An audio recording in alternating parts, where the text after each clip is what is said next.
In the quiet before a grave-marked tomb of Chu Ling Chu, a young man sat in silence, looked at the headstone, and softly said, "Grandpa, I came to see you again today." Clenching the glass bottle, Chu Fan recalled his grandfather's final wishes. He had to keep 3 promises: guard Fengmen village for 5 years and leave only after wiping out every evil spirit, then never return. Next, marry Bai Lingshan as promised. Finally, never use his supernatural power unless he was on the verge of death. Opening the bottle, he calmly reported that every evil spirit had been destroyed. He slowly poured the water before the grave and said it was finally time to leave Fengmen village. Setting the bottle down, Chu Fan quietly promised to fulfill his grandfather's unfinished wish. Without looking back, he turned and walked away, reminding himself that the next step was marrying Bai Lingshan. What he did not know was that 3 people were hiding in the nearby grass, watching everything from start to finish. The trio immediately called their superior. The moment the blonde woman heard they had found the man she was searching for, she jumped up, swept the files off her desk, and ordered a car at once. She ignored a staff member reminding her about a multi-billion contract.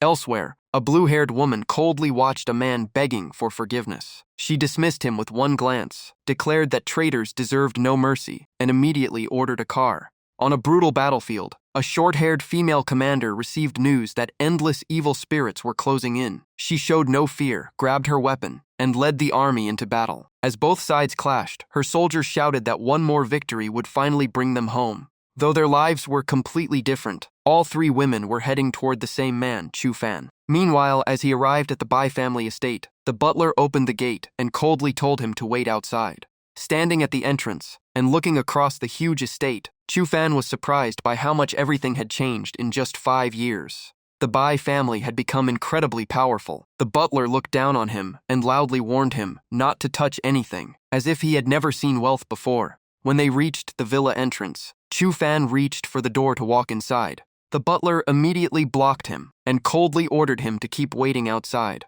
He sternly explained that important guests were inside today, so Chu Fan should not disturb them. Hearing that, Chu Fan turned around and asked with clear displeasure if this was really how the Bai family treated their guests. The butler did not hold back. He mocked Chu Fan and said a country bumpkin like him had no status at all. At that moment, inside the villa, a young master was chatting with Bai Lingshan and invited her to try the newest dishes at Baiwei Tower. He even placed a hand on Lingshan's back while sweet-talking her. She frowned and asked why he was there. Chu Fan answered without hesitation that he had come to fulfill their marriage agreement. The moment the young master heard the words, marriage agreement, he flew into a rage and kicked Chu Fan hard in the stomach. Knocked to the ground, Chu Fan listened as the man kept insulting him, saying someone as lowly as him could never dream of marrying Lingshan. His anger exploded. Killing intent filled Chu Fan's eyes, but he forced himself to stay calm. His grandfather's warning and the memories of his martial arts training echoed in his mind.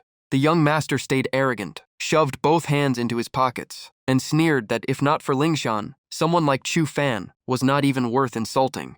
Hoping to impress her, he loudly declared that he would personally teach Chu Fan a lesson. At that moment, Bai Lingshan took out a document, called Chu Fan's name, and casually threw it onto the ground. With a cold expression, she announced that their marriage agreement was cancelled. Watching the agreement land before him, Chu Fan's face darkened. He angrily declared that his grandfather had sacrificed his own lifespan to save the Bai family, only to receive betrayal in return. A terrifying purple flame began rising around his body as his fury reached its limit. The young master remained full of himself. He deliberately stepped on the marriage agreement, crushed it under his foot, and laughed, calling Chu Fan nothing more than a fraud. He moved even closer and mocked the story about sacrificing lifespan to save someone. Pointing at Chu Fan's face, he cursed his grandfather as a con artist who deserved to die. Chu Fan's anger instantly erupted, and he coldly told the man to say it again. The only reply was another arrogant laugh and the same mocking insult. Tired of talking, Sumu slapped Chu Fan across the face and kept insulting his grandfather. The killing intent around Chu Fan grew stronger as the purple flames roared even higher. In the end, he silently apologized to his grandfather, knowing he had no choice but to break his promise. Just as the tension reached its peak, a car suddenly crashed through the Bai family gate, leaving everyone stunned.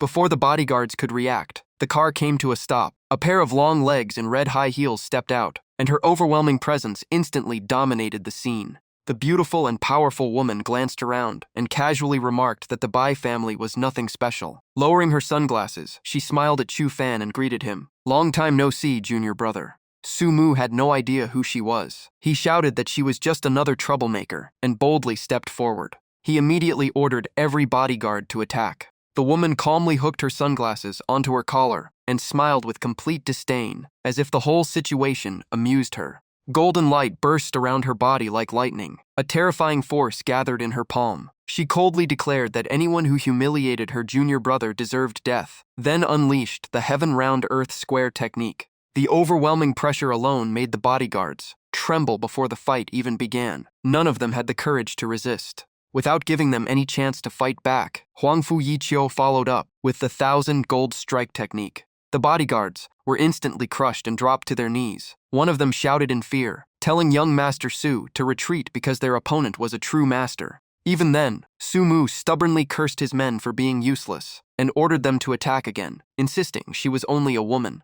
Huangfu Yiqiu looked at him coldly and said that he was about to die, yet his mouth was still running. At that moment, an old man suddenly appeared and blocked Huangfu Yiqiu's attack with one hand. He sternly questioned why she dared cause trouble on Bai family territory. After neutralizing her attack, he immediately struck back, furious that she had ignored all the rules. The Bai family patriarch quickly came out. The moment he recognized her, he called her Huangfu Yiqiu, the chairwoman of the Huangfu group. She simply replied, "So what?" Only then did Su Mu finally realize the terrifying status of the woman standing before him. Huangfu Yiqiu's reputation quickly became the center of attentions. She was the most influential figure in Haicheng, controlling the region's logistics and transportation industry. In just 3 years, Huangfu Yiqiu had built the Huangfu Group into the #1 company in Haicheng, becoming a force that everyone feared. The silver-haired Bai family patriarch immediately stepped forward, bowed respectfully, and repeatedly said it was an honor to welcome Miss Huangfu. Huangfu Yiqiu only gave a cold smile and replied that the Bai family was not important enough for a special visit. As soon as she finished speaking, her expression softened. She walked over, hugged Chu Fan tightly, and happily announced that she had come only to see her beloved junior brother. Held so tightly by his senior sister, Chu Fan's face was almost buried against her chest. He turned bright red and could only stammer, "Senior sister." Seeing that, Su Mu stepped forward with an annoyed expression and mocked Huangfu Yiqiu for making such a huge scene over a loser like Chu Fan. Hearing those words, Huangfu Yiqiu's eyes turned ice cold. She looked down on him and asked what gave him the right to point fingers at her junior brother before ordering her subordinates to bring everything in. At her command, her people carried in one large chest after another, while the leader urged everyone to move faster. The chests were opened one by one. Inside were mountains of treasure. One held hundreds of taels of gold. Another was filled with rare sea pearls. Another contained 10 pairs of precious southern jade. One chest was packed with an enormous amount of cash. The entire Bai family stood frozen at the unbelievable fortune before them. Huangfu Yiqiu calmly said she knew the Bai family desperately needed investment. She glanced at them with open contempt and asked whether these betrothal gifts were enough to propose on behalf of her junior brother. Su Mu's father immediately fell silent, not knowing how to answer. Just then, one of Huangfu Yiqiu's subordinates brought over a document. She calmly announced that if the Bai family honored the marriage agreement, they would receive a 5% stake in the Huangfu Group. The moment Su Mu's father saw the number, he was completely shocked by its enormous value. Before he could recover, Su Mu rushed forward in disbelief, unable to understand why Huangfu Yiqiu would pay such a price for Chu Fan. Meanwhile, Bai Lingshan lowered her head in guilt but still firmly refused that since she and Huangfu were both women, she would never accept being forced to marry a complete stranger. The moment she heard the words "complete stranger," Huangfu Yiqiu's face darkened. She reminded everyone that it was Chu Fan's grandfather who had saved the entire Bai family. Standing behind his senior sister, Chu Fan also spoke up. He reminded Lingshan that the marriage agreement had been made by both grandfathers, so how could she forget it? Lingshan turned away and coldly replied that Chu Fan's grandfather had acted on his own, and the Bai family had never forced him. She even said that if Chu Fan truly cared about her, he should wish her a happy life. Even the Bai family patriarch could not help shouting at his granddaughter after hearing those words. Those heartless words made Chu Fan's expression grow even colder. He never imagined his grandfather had sacrificed everything to save such an ungrateful family. Gripping the marriage agreement tightly, Chu Fan firmly declared that from this day forward, every debt and bond between him and the Bai family was over. As soon as he finished speaking, he burned the marriage agreement to ashes and let the wind carry them away. Standing beside him, Huangfu Yiqiu smiled with clear approval. Chu Fan then cupped his hands and calmly wished the Bai family lasting prosperity and the patriarch a long life. After saying that, he bowed and turned to leave, leaving the Bai family patriarch speechless. Even then, Sumu refused to let it go. He pointed at Chu Fan and kept insulting him, calling him uncultured and poorly raised. Chu Fan only smiled faintly and continued walking away. Huangfu Yiqiu happily ran after him, hugged him, and joked that if the Bai family did not want him, his senior sister gladly would. Caught off guard, Chu Fan blushed and kept asking her to keep some distance. Behind them, Sumu watched with a twisted face and cursed them through gritted teeth. At that moment, the Bai family patriarch suddenly began coughing violently. Seeing something was wrong, Lingshun and Sumu rushed over to him. Only seconds later, the old man suddenly coughed up a huge mouthful of blood in front of everyone. The patriarch collapsed to the ground, throwing the entire family into panic. The butler, Lingshan, and everyone nearby cried out his name. Seeing the scene, Lingshan burst into tears and looked toward Chu Fan. She loudly demanded to know why he had killed her grandfather. Everyone hurried over to check the patriarch, while Lingshan desperately called out to him through her tears. She immediately reached over to check her grandfather's breathing. A moment later, Lingshan froze in shock after discovering that he had completely stopped breathing. Sumu instantly pointed at Chu Fan and Huangfu Yiqiu, loudly accusing them of using dark magic to curse the patriarch to death. Huangfu Yiqiu coldly shot back that since Chu Fan had sworn an oath with his master, he would never break that promise. But Lingshan had completely lost control. Crying and screaming, she accused the two of killing her grandfather and then trying to leave. In her fury, she swore that they would pay with their lives. Right after that, Lingshan ordered every bodyguard to attack at once. Huangfu Yiqiu stepped out of the car, her eyes filled with contempt as if none of them were worth her attention. Without hesitation, she prepared to unleash another ultimate technique. Seeing this, Chu Fan quickly called out, "Senior sister." Huangfu Yiqiu calmly released another devastating attack. The bodyguards stood no chance. They all fell after a single strike. Sumu stubbornly kept pointing and shouting, accusing the two of murdering the patriarch and trying to wipe out the entire Bai family. Meanwhile, the old butler frantically called for someone to bring a chair to help with the emergency. Grinding his teeth, Sumu screamed that they were planning to kill every last one of them. Lingshan also angrily condemned Chu Fan. She said she never expected him to become this kind of person. In her eyes, he had assaulted everyone and caused her grandfather's death, leaving her with no way out.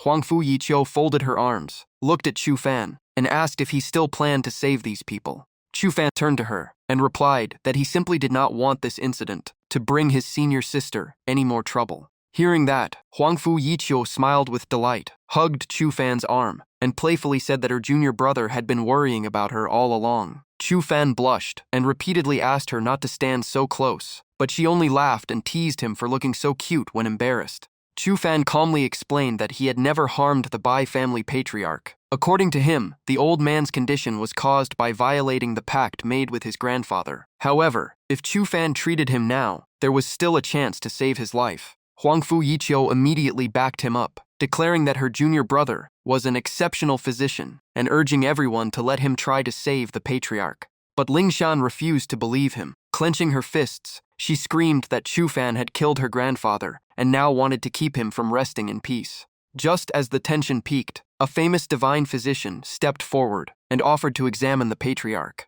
Sumu's face lit up with excitement. He quickly introduced the man as Divine Physician Gay of Yangming. His reputation was known throughout Haicheng, and people even claimed he could bring the dead back to life, so the Bai family patriarch still had hope.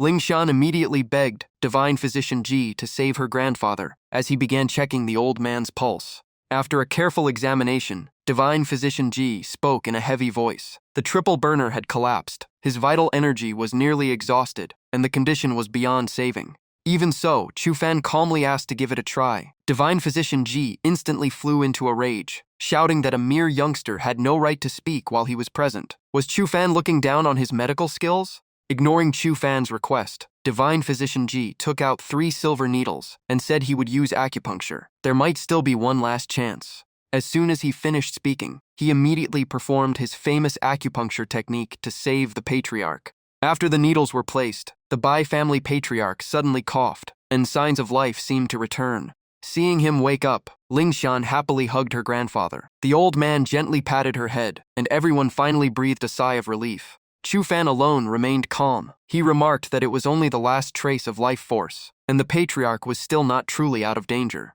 Hearing that, Divine Physician Ji angrily called Chu Fan arrogant, while Su Mu joined in and accused him of wishing for the patriarch's death. Lingshan grew even angrier. She pointed at Chu Fan and cursed him, saying he only wanted her grandfather to die. Huangfu Yiqiu stayed calm and simply asked if anyone had heard of Divine Physician Qin Lung. A silver-haired elder immediately replied that Qin Lung was a legendary healer respected across the world and regarded as one of the greatest masters of medicine. Even he deeply admired him. Huangfu Yiqiu then revealed that Chu Fan was Qin Lung's fellow disciple, so how could his medical skills be inferior? The entire crowd was stunned. Even so, Lingshan refused to back down. She insisted that none of it changed the fact that Chu Fan was responsible for her grandfather's condition. At that moment, the Bai family patriarch suddenly began coughing violently again and spat out another mouthful of blood. Seeing his condition worsen, Chu Fan immediately stepped forward to treat him. Someone instantly accused him of being a quack, while Lingshan rushed over in panic to block him and demanded to know what he was doing. Without hesitation, Chu Fan gathered his strength and struck the patriarch in the chest, saying that the illness had to be eliminated at its source to save him. At that exact moment, Lingshan screamed for him to stop. After the strike, the patriarch coughed violently and spat out a mass of black fluid. Moments later, he slumped back into the chair with his eyes shut. Seeing this, the elder in white cried out in horror that the life-saving blood essence had dispersed, and this time there was truly no hope left. Watching her grandfather collapse, Lingshan immediately drew her sword and charged at Chu Fan, screaming that he had to pay with his life. Huangfu Yiqiu quickly raised her hand and formed a golden sword, blocking Lingshan, while telling her not to act so recklessly. The golden sword completely sealed off Lingshan's path. Huangfu Yiqiu coldly warned that Chu Fan was saving the old man, and any further interference would waste the final chance.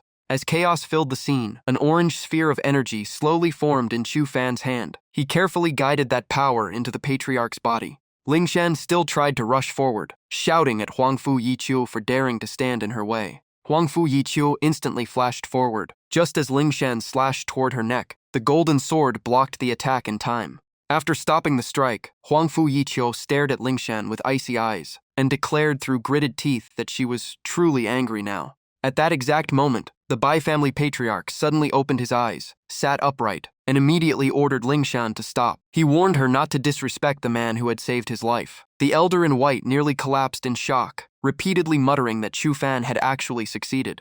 Seeing the result, Huangfu Yiqiu folded her arms with a proud smile and praised her junior brother for being just as amazing as expected. The Bai family patriarch sincerely thanked Chu Fan, saying the entire family would remember this kindness forever. He was about to bring up the marriage agreement again, as Lingshan emotionally leaned against her grandfather. However, Chu Fan coldly replied that he could never accept the Bai family's gratitude after everything that had happened. He firmly stated that since the Bai family had already canceled the marriage agreement, there was no need to mention it again. He had never truly wanted to marry Bai Lingshan, and had only come to fulfill his grandfather's final wish. With that, Chu Fan left alongside Huangfu Yiqiu without looking back. On the way, Huangfu Yiqiu leaned close to Chu Fan's ear and smiled as she quietly asked what her junior brother was thinking about. Huangfu Yiqiu turned to the driver with a smile and told him to head straight to the Qin Group Hospital. She then looked at Chu Fan and invited him to visit their senior sister, Qin Lung. As the car sped down the road, Huangfu Yiqiu could not help asking if Chu Fan still remembered Qin Lung. When he stayed silent, she teased him again, asking if he had even forgotten senior sister Huangfu. Only then did Chu Fan blush and quickly deny it.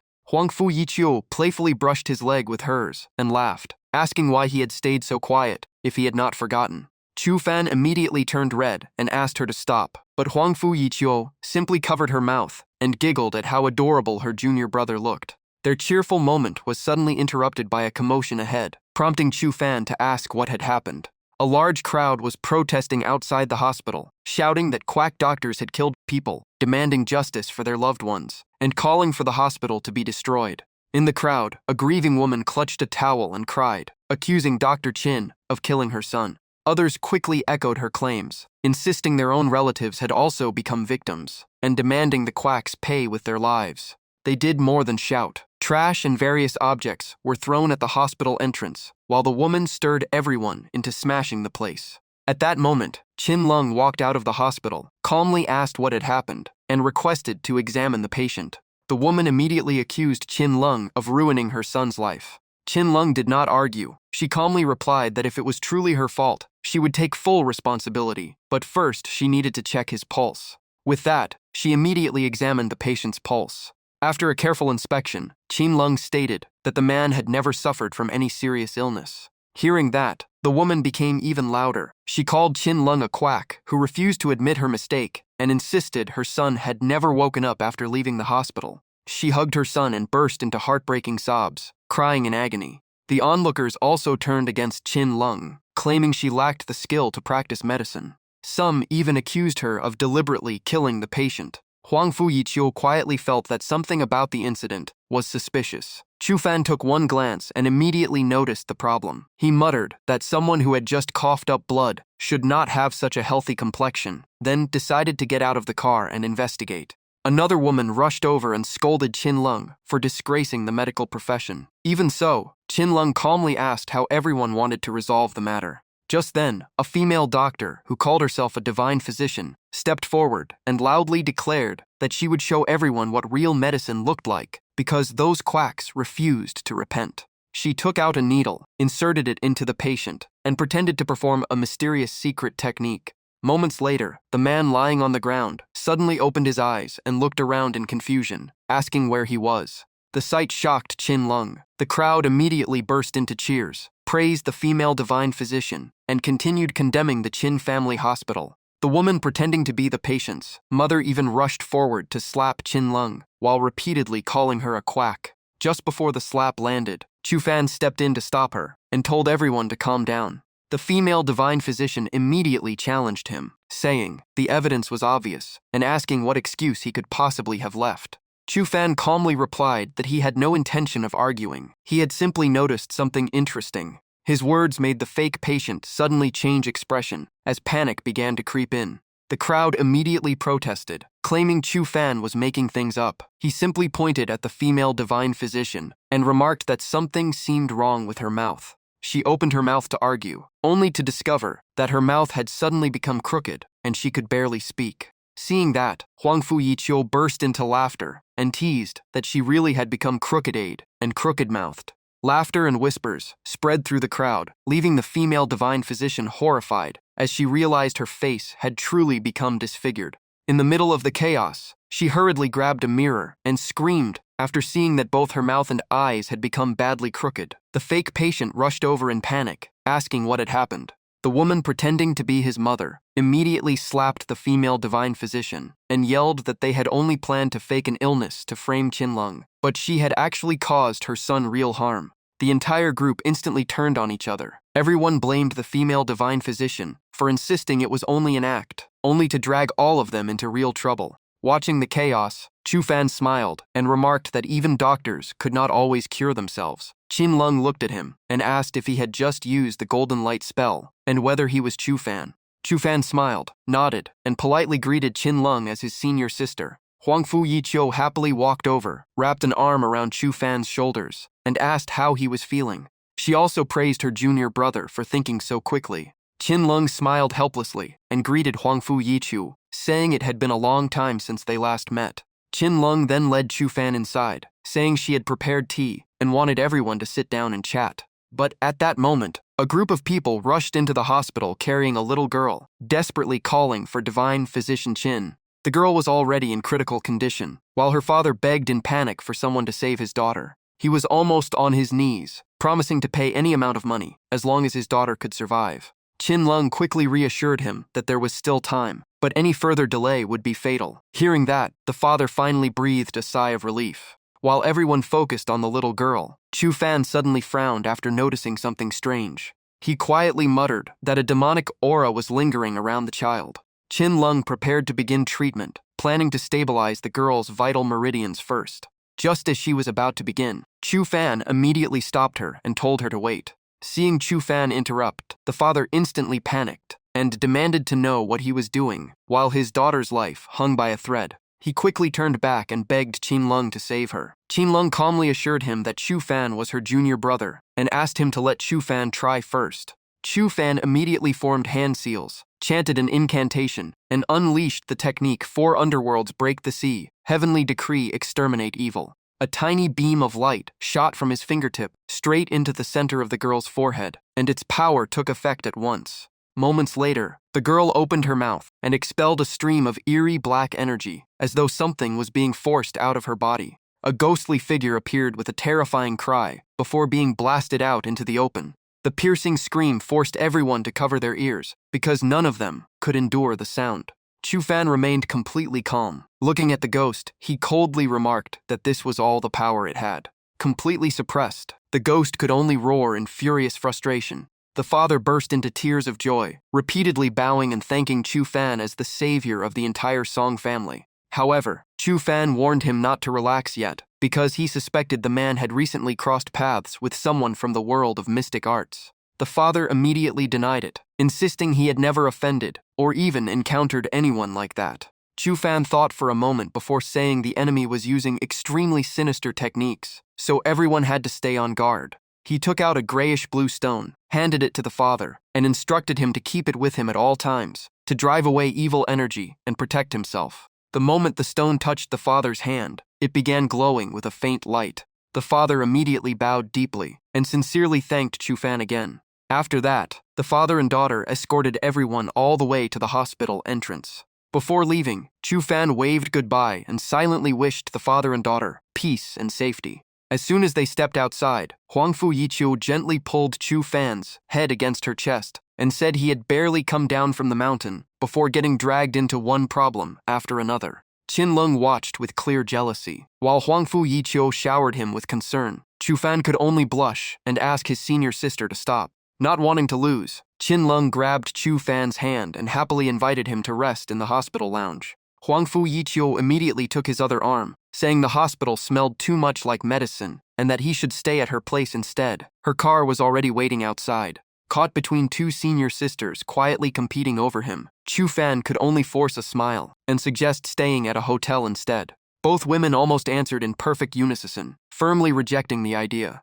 Qin Lung said she would light the calming incense passed down by their master, certain Chu Fan would enjoy it. Huangfu Yiqiu immediately cut in, saying she also missed that fragrance, and teasingly asked whether her junior brother would mind if she stayed with him. Chu Fan could only awkwardly call out, "Senior sisters," while Qin Lung clearly looked displeased. Deep down, Chu Fan sighed to himself, realizing he would have to be extremely careful from now on. Huangfu Yiqiu pouted and complained that Qin Lung's hospital was old, stuffy, and did not even have proper air conditioning. Qin Lung immediately fired back, sarcastically saying the one who seemed overheated was Huangfu Yiqiu herself. Huangfu Yiqiu insisted she was perfectly healthy, while Qin Lung refused to back down, and their argument only grew more intense. Listening to his 2 senior sisters constantly trying to outdo each other, Chu Fan could only suffer in silence, feeling completely overwhelmed. As time passed, night quietly fell. The sky became calm, and clouds drifted peacefully through the silent darkness.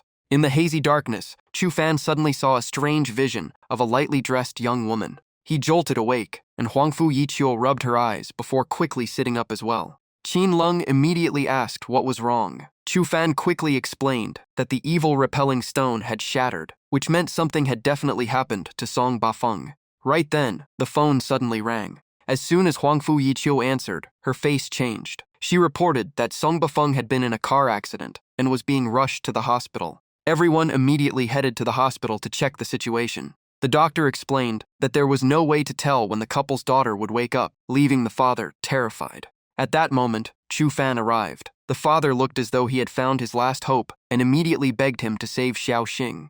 After examining the girl, Chu Fan discovered a thick aura of death surrounding her. He also realized her spiritual platform had been corrupted, although her meridians remained intact. After a closer examination, he concluded that Xiaoxing's soul had been stolen. The father instantly regretted not leaving the divine stone with his daughter. Huangfu Yiqiu comforted him, saying that if he had not carried the stone himself, he might have died in the accident and never made it to the hospital with Xiaoxing. Chu Fan then turned to the doctor and asked whether the hospital had cinnabar and a tortoise shell. The doctor waved him off with a mocking smile, saying that only superstitious people still searched for things like that and flatly refused to help. Chu Fan seriously explained that this was a matter of life and death, but the doctor stubbornly ordered him to leave and threatened to call security if he continued. At that moment, Qin Lung took out a tortoise shell and said there was no need to argue with ordinary people. She had always kept it as a good luck charm, and now they only needed cinnabar. Huangfu Yiqiu reached into her pocket, pulled out a box of cinnabar, and happily announced that she had brought some. The doctor stared in shock, realizing it was actually his personal seal, then complained that he had just bought it for 30,000. Seeing the doctor still hesitating, Chu Fan coldly told him to stop asking questions. He cut his fingertip, drew a drop of his own blood, and activated the secret art Condensed Spirit's soul. He then placed his spiritual power over the girl's chest and followed it with the soul guiding technique to lead her consciousness. The tortoise shell inside the formation immediately burst into brilliant golden light, illuminating the entire room. As Chu Fan chanted the incantation, a dazzling wave of light erupted. Watching the unbelievable scene, the doctor could only stand there with his eyes wide open. After completing the first step, Chu Fan announced that the girl's spiritual consciousness had appeared. He asked Qin Lung to immediately use acupuncture to protect her body, and she confidently nodded, telling him to leave it to her. Chu Fan reminded everyone that her soul had to return before sunrise. Huangfu Yiqiu instantly volunteered to drive, excitedly saying it was time for her junior brother to witness the best driving skills in Haicheng. The car shot forward like a green serpent, slicing through the wind, leaving a streak of emerald light behind. Not long afterward, they stopped outside the Bai family villa, just as a stream of green evil energy flew straight inside. Huangfu Yiqiu lowered the car window, her eyes turning icy the moment she confirmed this was their target. She even smiled and asked Chu Fan whether her driving had been impressive. Chu Fan stepped out of the car with a pale face, making Huangfu Yiqiu quickly call out to him in concern. He wiped the corner of his mouth and let out a long breath, feeling as though he had escaped death simply because he was finally out of the car. Looking at the villa shrouded in dense evil energy, even Huangfu Yiqiu shivered and quietly suggested retreating first. Chu Fan closed the car door and smiled, saying that as long as he did not have to ride in his senior sister's car again, he would not fear even the king of hell. With that, he confidently walked forward, reassuring Huangfu Yiqiu that he would handle everything himself. The front door slowly creaked open as Chu Fan entered the dark villa alone, surrounded by a gloomy atmosphere. The moment he stepped inside, his eyes glowed as he activated his vision to inspect everything around him. After searching the area, Chu Fan discovered a trail of bloody footprints leading deep into the house. As he moved forward, the evil energy became even heavier. Suddenly, a pitch-black arm with crimson claws reached out to grab his leg, forcing Chu Fan to become instantly alert. Looking toward the staircase, he found countless identical ghostly arms growing from every direction. While dodging them, he muttered that this thing was far more troublesome than expected. Without hesitation, Chu Fan gathered his strength and leaped toward the second floor. While flying upward, he planted one hand between the writhing ghostly arms, changed direction in mid-air, and continued charging ahead. Standing high above, Chu Fan stomped hard on the stairs. His eyes and hands flared with light as he unleashed the shadowless earth golden light art. He charged straight to the center of the staircase and slammed his palm into the floor. Blue energy erupted in every direction as he roared for the evil spirits to disappear. After wiping out the ghostly arms, Chu Fan calmly looked over the battlefield and scoffed that this pathetic trick was nothing worth showing off. But the next moment, another dark figure with glowing red eyes emerged from the shadows. It grinned wickedly and threatened to torture the woman waiting outside. At that instant, Huangfu Yiqiu cried for help from outside. The moment Chu Fan heard his senior sister's voice, his expression changed. Killing intent blazed in his eyes as he turned toward the ghost and coldly declared that it had forced his hand. A sword quickly formed in Chu Fan's grasp. Without hesitation, he unleashed a powerful sword strike, straight at the evil creature. Outside, Huangfu Yiqiu was leaning against the car when she suddenly heard Chu Fan calling for her help. Without a second thought, she jumped to her feet and anxiously shouted her junior brother's name. Huangfu Yiqiu abandoned the car and rushed into the villa, praying that Chu Fan was still safe. After reaching the staircase and repeatedly calling Chu Fan's name, a ghostly arm suddenly wrapped around her leg. At the same time, elsewhere in the house, Chu Fan was carving a magic formation into the ground with his sword when he suddenly heard a distant scream. The instant he heard it, Chu Fan spun around and shouted his senior sister's name in panic. Huangfu Yiqiu sprinted toward Chu Fan with everything she had, while a massive wave of green evil energy, carrying a terrifying skull, chased right behind her. As she fled, she glanced back and cast the golden jade wall technique to fight back. Huangfu Yiqiu quickly changed direction, waved her hand toward the skull, condensed 4 spirit coins, and launched them straight at it. The skull suddenly burst into eerie laughter, crushed the spirit coins trapping it, and shot upward. In the blink of an eye, it closed in on Huangfu, opened its horrifying mouth wide, and mocked her for having nowhere left to run. The moment it finished speaking, it passed straight through Huangfu's body, leaving her crying out in pain. Wrapped in evil energy, Huangfu's body seemed to shatter into countless pieces. Then a loud shout echoed as the myriad manifestation technique was unleashed. After flying forward for a short distance, the skull suddenly stopped and turned around in shock, unable to understand what had just happened. Huangfu drew her golden sword, smiled with confidence, and declared that her enemy had fallen into the trap and was about to die. Without giving it time to react, she dashed forward and delivered a clean horizontal slash that made the skull scream in panic. The sword split half of its face apart, and its body began to crumble. Even so, it stared at the wound and coldly asked if that was really enough to kill it. Moments later, the skull fully regenerated, burst into mad laughter, and charged at Huangfu once again. Standing before it, Huangfu endured wave after wave of crushing pressure until she could only click her tongue in annoyance. The skull's eyes turned crimson, its fangs and claws emerged, and it declared that it craved fresh blood because it was starving.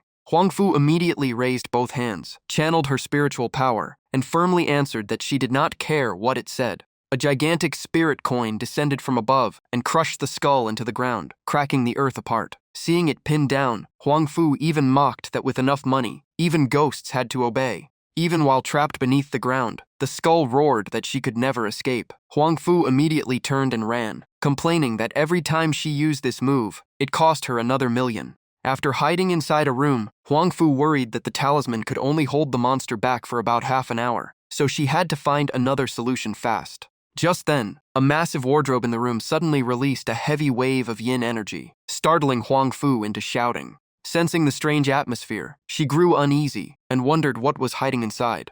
After a few seconds to steady herself, Huangfu gathered her courage and opened the wardrobe door. Inside, Song Xiaoxing was curled up in the corner. Huangfu happily called out to the little girl, while Xiaoxing trembled and begged her to save her. Xiaoxing stepped out and grabbed Huangfu's hand. Huangfu led the little girl, while carefully watching their surroundings and reassuring her that everything would be all right. But in the very next instant, Xiaoxing suddenly transformed into a monster with razor-sharp fangs and lunged at her. One vicious bite tore off Huangfu's arm as blood sprayed everywhere. Clutching the wound, she staggered back in horror and asked why, only for the skull to appear and answer that Xiaoling had always been their obedient child. On one side, the mind-controlled Song Xiaoxing kept begging Huangfu to stay. On the other, the skull seized the chance to launch another attack. Cornered with no escape, Huangfu lowered her head, closed her eyes, and accepted her fate. She could only apologize to her junior brother in her heart. At the last possible moment, Chu Fan burst onto the scene with overwhelming force, shielding Huangfu and blasting both enemies away. Chu Fan's face turned ice cold. He formed hand seals and shouted, "Break!" Instantly, 2 spirit blades condensed from spiritual power and shot straight toward the 2 monsters. A red-haired woman with crimson eyes slowly rose halfway out of the ground and pouted, claiming that they were Xiaoling's parents. Meanwhile, the skull secretly absorbed power beneath the ground. It realized Chu Fan had arrived, meaning the third brother had failed to stop him. What a useless fool. Chu Fan ignored every word, calmly stepped forward, and coldly ordered them to shut up. He immediately fired another spirit blade and declared that he would send both of them to join their companion. The blade did not strike the skull, but landed off to one side. The skull mocked the attack at first, then suddenly realized Chu Fan's real target. Everyone followed the blade and saw it, pinning down a glowing talisman. Countless cracks rapidly spread across the surrounding wall from the talisman's location. In an instant, the illusion barrier completely shattered. Standing before Chu Fan and Huangfu were the monsters in their true horrifying forms. Huangfu finally realized she had been trapped inside an illusion the entire time. Chu Fan looked at the monsters with contempt and declared that everything had been their trick. Just then, a thick cloud of smoke swept through and blasted both monsters aside. Chu Fan calmly circulated his spiritual power, his eyes as cold as ice, and asked how the Chu family's broken dream grand formation had ended up in their hands. Hearing that, A giant scorpion stepped forward aggressively and snapped that talking was pointless. Even if the formation was broken, they would still die. As soon as it finished speaking, it charged with overwhelming killing intent. Chu Fan was already prepared and blocked the attack with his sword. He immediately seized the opportunity to grab one of the scorpion's claws and coldly remarked that it no longer had the formation protecting it. With only one hand, Chu Fan hurled the giant scorpion into the wall, smashing out a massive crater before mocking its arrogance. Just then, Huang Fu shouted from behind for him to be careful, making Chu Fan instantly turn around. The scorpion had already gotten back up and launched a sneak attack. Seeing Chu Fan dodge it, the monster sneered that he could not keep avoiding forever. It unleashed a relentless barrage of attacks. While Chu Fan calmly dodged every strike, his face gradually showed clear impatience. The two faced off once again, as the scorpion proudly declared that victory would belong to it. Chu Fan's sword clashed head-on with the monster's razor-sharp claw, as both sides pushed forward with all their strength. At that very moment, a lightning-fast punch suddenly slammed into the other monster. It had no idea what happened, and even mocked Chu Fan for being too exhausted to throw his sword. Meanwhile, Chu Fan had already appeared high in the air. Holding his attack stance, he coldly declared that his punch never missed. The moment he finished speaking, Chu Fan dived from above and unleashed a devastating punch that struck the monster directly. The terrifying blow left it screaming in agony. Without giving it a chance to fight back, Chu Fan took out a talisman and slapped it onto the monster, preparing the final blow. Moments later, the monster's body dissolved into smoke, leaving behind only a puddle of water. Seeing this, the giant scorpion went berserk and demanded that Chu Fan pay with his life for killing its eldest sister. Before it could charge again, Huang Fu summoned a gigantic spirit coin that crushed it into the ground. Sitting calmly on top of the coin, she told it to stay still. With everything finally over, Chu Fan raised one hand to perform a hand seal, while placing the other before his chest and called out, "Return." The two then left the villa. Outside, Huang Fu asked where Song Xiaoxing's spirit had gone. Chu Fan explained that after the Broken Dream Grand Formation was destroyed, it had followed the Divine Serpent back. After getting into the car, Huang Fu confidently urged everyone to head back immediately. Sitting in the passenger seat, Chu Fan quickly stopped her and told her not to rush.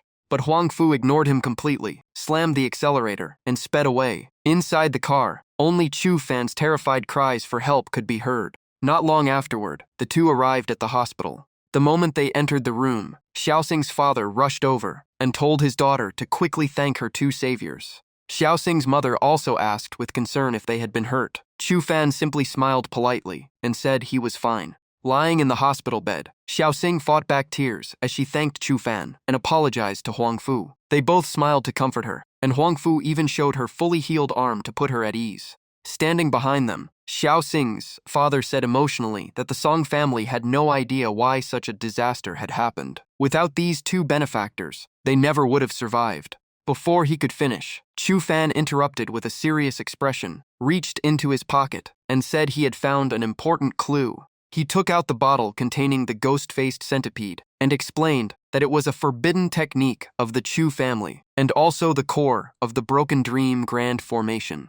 Holding the bottle in front of him, Chu Fan stared at it and added that someone was using this formation to steal the Song family's fortune. Hearing the words family fortune, Xiaoxing's father turned pale and stammered as he asked what that meant. The scene then shifted to an ancient pavilion hidden deep within the mountains, surrounded by towering peaks. Seated on the highest throne, an elegantly dressed old man relaxed between two beautiful women. When a subordinate reported that the Grand Formation had been destroyed, he calmly replied that it did not matter and considered it a greeting gift after such a long separation. Behind the old man, countless monsters, even more terrifying than before, slowly appeared. He smiled faintly and said he would prepare a special gift for his junior brother. Meanwhile, at the company's conference room, Huang Fu was leading a meeting. The executives kept asking whether they should prioritize the food industry or the entertainment business. Hearing the question, Huang Fu thought about how hard Chu Fan had been working lately and decided he needed better nutrition. She immediately slammed the table and chose the food industry. Her answer was met with instant approval. Everyone praised the Huang Fu family's young lady for her vision and asked which area of the food industry should be developed first. Huang Fu calmly crossed her legs and maintained the composed presence of a true leader. After taking a sip of tea, she tilted her head and replied that nutritional supplements should be the top priority. Everyone agreed since health had become everyone's biggest concern. The entire room looked at Huang Fu with admiration, convinced she was a true business queen, already planning massive profits. In reality, Huang Fu was not paying attention to the meeting at all. She silently complained that it was unbearably boring and wished it would end so she could go see her junior brother. Suddenly, one of the employees collapsed onto the table and vomited a strange substance. His teacup was already empty, and he kept complaining that he felt dizzy. The moment she heard the commotion, Huang Fu quickly turned around in surprise. But a moment later, she also felt her head spinning as her face turned pale. Huang Fu instantly realized she had fallen into the trap as well. Unable to resist for long, she collapsed beside the teacup she had just finished. Back at Chu Fan's place, night had already fallen, and Huang Fu still had not returned. He began to feel uneasy. Sitting on the bed, Chu Fan glanced to the side and wondered why his senior sister was still not off work. He immediately performed a tracking technique, forming hand seals and chanting to locate Huang Fu. The moment he finished the calculation, Chu Fan's expression changed. His eyes widened as he realized Huang Fu was in danger. At the same time, a bucket of cold water was dumped over Huang Fu's head, forcing her awake. Huang Fu discovered that she was tightly tied to a chair. Standing before her was a purple-haired man with an arrogant grin, casually greeting the young lady, now that she was awake. He stepped forward, grabbed Huang Fu by the hair, yanked her head up, and angrily reminded her how she and Chu Fan had humiliated him yesterday. Huang Fu showed no fear. She spat a mouthful of water straight into his face, instantly sending him into a rage. No matter how loudly he shouted, Huang Fu glared back through gritted teeth and cursed him for only daring to act while the Huang Fu family was absent. While being restrained, she secretly circulated the little spiritual power she had left and silently prayed for the god of wealth's blessing to punish the thug before her. But the spell failed completely, leaving Huang Fu frozen in shock. Seeing her reaction, the purple-haired man laughed proudly and said she had finally realized that her magic had been completely sealed. After saying that, he slapped Huang Fu across the face, knocking her to the ground. He laughed arrogantly and bragged that the hundreds of millions he had spent hiring a Taoist priest had not been wasted.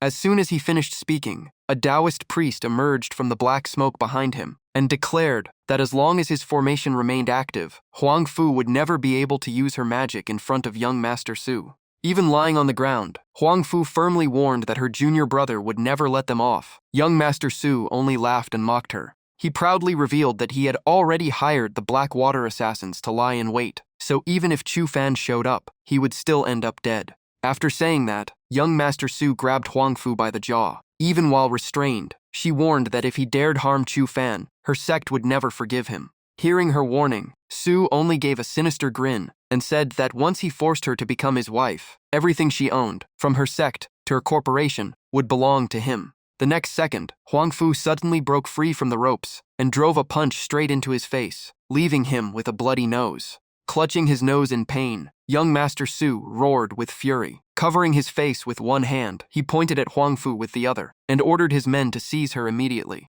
At his command, one thug instantly grabbed Huang Fu's wrist. From behind, another let out a disgusting laugh and said everyone was going to have some fun today. In the blink of an eye, two men forced Huang Fu onto the floor. They pinned her down while making filthy remarks, and she struggled with all her strength, demanding they let her go. Standing before her with a lewd grin, young Master Su spread his arms and declared that, no matter how loudly she screamed, no one would come to save her. But before he could finish, the door suddenly exploded as a violent gust of wind swept into the room. Stepping through the smoke was Chu Fan. His face was ice cold, his eyes burned with killing intent, and spiritual power surged around him. He spoke only one sentence: "Every one of you will die." Seeing Chu Fan arrive, young Master Su showed no fear. Instead, he mocked him and asked if he had come to watch his senior sister be humiliated. Those words made Chu Fan explode with rage. He charged forward at unbelievable speed, while young Master Su sneered that rushing in like that was nothing but suicide. At that very moment, a burst of killing intent shot out from a hidden position. As Chu Fan charged ahead, he suddenly noticed a red targeting dot appear on his forehead and instantly realized there was a sniper lying in wait. The sniper fired a high-speed round aimed directly at Chu Fan's head. A split second later, the bullet passed through Chu Fan's head, making everyone believe he had been killed instantly. Seeing the scene, Huang Fu broke into tears as she lay on the floor, crying out desperately for her junior brother. Chu Fan collapsed onto the ground. The sniper calmly boasted that he had used an anti-tank round and that no one could survive it. The Taoist priest beside him laughed proudly and added that, with his magic enhancing the shot, even if Chu Fan's head had not exploded, his soul had already been destroyed. Ignoring Chu Fan's motionless body, the group prepared to humiliate Huang Fu right in front of him, believing it would make the scene even more entertaining. Huang Fu could only stare at Chu Fan through endless tears, calling his name in complete despair. But at that very moment, a strange mouth suddenly opened over Chu Fan's wound and slowly spat the bullet back out. The bullet shot across the room while radiating a dazzling light. The Taoist priest immediately sensed something was wrong and turned around with a shocked expression. The next instant, the third eye on Chu Fan's forehead opened, releasing a brilliant light that filled the entire room with overwhelming pressure. Chu Fan slowly rose into the air, surrounded by surging spiritual power and blazing flames that left everyone frozen in shock. When he finally stood upright, his eyes had turned silver white, blue veins covered his face, and his terrifying appearance stunned everyone. Chu Fan slowly raised his hand, now overflowing with immense power. A gigantic energy hand instantly appeared and seized the Taoist priest. Terrified, the priest begged for mercy and promised money, women, and anything else in exchange for his life. Chu Fan did not even let him finish. With a single squeeze, the Taoist priest was crushed to death. Chu Fan coldly uttered only one word: annoying.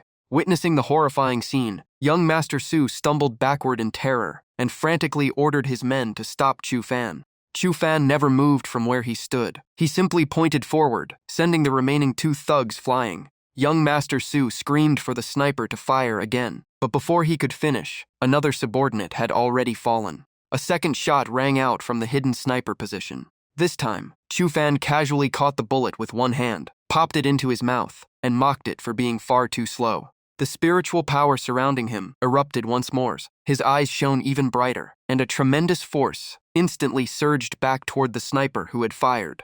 Chu Fan's attack tore through the air, shot into the building across the way, and sliced the hidden sniper in half on the rooftop. With every enemy eliminated, Chu Fan stood silently in the fading white smoke. Huang Fu quickly sat up and anxiously asked if he was hurt. She clenched her fists, unable to hide her fear. She had never seen Chu Fan unleash such a terrifying power before. But just as Huang Fu stepped closer, Chu Fan suddenly reached out and grabbed her by the throat. His face remained cold and emotionless as his grip tightened. Huang Fu gasped for air and struggled to call his name. Without hesitation, Chu Fan lifted Huang Fu into the air with one hand. Hanging helplessly above the ground, Huang Fu tried to remind him that she was his senior sister. Her face turned pale from suffocation. She desperately clawed at Chu Fan's arm but could not break free, barely managing to whisper his name. At the critical moment, two figures suddenly descended from the sky. A burst of spiritual power slammed directly into Chu Fan's back. Forced to let go, Chu Fan released Huang Fu, and she fell to the ground. The one who attacked was Qin Lung. Kneeling on one knee in the distance, she unleashed another wave of spiritual power and shouted for their senior sister to get away. The instant Chu Fan turned around, he charged straight at Qin Lung. Overflowing with killing intent, he leaped into the air and raised his hand for a finishing blow. A deafening explosion echoed as Chu Fan's strike smashed into the spot where Qin Lung had just been standing, filling the area with dust and smoke. Fortunately, Qin Lung had escaped the attack just before it landed. Hovering in the air, she quickly formed hand seals and chanted, "Heaven and earth, without limit. Heaven and earth, lend me your power." Meanwhile, a formation had already trapped Chu Fan below. As she landed, Qin Lung finished the incantation. Withered wood returns to spring. Inner demons disperse. A massive surge of energy instantly erupted beneath Chu Fan's feet. After completing the technique, she rushed over to Huang Fu. Their senior sister immediately asked what had happened to Chu Fan. Looking at Chu Fan struggling against the formation, Qin Lung explained that the hidden power inside him had been corrupted by demonic energy. Moments later, streams of demonic energy poured from Chu Fan's mouth and eyes. Amid the dark atmosphere, a pure golden ray of light suddenly pierced through the black aura. As the golden spiritual power gradually recovered, Chu Fan finally collapsed from exhaustion. Seeing him lose consciousness, Huang Fu and Qin Lung rushed over to catch him. They quickly realized that his soul had been severely eroded by demonic energy and might not survive much longer. Holding the suffering Chu Fan in their arms, they immediately decided to take him back to the clinic for treatment. Sometime later, inside the treatment room, Qin Lung sat by Chu Fan and began healing his injuries. Sweat poured from Chu Fan's body. After a long treatment, Qin Lung finally sighed in relief and said his condition was stable for now, but his soul remained dangerously weak. Nearby, Huangfu quietly prepared a wet towel. She gently wiped the sweat from Qin Lung's face and said she had already contacted their third junior sister on the way back, hoping she could save Chu Fan. Just then, the treatment room door swung open, and a calm voice remarked that things were far more serious than Huangfu believed. The one who entered was Nangang Yuning, their third junior sister. She walked in with a proud and confident demeanor. As soon as she stepped inside, Nangang Yuning gathered spiritual power before her chest and coldly declared that after saving their junior brother, she would settle the score with the two of them. She took out a divine mirror, suspended it in midair, and activated the secret art. Yin accompanies Yang, guardian of the sacred spirit. The enormous mirror stopped above Chu Fan's head as countless streams of spiritual power rose from the ground and flowed into his body. Before long, Chu Fan's soul was drawn into the divine mirror. Standing at the center of the formation, Nangang Yuning controlled the artifact and shouted, "Yin-Yang duality mirror." After finishing the ritual, she placed the mirror on the ground and turned to scold Huangfu and Qin Lung, saying that without her, Chu Fan would already be dead. Huangfu crossed her arms in protest and demanded to know why she was being blamed. Qin Lung also insisted that she could have saved Chu Fan even without their third junior sister. Seeing them still arguing, Nangang Yuning angrily shouted, reminding them that they had apparently forgotten their master's warning from years ago. The scene immediately shifted to the past, deep within a forest, where their master held the young Chu Fan in his arms, while the three sisters stood beside him as children. Looking at the child, the master said thoughtfully that Chu Fan possessed an extremely unusual constitution, and the innate energy within him was incredibly difficult to control. As he finished speaking, the master slowly raised his hand, and spiritual power flowed from his fingertips in waves of mystical light. That stream of energy split into 3 different powers, each one floating above a different person's head. Meanwhile, Chu Fan was still in his master's arms, staring at his senior sisters with wide, curious eyes. After watching for a while, the little boy suddenly blushed and flashed the most innocent smile. Back in the present, Qin Lung lowered his head and quietly admitted that of course he still remembered. At that moment, Nangang Yuning lost her composure, rushed forward with a raised fist, and angrily blamed the two for letting their junior brother fall into danger, saying she would discipline them on their master's behalf. Just as things were about to explode, Chu Fan suddenly stopped her and slowly sat up, completely soaked and still looking exhausted. The moment she saw Chu Fan awake, Nangang Yuning stopped at once, hurried over with concern, told him to lie back down, and kept asking if he was hurting anywhere. Seeing how worried she was, Chu Fan gently said he was fine, and that Huangfu Shiji should not be blamed for this. Then he leaned close and whispered a few words into Nangang Yuning's ear, making her blush before she loudly declared that everything was Sumu's fault for bullying their sect, while no one was there to protect it. After hearing the whole story, Nangang Yuning slowly closed her eyes and gave a cold snort, as if she finally understood everything. She then turned to the other two with a disappointed look and said, "It all happened because their cultivation was not strong enough, and they only cared about researching useless things." Wrongly accused, Huangfu quickly defended herself, saying she followed the Jinji Dao and should not be blamed like that. But Nangang Yuning ignored the explanation, put her hands on her hips, and scolded the other person for always smelling like medicine and letting their junior brother get into trouble the moment he left the mountain. After finishing her lecture, she walked straight to the door and told Chu Fan to wait there while she went to drag Sumu back to answer for everything. Not long after, Nangang Yuning arrived at the Su family estate, where the entire mansion was covered in ice, as she stood proudly on the rooftop, demanding that Sumu be handed over. Suma's father replied awkwardly that there was not even an arrest order from the Paranormal Bureau, so doing that would be an insult to Haicheng. Facing that answer, Nangang Yuning calmly stepped down across blocks of ice, her cold eyes making it clear that he still did not understand.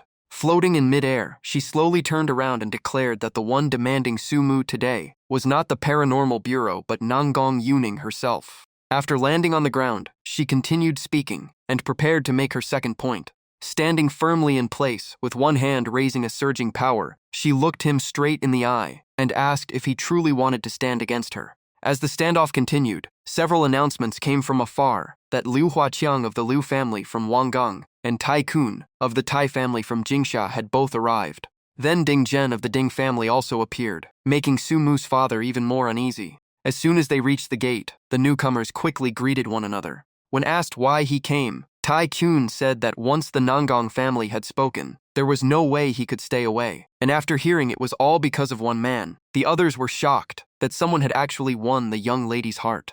The three of them then strode inside together, with nearly all of the supporting forces now gathered. When they reached Nanggong Yuning, the three immediately lined up, cupped their fists, and demanded that the Su family give Miss Nanggong a proper explanation. With powerful allies behind her, Nanggong Yuning's presence became even more overwhelming as the power in her hand kept pressing forward while she coldly asked whether the Su family would hand Su Mu over or force her to take him herself. Meanwhile, Su Mu hid deep inside the mansion with a pale face, unable to believe that even the Nanggong family had taken Chu Fan's side. Thinking about his situation, he collapsed into a chair in despair and kept wondering how he could possibly get out of this. Just as Su Mu was pulling at his hair, a man in golden robes with a royal crown suddenly appeared behind him and calmly asked if young Master Su was in trouble. Hearing the familiar voice, Su Mu quickly turned around and stared in shock at the newcomer. Like a drowning man grabbing his last hope, he clutched the man's robe and begged for help, saying he had followed every instruction and only wanted to be saved now. But everything went the exact opposite of what Su Mu expected, as the man not only refused to help, but also kicked him flying across the room. The heavy impact left Su Mu sprawled across the floor, groaning in pain without stopping. The man slowly walked over, stepped on Su Ma's chest, and declared that he could not only free him from Nanggong Yuning, but also make sure Chu Fan would never return again. Without changing his stance, the old man took out a sheet of paper and held it between two fingers. He flicked the paper towards Su Mu, but just as Su Mu reached for it, it drifted off to the side. The moment Su Mu picked it up and read it, his face filled with shock. After reading everything, his eyes turned calculating as he laughed and declared this would make that arrogant man kneel and beg for mercy. Holding the paper, Su Mu sighed that the immortal master had hidden it so well that he searched forever. If these two photos reached the Paranormal Bureau, Chu Fan would be doomed. As Su Mu pushed himself up to leave, the old man stopped him and warned him not to rush. The old man reminded him that everyone outside was on Chu Fan's side, so showing himself now would be walking straight into a trap. Su Mu immediately turned pale and nervously asked what he should do instead. The old man put an arm around his shoulder and calmly said he would handle the Paranormal Bureau himself. Once Nanggong Yuning escorted Su Mu to Chu Fan, they could capture everyone in one move. Even after hearing the plan, Su Mu still looked uneasy. Seeing Su Mu hesitate, the old man took out a red pill and solemnly introduced it as the Divine Body Protection Pill. The moment Su Mu smelled its fragrance and saw its glow, he knew it was an extremely rare treasure. The old man explained that after taking it, even blades and bullets would barely be able to harm him for 12 hours. Hearing that, Su Mu eagerly took the pill, admired it in his hand, and repeatedly thanked the immortal master for preparing everything so carefully. Outside, Su Mu's father was still confronting Nanggong Yuning. He summoned a massive spirit tiger with his spiritual power and loudly warned that pushing this any further would awaken the Su family's ancestor. At that moment, Nanggong Yuning simply tapped the ground with her foot. In an instant, a majestic spirit bird appeared in the sky as she coldly demanded that the Su family hands Su Mu over immediately. Seeing that she refused to back down, Su Mu's father raised both hands as blazing flames erupted around him, clearly preparing to attack. Before he could make a move, Su Mu walked out of the mansion and said he would go willingly, so there was no need to make things worse. His father froze in shock and called out his name. Su Mu remained calm, reassured his father, and willingly agreed to leave with Nanggong Yuning. Nanggong Yuning showed no mercy. She instantly bound him with chains and mocked him, saying she might have respected him a little if he had not hidden inside the mansion the whole time. At the same time, the old man from earlier suddenly appeared on the rooftop. As soon as he appeared, he smiled mysteriously and muttered that the return gift for his junior brother would arrive very soon. Back with Chu Fan, Huangfu kept staring at Nanggong Yuning's mirror, wondering how much it would sell for at Gushuan Pavilion. Meanwhile, Qin Lung wiped the sweat from Chu Fan's forehead and reminded him to tell his senior sisters immediately if anything unexpected happened again. Chu Fan obediently nodded before quietly asking what the Paranormal Bureau was actually responsible for. Qin Lung was about to explain, but Huangfu quickly stepped in with a smile and said it was an organization that managed people with spiritual powers like them. Huangfu went on to explain that the Paranormal Bureau handled everything from major crimes like murder and arson to minor violations, disputes between powerful factions, tax evasion by merchants, and even incidents involving evil spirits or cultivation clans. Everything fell under the bureau's authority. After hearing the explanation, Chu Fan clapped his hands and concluded that every cultivation path was under the paranormal bureau's control, making it an incredibly powerful force. Huang Fu nodded with a smile and said that was why Nanggong Yuning was known as the Demon King of Chaos, almost like a supreme inspector with the power over life and death. The moment she said that, Qin Lung quickly raised a hand and warned them to stop talking about the topic. Right then, the door was suddenly thrown open as Nanggong Yuning walked in and immediately objected, saying she always enforced the law fairly and asking who dared gossip about her behind her back. Walking farther inside while still gripping the chain in one hand, she crossed her arms and glanced at Huang Fu, asking if she had been deliberately ruining her reputation. Caught red-handed, Huang Fu could only scratch her head with an awkward smile, her face turning bright red before quickly changing the subject by asking where Su Mu was since Nanggong Yuning had gone to capture him. At the mention of his name, Nanggong Yuning gave the chain a hard pull and threw Su Mu into the middle of the room. He crashed onto the floor before she coldly announced that the prisoner had been delivered. Struggling to lift his head, Su Mu looked at Huang Fu and Chu Fan, then gave a faint smile and greeted them as if nothing had ever happened. The moment Su Mu opened his mouth, Huang Fu rushed over, kicked him hard, and shouted for him to shut up. She angrily declared that he would pay back tenfold for everything he had done to her junior brother. Even lying on the floor with a pale face, Su Mu forced out a twisted smile and said his biggest regret was not humiliating Huang Fu even more in front of Chu Fan. Those shameless words sent Huang Fu into a rage as she gritted her teeth and raised her leg for another crushing kick. But Nanggong Yuning quickly pulled Su Mu away with her chain, saving him from the kick before telling Huang Fu to calm down. After dragging him aside, Nanggong Yuning stared at Su Mu and said that the most important thing now was finding the person backing him. Curled up in the corner, Su Mu suddenly laughed and arrogantly told the three senior sisters that if they all belonged to him, he would spare Chu Fan's life. Hearing that, Nanggong Yuning instantly lifted him into the air with spiritual power, loosened the chains, and coldly asked if he was threatening her. Standing nearby, Huang Fu was just as stunned, wondering who had given him such insane confidence. A second later, Nanggong Yuning slammed him into the wall and pinned both of his hands with 2 ice spikes, locking him in place as he let out a painful scream. Nailed to the wall, Su Mu stared at his bleeding hands and realized in horror that the divine body protection pill had completely failed. Meanwhile, Qin Lung carefully observed the black smoke surrounding Su Mu and was secretly shocked by the enormous amount of pill poison built up inside his body. Within minutes, the entire room filled with poisonous gas. Qin Lung quickly turned and shouted for Chu Fan to stay back, because the pill poison inside Su Mu was about to erupt. Huang Fu immediately rushed over to shield her junior brother. Pinned to the wall in miserable condition, Su Mu bled from every facial opening while his flesh swelled as if it were about to explode. Trembling in fear, he begged for help and claimed he knew a secret about Chu Fan. Before he could finish, his entire body exploded, sending out a terrifying shockwave. Nanggong Yuning reacted instantly and raised an ice wall to stop the poisonous gas from spreading. Right after the explosion, countless streams of poison slammed into the ice wall Nanggong Yuning had just created. In only a few moments, the ice was corroded and a huge hole appeared. Seeing this, Nanggong Yuning repeated Su Mu's unfinished words, while Qin Lung focused on the corroded area and was astonished by how terrifying the poison truly was. Not far away, Huang Fu was still shielding Chu Fan when several gold coins suddenly fell from her clothes onto the floor, drawing everyone's attention. Even Huang Fu had no idea what was happening. Qin Lung stepped forward to examine the remaining bloodstains. Her expression turned grim as she confirmed it was the scarlet poison pill, a deadly pill capable of erasing even the victim's soul. It was obvious the mastermind had planned everything with extreme cruelty. Hearing that, Chu Fan rested his chin on his hand and said that if the soul had been destroyed, then every clue had been erased. He could not understand why the enemy had gone so far, just to silence Su Mu.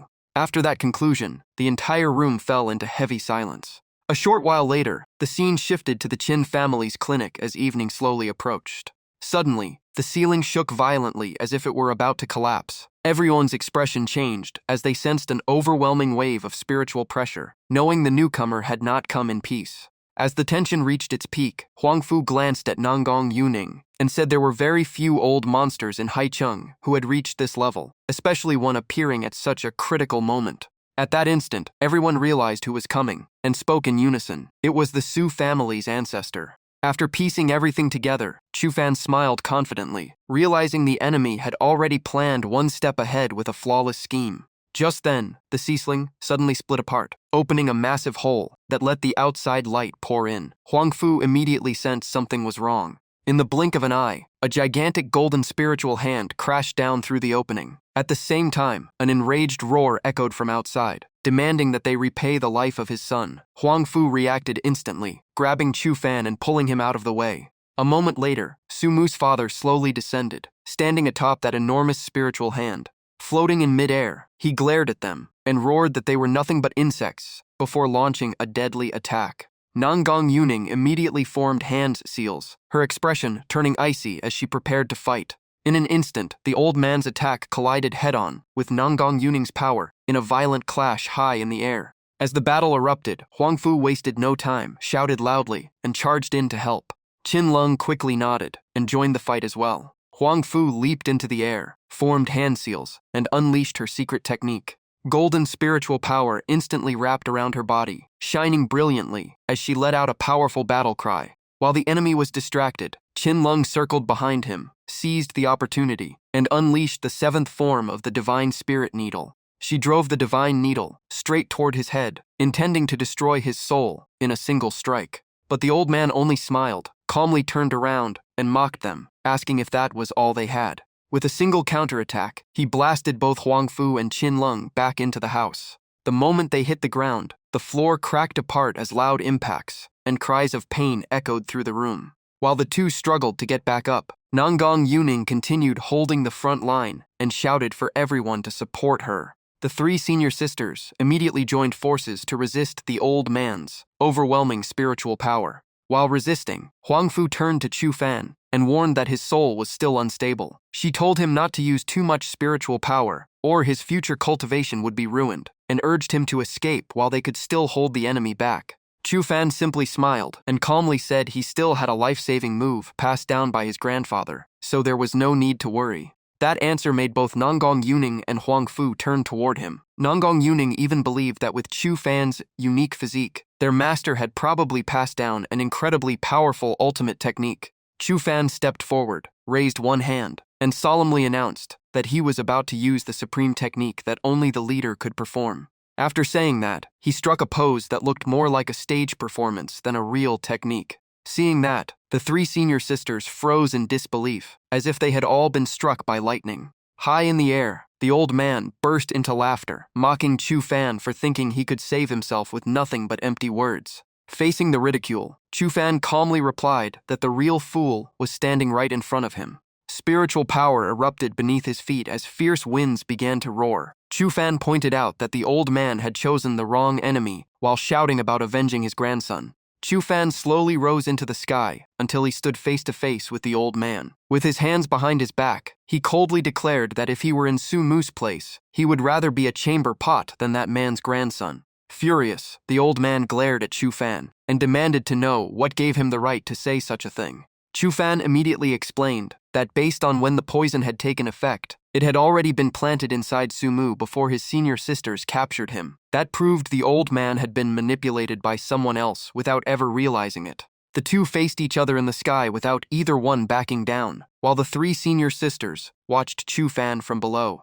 Nangang Yuning looked up in admiration, feeling that Chu Fan looked exactly like their master in the past, and asked the other two if they felt the same. Qin Lung blushed and softly admitted that seeing him like that made her heart race, as if her junior brother were holding her in his arms. Huang Fu licked her lips with an amused smile and said Chu Fan had truly grown up enough to make even her heart skip a beat. Hearing them say that, Nangang Yuning lowered her head as her face turned red. Deep down, she felt exactly the same but refused to admit it. Meanwhile, Chu Fan calmly floated in the air, secretly smiling, because he knew the old man had fallen right into his trap.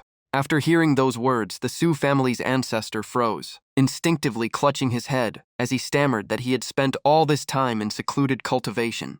Chu Fan immediately pressed that weakness, calmly pointing out that if the old man had left seclusion earlier and cared more about his disciples, Su Mu might not have ended up like this. In the end, the old man also had to bear part of the responsibility. Those words struck deep, making the ancestor blame himself as confusion filled his eyes, and he began doubting everything. Unable to accept the truth, he grabbed his head and roared that he did not want to hear another word. Consumed by rage, he unleashed a massive attack toward the house below, declaring that even if they were not the killers, they would still be buried alongside his grandson. He immediately raised 2 fingers to form hand seals, as surging spiritual power flooded the entire area with terrifying force. One gigantic spiritual arm after another rushed toward Chu Fan, while he remained perfectly still with a calm expression. Watching everything unfold exactly as he had planned, Chu Fan simply smiled and said that the final moment had finally arrived. Chu Fan slowly raised 2 fingers, recited the incantation, and officially activated his technique. In an instant, 2 massive Bagua formations appeared above and beneath the ancestor. As Chu Fan shouted, the 5 thunder formation completely sealed shut, leaving the old man stunned and confused. Countless bolts of lightning crashed down at once, striking the ancestor and making him scream in agony. Only then did he realize Chu Fan had dragged out the conversation just to secretly set up the formation. Standing below, Chu Fan could only shake his head and sigh that outsmarting someone so slow was hardly any fun. As soon as Chu Fan landed, Nangang Yuning immediately vented her anger, saying anyone who exhausted her junior brother deserved to be punished. Huang Fu urged him to rest, because thinking too much was even more tiring than fighting. Qin Lung handed him a cup of water and praised the 5 thunder formation for using very little spiritual power while delivering incredible results, calling it a brilliant technique. Trapped inside the formation, the ancestor gritted his teeth and searched for a way to break free. Just then, an unfamiliar voice suddenly announced that Chu Fan was under arrest. Moments later, a squad from the Paranormal Bureau arrived at the scene. Leading the group was a young captain, holding an official warrant as he walked toward everyone. The moment he saw the Paranormal Bureau, the ancestor immediately shouted accusations and demanded they kill Chu Fan to avenge his grandson. Nangang Yuning did not hesitate for a second. She stepped in front of Chu Fan, raised a hand to protect him, and declared that anyone who wanted to touch her junior brother was welcome to try. Hearing that, every member of the Paranormal Bureau changed expression. After realizing Chu Fan was the person their young lady always talked about, they silently prayed they would not make her angry. Only the captain remained serious, declaring that he would never bow to power or influence. As soon as he finished speaking, he dropped to his knees before Chu Fan. The squad behind him stared in confusion, wondering why their captain had suddenly knelt down. Ignoring their shock, the captain cupped his fists and sincerely pleaded with Chu Fan. He explained that Chu Fan's ability to enter a demonic state and then return to normal was extremely valuable for the Bureau's research on demonized humans, because the world was slowly descending into chaos. As he spoke, tears welled up in his eyes. With both hands raised respectfully, he earnestly asked Chu Fan to visit the Paranormal Bureau. Seeing their captain kneel, every squad member behind him also knelt and sincerely invited Chu Fan to cooperate. Chu Fan walked over to the captain, crossed his arms, studied him for a moment, and smiled, saying that if this was an act, he actually liked this style and hoped they would do it more often. In the end, the ancestor remained trapped inside the 5 thunder formation, while the Paranormal Bureau escorted Chu Fan into their vehicle and drove away, leaving the old man behind. Left all alone, the ancestor could only glare at them with burning hatred and swear through gritted teeth that Chu Fan would die a miserable death. The Paranormal Bureau vehicle quickly drove through the forest and disappeared into the distance. Inside the vehicle, Nangang Yuning calmly explained that the Su family's ancestors was the symbol of strength for one of the greatest clans in the paranormal world. At that moment, the image of Xuan Mingzi appeared, standing proudly before a massive army. Nangang Yuning explained that he was the Su ancestors' disciple and currently served as the military spokesperson of Great Xia, meaning he would never let this incident go so easily. Still inside the vehicle, Nangang Yuning continued persuading Chu Fan to join the Paranormal Bureau, explaining that such an identity would make outside forces think twice before targeting him. Chu Fan smiled and replied that it did not matter whether others dared to attack him. As long as his senior sister was in the Paranormal Bureau, he was willing to join. Hearing that answer, Nangang Yuning blushed and quickly looked away. Deep down, she believed Chu Fan was joining because of her, but she still reminded him that his own safety had to come first. Just then, Huang Fu walked over with her usual charming smile, brushed back her hair, and teased that hearing those words made her a little jealous too. After saying that, Huang Fu gently pushed Chu Fan back against his seat, leaned in close, and warmly invited him to join the Huang Fu group, promising to protect him with everything she had.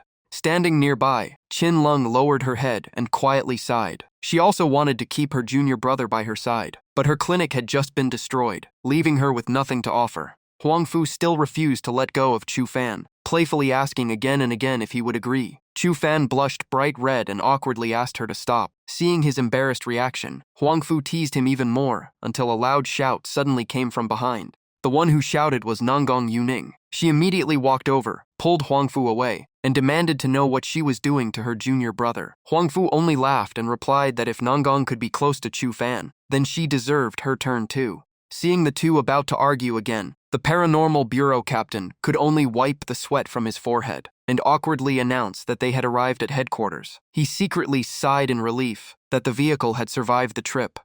Before long, the paranormal bureau headquarters came into view. As soon as they stepped inside, an angry shout echoed throughout the building. The one causing the scene was Chen Fa, the young master of the Chen family. Sitting arrogantly in the room, he thought about how he had pursued Nanggong Yuning for 3 years and knew she always cared about a junior brother. Now that Chu Fan had come here himself, Chen Fa was determined to teach him a lesson.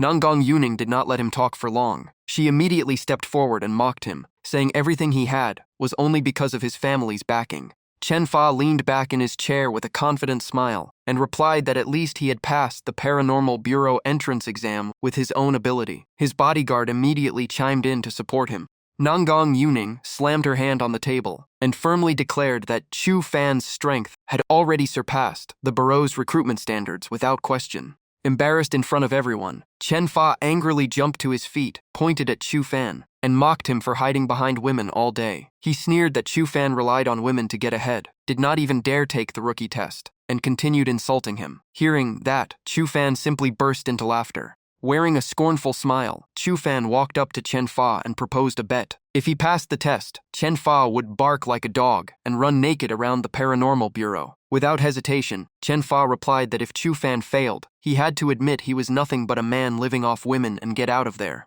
Chu Fan immediately accepted the wager, without a second thought. The test quickly began as an examiner raised a sign, announcing that the first challenge was a gravity strength test. Chu Fan calmly stepped forward and lifted 2 enormous weights with just one hand, leaving everyone staring in disbelief. He then casually tossed both weights away, as if they weighed nothing at all. The next challenge measured punching power. Another staff member raised a sign while Chu Fan walked over to the testing machine. He threw a single punch so powerful that it blasted the machine straight through the wall behind it, completely destroying the wall. Watching the display, the 3 senior sisters looked at Chu Fan with admiration and could not stop praising how amazing he was. Everyone else stood frozen in fear, unable to believe a human could possess such strength. After finishing the tests, Chu Fan casually dusted off his hands. He quietly recalled how his grandfather had raised him on countless spiritual pills and wines, while teaching him the Chu family's cultivation technique, making his body far stronger than ordinary people long ago. After witnessing Chu Fan's performance, Chen Fa sat there in stunned silence. Even so, he forced himself to stay calm and coldly said it was too early to celebrate because one final test remained. Soon afterward, the group moved to the indoor firing range for the last part of the examination. Chu Fan looked confused and asked if he was supposed to shoot a gun. Chen Fa smirked and replied that Chu Fan was dreaming because someone else would be doing the shooting. Chu Fan was quickly led into position and blindfolded. Across from him, several marksmen aimed their guns at him and announced that to pass the test, he had to dodge every bullet fired at him. Chen Fa stood outside with his arms crossed and a smug smile, adding that if Chu Fan was hit by more than 5 bullets, he would immediately fail. Hearing those rules, the 3 senior sisters immediately protested. They pointed out that the test normally required only one shooter, yet Chen Fa had arranged an entire squad and even blindfolded Chu Fan. On top of that, the area had been sealed by a formation that completely prevented the use of spiritual power, making it obvious the test was being rigged. Chen Fa calmly replied that the Bureau prohibited spiritual power during the exam, and that the blindfold was simply there to enforce the rule. Huangfu immediately mocked him by asking if he was afraid of losing, leaving Chen Fa with nothing but a cold snort. Realizing the argument would change nothing, the 3 women looked worried. Only Qin Lung smiled calmly and reassured them, saying she had a feeling Chu Fan would not be cornered so easily. On the other side, Chen Fa stopped wasting time and immediately gave the order to open fire. After issuing the command, he smiled with complete confidence, convinced Chu Fan had no chance of winning this time. Gunfire instantly echoed across the firing range. Even with his eyes covered, Chu Fan flawlessly dodged every shot without letting a single bullet touch him. After a non-stop barrage, the marksmen were completely exhausted. They collapsed onto the floor, gasping for breath, and reported that they had almost run out of ammunition and could not continue. Hearing that, Chen Fa clenched his fists in anger and insisted Chu Fan had cheated, or someone had tampered with the results. He refused to believe it was Chu Fan's real strength and demanded a direct fight. Chu Fan only smiled with interest, removed his blindfold, and replied that Chen Fa had said it himself, so he had better not go back on his word. Chen Fa stepped forward and adjusted his suit, secretly thinking this was his chance to prove to Nangang Yuning who the better man really was. With that in mind, he ripped off his suit jacket, threw it aside, and strode into the arena full of confidence. But the moment he stepped into the ring, Chu Fan dropped him with a single punch. Before Chen Fa could recover, Chu Fan pinned him to the ground and rained down punch after punch until blood splattered everywhere. Before long, Chen Fa was covered in injuries and had to be carried away on a stretcher. Even then, he gritted his teeth and shouted that this was not over. Seeing how stubborn he was, Chu Fan could only hold his forehead and shake his head, saying it was embarrassing to lose, and still refused to admit defeat. A while later, everyone returned to the original room. Twirling a pen in her hand, Nangang Yuning handed Chu Fan a registration form and said that once he signed it, he would officially become a member of the Paranormal Bureau. Just then, a group of soldiers suddenly entered the room. Everyone around them was shocked, wondering why the military had shown up. Chu Fan was about to sign the document, but the commotion made him look up toward the entrance.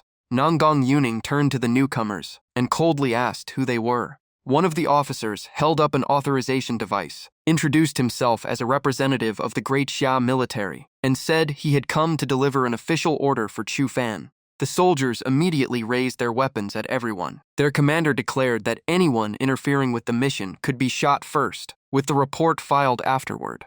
Seeing this, the three senior sisters' expressions changed. They recognized it as the highest level of military authorization, carrying authority almost equal to the Minister of Defense. It was clear the situation had completely slipped out of control. Knowing they could not oppose such an order, Chu Fan calmly followed the soldiers, and the commander immediately signaled his men to escort him away. Not long afterward, Chu Fan was taken to a courtroom. The atmosphere inside was extremely heavy, and everyone present wore a serious expression. Standing in the defendant's position, Chu Fan was handcuffed with guards stationed on both sides. He stood there in silence as every eye in the courtroom focused on him. Elsewhere in the room, Xuan Mingzi looked at Chu Fan with a smug smile, convinced that this time there was no escape. Before long, the three senior sisters also arrived. They were deeply anxious and realized that only one person could still save Chu Fan. With that thought, Nangang Yuning immediately rushed outside to make a phone call. As soon as the call connected, she hurriedly said, "Hello." Inside the courtroom, Xuan Mingzi picked up a remote, turned on the large screen, and addressed the judges, inviting them and the jury to watch the footage. The screen immediately replayed the scene of Chu Fan losing control. Xuan Mingzi loudly claimed that some people looked completely normal on the outside, but secretly hid monsters within, waiting for the perfect chance to slaughter others and feed on human flesh. The next footage showed rows of victims' bodies, as Xuan Mingzi blamed every death on Chu Fan. He even compared the July 13 massacre to the Haicheng fire on June 13 of the previous year, emphasizing that this time 37 people had died and one had been injured, making it an even greater tragedy. After the so-called evidence finished playing, panic instantly spread through the courtroom as people screamed about demons from every direction. In contrast, the presiding judge remained calm. Sitting at the bench, he asked whether proper containment measures were in place and whether Chu Fan could suddenly lose control during the trial. Hearing that, Xuan Mingzi immediately pointed at Chu Fan and declared that every brutal and bloodthirsty act had been committed by this monster, disguised as a human. The screen replayed the footage of Chu Fan losing control once more, as Xuan Mingzi loudly declared that Chu Fan was the true murderer. As the trial dragged on, one of the officials, seated above, lost patience and shouted that there was nothing left to discuss, ordering them to execute the criminal immediately. The moment those words were spoken, the crowd erupted together, screaming for Chu Fan's death and repeatedly calling him a beast. Facing a wave of outrage from every direction, Chu Fan stayed calm, covered his mouth, and let out a long, bored yawn. Seeing that attitude, the judge slammed the gavel and demanded to know why Chu Fan dared to disrespect the court. He then calmed himself and claimed the evidence was undeniable, asking how long Chu Fan planned to deny his crimes. Secretly, he was thrilled by the reward Xuan Mingzi had promised, convinced Chu Fan had no way out this time.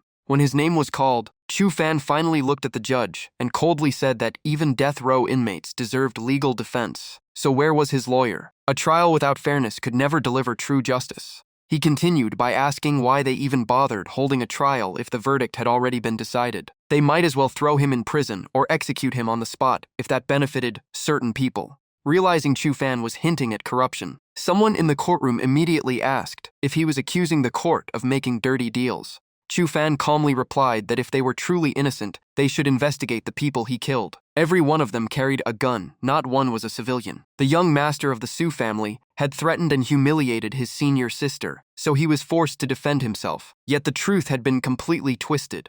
Chu Fan's voice echoed through the courtroom. He questioned the connection between the Su family's ancestor and Xuan Mingzi, then stared at the chief judge and asked if he truly dared to swear he had never colluded with Xuan Mingzi. The question hit a nerve. The chief judge instantly turned pale, wondering how much Chu Fan actually knew.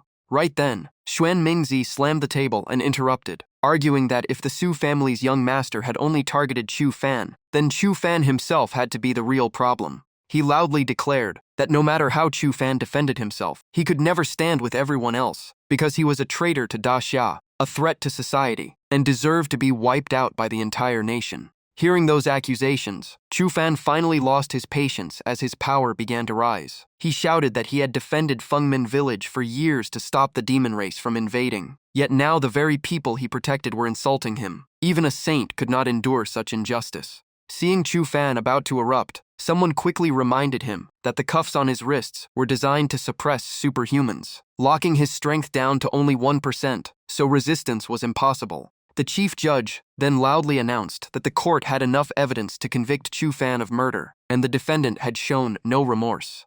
Holding the verdict in his hand, the chief judge firmly struck the gavel and ordered the death sentence to be carried out immediately. Standing nearby, Xuan Mingzi quietly drew the sword hidden behind his back, preparing to strike personally. Xuan Mingzi immediately charged forward with his sword, his face filled with excitement as he declared he would personally execute the criminal before him. Leaping above Chu Fan, he unleashed his spiritual power with explosive force and roared as he used the ultimate move, Xuan Ming Chi Force, One Blade Flow. Just as the blade was about to reach Chu Fan, he suddenly raised both hands and caught it between his palms, blocking the attack with his bare hands without a single injury. A massive surge of power instantly erupted from Chu Fan's body, freezing Xuan Mingzi in place and preventing him from moving any farther. Seconds later, Xuan Mingzi's face turned pale as blood poured from his mouth. He could not believe Chu Fan, restricted to only 1% of his power, had still stopped One Blade Flow. Chu Fan answered only with a cold look of contempt before curling his lips into a faint smile.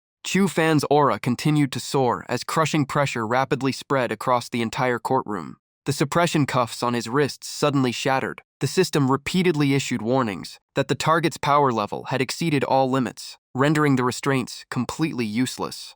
Witnessing this, Xuan Mingzi was both horrified and furious. He knew those cuffs could suppress even the 10 great demon generals, yet Chu Fan had destroyed them with ease. Free from his restraints, Chu Fan calmly raised 2 fingers to gather his power and asked if they had finally realized the truth, or if it was already too late. Faced with that overwhelming pressure, Xuan Mingzi hurriedly created a defensive barrier with Xuan Ming Chi Force to protect himself. Chu Fan instantly launched his attack and shouted the name of his ultimate skill, 3 Realms Guardian, 5 Emperor's Star Mark. In that instant, a gigantic bolt of lightning crashed down from the sky and engulfed the entire courtroom as Chu Fan roared, "Myriad gods pay tribute, hidden thunder god." Sensing the disturbance inside, the 3 senior sisters rushed to the courthouse entrance, anxiously calling Chu Fan's name and demanding to be let in. Just as they were about to force their way inside, a commanding voice suddenly echoed from behind, ordering everyone to stop. Inside the courtroom, dust and violent energy filled the air, forcing everyone to scramble for cover. Many admitted in fear that if Chu Fan were truly a demon, he could have wiped them all out long ago instead of standing there arguing. Amid the chaos, Chu Fan stood tall, with overwhelming pressure. The people around him dropped to their knees, begging for mercy and insisting everything had been arranged by the chief judge and Xuan Mingzi, while they were only pawns. Chu Fan slowly walked toward Xuan Mingzi. By then, he was sitting on the ground in a miserable state, repeatedly bowing and begging for his life. While constantly apologizing and pleading for mercy, Xuan Mingzi secretly planned to turn the tables with a poison smoke grenade, designed to suppress superhumans. Just as the tension reached its peak, the courtroom doors suddenly burst open, and a group quickly entered. Leading them were the 5 executive officers of the Superhuman Bureau, with Nanggong Qing at the front, carrying an imposing presence. The moment Nanggong Qing appeared, everyone in the room saw a glimmer of hope. They believed this respected officer would handle everything fairly. But at that very moment, Xuan Mingzi suddenly pulled out a grenade. Without hesitation, he threw it straight at Chu Fan and screamed that Chu Fan had to die. Seeing the grenade flying toward Chu Fan, Nanggong Qing instantly realized the danger. Without wasting a second, he redirected the grenade in the blink of an eye. The grenade flew right back and shot straight into Xuan Mingzi's mouth, leaving him screaming in panic. Moments later, the grenade began releasing streams of blue smoke, leaving Xuan Mingzi completely confused. He desperately covered his mouth and nose, but the blue smoke kept pouring out. His face quickly turned purple as he could only cry out Nanggong Qing's name. Nanggong Qing calmly stepped forward, pointed his staff at Xuan Mingzi, and declared that every case involving the Superhuman Bureau must be judged by the Bureau under the laws of Da Xia. Keeping his staff raised, he formally charged Xuan Mingzi with abusing his authority by illegally arresting Chu Fan without the Bureau's approval. As soon as he finished speaking, Nanggong Qing swung his staff into Xuan Mingzi's face, sending him flying, and declaring that was the first charge. Xuan Mingzi rolled across the floor in a pitiful state, clutching his cheek with one hand while using the other to support himself in pain. Furious, he staggered back to his feet and tried to charge forward. Before he could finish a word, Nanggong Qing coldly cut him off, pointing out that Xuan Mingzi had deliberately ignored the laws governing superhumans by treating Chu Fan's case like an ordinary civilian trial. Nanggong Qing immediately leaped into the air and slammed his staff into Xuan Mingzi's face with even greater force, declaring it the second charge before shouting the technique: "A scholar may be killed but never humiliated." After the strike, Nanggong Qing hooked Xuan Mingzi's collar with his staff and lifted him into the air before everyone. He then delivered another devastating punch that blasted Xuan Mingzi away, before coldly declaring that he had abused the court to create injustice for his own personal gain. Nanggong Qing continued walking forward and sternly accused him of destroying the dignity of the court and damaging the reputation of Da Xia's justice system. Standing before Xuan Mingzi once again, Nanggong Qing raised his staff high, preparing another strike as he declared this was. He instantly leaped into the air and smashed the staff down, sending Xuan Mingzi flying once more. Only then did Nanggong Qing firmly announce the third charge. In the next instant, another deafening explosion shook the entire courtroom. Xuan Mingzi was smashed so hard that the ground caved in beneath him. Blood poured from his mouth as his face twisted from the severe injuries. After finishing the punishment, Nanggong Qing slowly walked through the courtroom. Stopping beside the unconscious Xuan Mingzi, he rested on his staff and declared that this was the sentence unanimously decided by the 5 executive officers of the Superhuman Bureau. Witnessing everything, the chief judge trembled as he protested that the Superhuman Bureau was not controlled by Nanggong Qing alone. Nanggong Qing calmly replied that everything from this point on involved classified bureau matters, so everyone not directly involved should leave immediately. The crowd quickly dispersed, leaving the courtroom nearly empty. At that moment, Nanggong Qing turned to Nanggong Wu Ning and ordered her to kneel. Wu Ning obediently knelt down, looking nervous as she hesitantly tried to call him father. But Nanggong Qing immediately cut her off and coldly told her not to call him that. Sensing the tense atmosphere, Huang Fu glanced at Qin Lung, thinking Nanggong Qing was angry because they had invited Chu Fan to join the Superhuman Bureau without permission and was about to punish Wu Ning.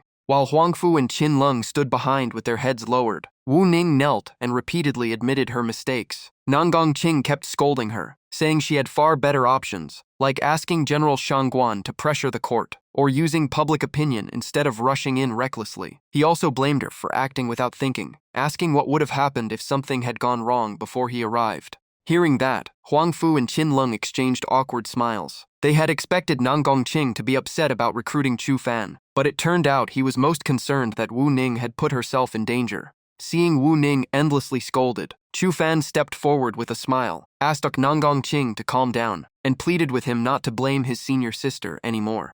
Nanggongqing finally turned to Chu Fan and asked if he was the young man Wu Ning had been talking about all this time. Hearing that, the kneeling Wu Ning immediately blushed and explained that she did not think about Chu Fan every day. She had only been worried about her junior brother. Without letting the conversation continue, Nanggongqing spun the staff in his hand and cast a secret technique. A stream of energy instantly shot toward the center of Chu Fan's forehead, catching him by surprise.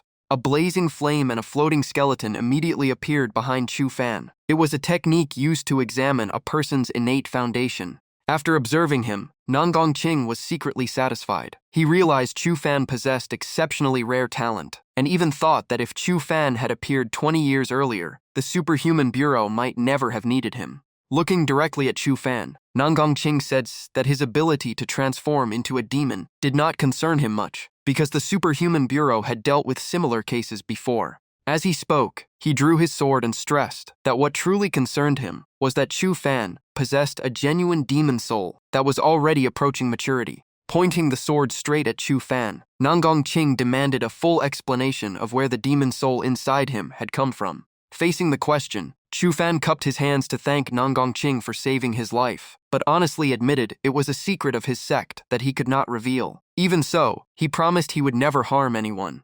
Seeing Chu Fan remain silent, Nanggongqing sternly declared that if he refused to explain, he could only treat him as a spy for the alien race. As an executive officer, he would have no choice but to eliminate him. Those words instantly changed the expressions of the three senior sisters. As the atmosphere grew suffocating, Nanggong Wu Ning quickly stepped forward and begged her father to trust Chu Fan because he would never betray everyone. Right after that, all three senior sisters stepped in front of Chu Fan to shield him. Qin Lung and Huang Fu also declared that they knew their junior brother well and believed he would become a hero. If Nanggongqing wanted to touch Chu Fan, he would have to get past them first. Suddenly, Nanggongqing drove his sword into the ground with tremendous force, cracking the floor beneath him. At the same time, he activated the secret formation known as the Heart-Cleansing Grand Mystic Array. He continued, controlling the sword with spiritual power, while forming hand seals before his lips and chanting another incantation. A violent storm instantly erupted as terrifying pressure spread across the area. A gigantic energy avatar slowly appeared behind Nanggongqing. Once everything was ready, he stared at Chu Fan and asked one last time if he would confess.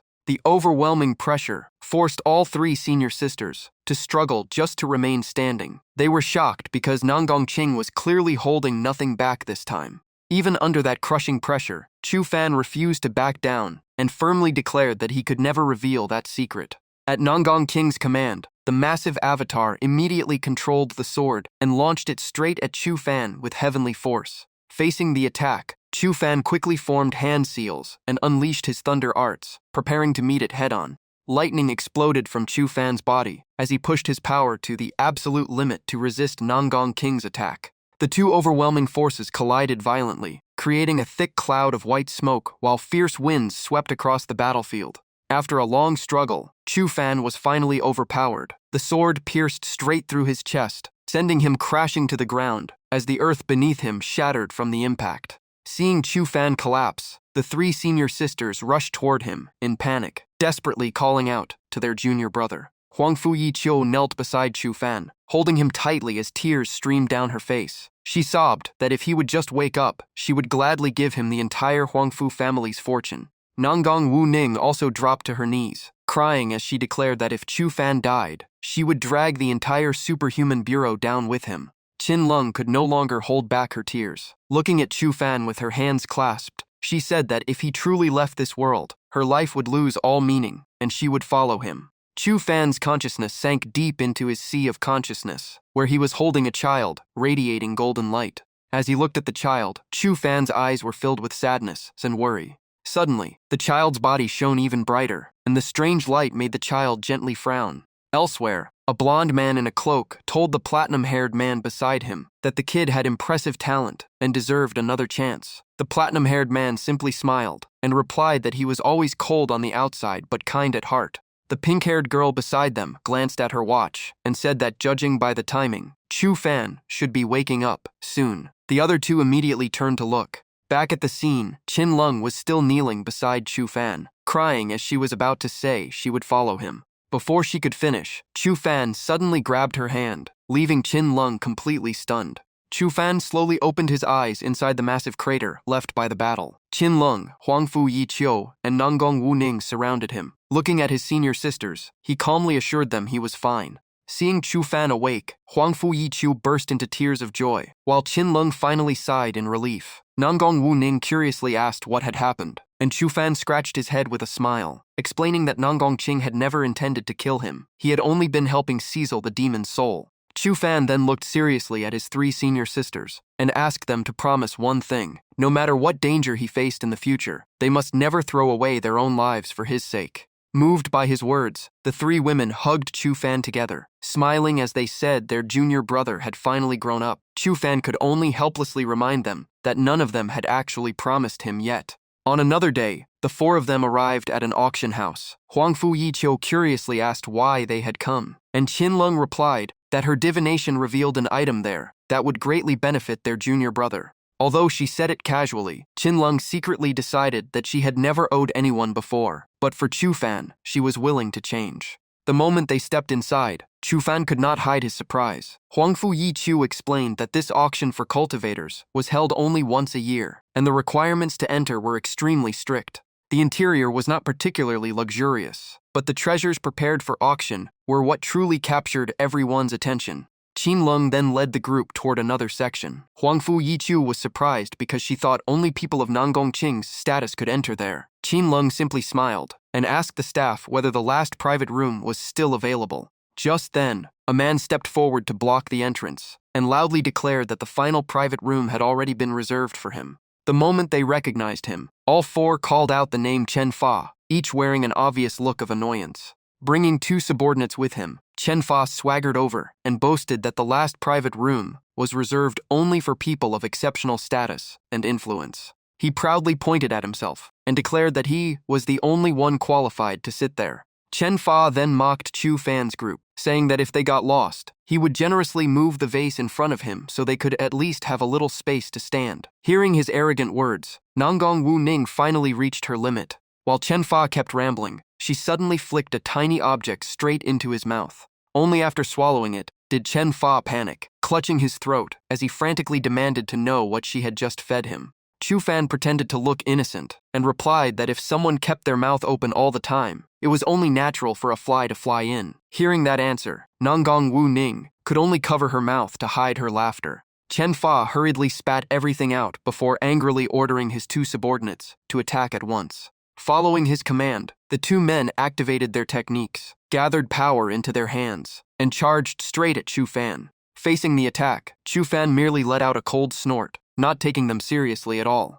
Just as the clash was about to erupt, someone suddenly stepped between both sides. It was Hong Do-wei, the owner of Huangbao Pavilion. He immediately slammed a powerful palm strike into the ground to stop the fight. The impact forced both sides to retreat. Hong Do-wei sternly ordered everyone to stop at once. Chen Fa immediately stepped forward and accused Chu Fan's group of causing trouble on Hong Do-wei's turf, urging him to deal with them. After hearing him out, Hong Do-wei coldly glanced at Chen Fa and barked back, asking if he had a death wish. Standing behind them, Huangfu Yiqiu quietly judged that Hong Do-wei was both incredibly influential and frighteningly powerful. Qin Lung then stepped forward and calmly asked Hong Do-wei if he was really planning to make a move against her people. Seeing this, Chen Fa smugly cut in, reminding everyone that this woman was no ordinary person either. But to everyone's surprise, Hong Do-wei suddenly dropped to one knee before Qin Lung. Chen Fa froze on the spot as Hong Do-wei respectfully said he had finally found the benefactor he had searched for over the years. He happily declared that Qin Lung could bid on anything she wanted, and he would cover every expense. Qin Lung calmly declined, saying she only needed a seat. Hong Do-wei immediately offered her the private room, the most prestigious seat in Huangbao Pavilion. Qin Lung glanced at Chen Fa and casually asked if that room was not supposed to belong to him.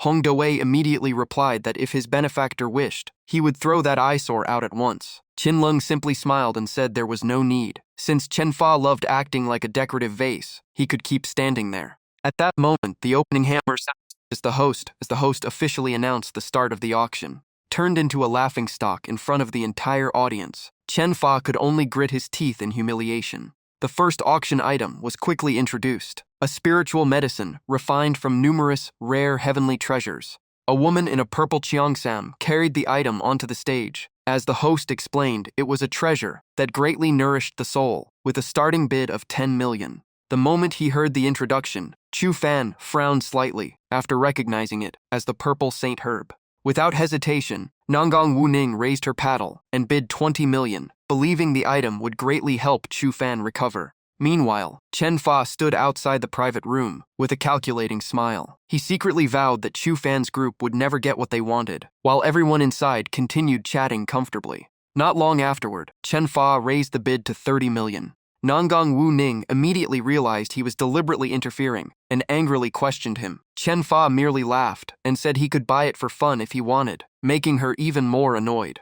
Seeing his senior sister getting angry, Chu Fan smiled and told her to leave this matter to him. He calmly raised his paddle and bid 70 million. Chen Fa refused to back down and instantly increased it to 80 million. Chu Fan bid again, this time jumping straight to 900 million. Chen Fa burst into laughter and boldly called out 1 billion. The host immediately confirmed the 1 billion bid and prepared to declare the sale complete. Only then did Chen Fa realize he had shouted an outrageous price. He hurriedly tried to stop it, but it was already too late. Inside the private room, all four burst into laughter after successfully making Chen Fa waste 1 billion. Everyone praised Chu Fan's clever move, while Chen Fa's face turned bright red with anger. Chu Fan even called out and asked how it felt to spend 1 billion on that pill. Chen Fa stubbornly insisted he had not lost anything and would never let Chu Fan achieve his goal. Chu Fan rested his chin on one hand with a mocking smile and asked who had ever said he wanted to buy it. He explained that the purple Saint Herb had unique properties, and anyone with an extreme yin constitution could never absorb it, so spending 1 billion on it was simply foolish.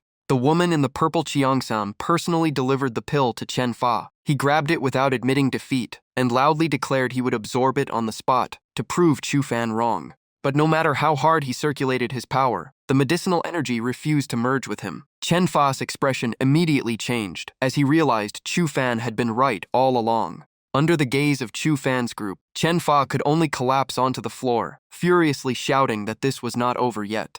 The next auction item was quickly presented. The host introduced it as a mid-grade spirit artifact called the Beginningless Bell. Although it looked old and worn, the profound bronze inside was an extremely precious forging material. After the introduction, the host announced the starting price at 1 million. Hearing the price, someone from another private room sneered that it was nothing but a pile of scrap metal. The woman beside him agreed, saying Huangbao Pavilion must have run out of real treasures. Chu Fan, however, smiled to himself. In his eyes, the first truly valuable item had finally appeared, while everyone else had completely failed to recognize its true worth. The entire auction hall fell silent. Not a single person raised a paddle to bid. Still furious after wasting 1 billion, Chen Fa looked at the item with disdain, thinking only an idiot would buy it. Ancient forging techniques had long been lost, and modern methods would only ruin the outer layer of profound bronze. Seeing no bids, even the host grew anxious. He thought that if this continued, the item would end up withdrawn once again. Just as all hope seemed lost, Chu Fan calmly raised his paddle and bid 1,100,000. Finally seeing a buyer, the host excitedly repeated the bid and firmly brought down the hammer, confirming the item belonged to Chu Fan. Watching Chu Fan spend money on an item, everyone mocked. Chen Fa immediately laughed at him, saying he was pretending to be knowledgeable, despite knowing nothing about ancient forging. Chu Fan simply smiled at the ridicule, without bothering to argue. He then stood up with both hands in his pockets and calmly told Chen Fa that he might not know ancient forging, but he did know how to recognize something truly valuable. Chu Fan explained that two completely different spiritual energies existed inside the artifact. As he finished speaking, he performed a special technique. Moments later, the outer shell of the Beginningless Bell split apart, revealing a small cauldron wrapped in flames. Chu Fan confidently declared that another treasure had indeed been hidden inside. The host quickly examined it with a magnifying glass, before excitedly explaining that spirit treasures were divided into 5 ranks: spirit artifact, treasure artifact, king artifact, immortal artifact, and divine artifact. Each rank was further divided into 7 grades, from low grade to heavenly grade. After inspecting it carefully, he excitedly announced that the item was no longer the Beginningless Bell, but a peak grade king artifact of far greater value. The host then revealed the treasure's true name as the Zumi Ghost Cauldron. Holding the Zhumi ghost cauldron, he enthusiastically explained that according to ancient records, it was once a treasure fought over by countless emperors and passed down through many dynasties. Although its exact abilities remained unknown, its power was undoubtedly terrifying. Hearing this, Chen Fa hid his frustration and mocked that treasures which had existed for ages developed their own spirit. To make one acknowledge a master required incredible destiny, and not just anyone could achieve it. What Chen Fa did not know was that Chu Fan's luck was truly heaven-defying. The moment he finished speaking, the Zhumi ghost cauldron willingly accepted Chu Fan as its master. Watching a king artifact choose him on its own, Chu Fan could not hide his satisfaction. Chen Fa stood frozen, stammering in complete disbelief at what had just happened. The host was equally excited, and immediately asked Chu Fan what special ability he had sensed, after being acknowledged by the king artifact. Before Chu Fan could answer, Huangfu Yiqiu guessed his strength must have increased dramatically. Nangang Wu Ning eagerly wanted to spar with him, while Qin Lung suspected his cultivation had advanced as well. Faced with all those expectant looks, Chu Fan scratched his head and awkwardly admitted that the biggest change he noticed was that going to the bathroom had become much easier. That answer left the three senior sisters completely speechless, as they all collapsed in disbelief, unable to react. Chen Fa burst into laughter, claiming it proved the king artifact was nothing more than a fancy decoration. Still determined to get revenge on Chu Fan, Chen Fa quietly made his plans before leaving the auction. Meanwhile, after obtaining the treasure, Chu Fan's group also prepared to leave. On the way out, Nangang Wu Ning happily suggested treating everyone to a celebration at Jutian that night for Chu Fan's new treasure. Just as the four were about to leave the auction house, two overwhelming killing intents suddenly blocked their path. At the same time, a cold voice declared that no one was allowed to leave. The newcomers were the ancestors of the Su family and the Chen family. The Su ancestor furiously declared that Chu Fan had killed his grandson and disgraced the family, so he would be buried here today. The Chen ancestor coldly added that Chu Fan's soul had already weakened, and his life now belonged to him. Without hesitation, Chu Fan charged into battle at the same time as the two ancestors. Before attacking, he coldly warned that they would soon regret this. Seeing their junior brother surrounded, Qin Lung and Nangang Wu Ning immediately rushed forward to help, but the two family retainers quickly blocked their path, declaring that they were their opponents.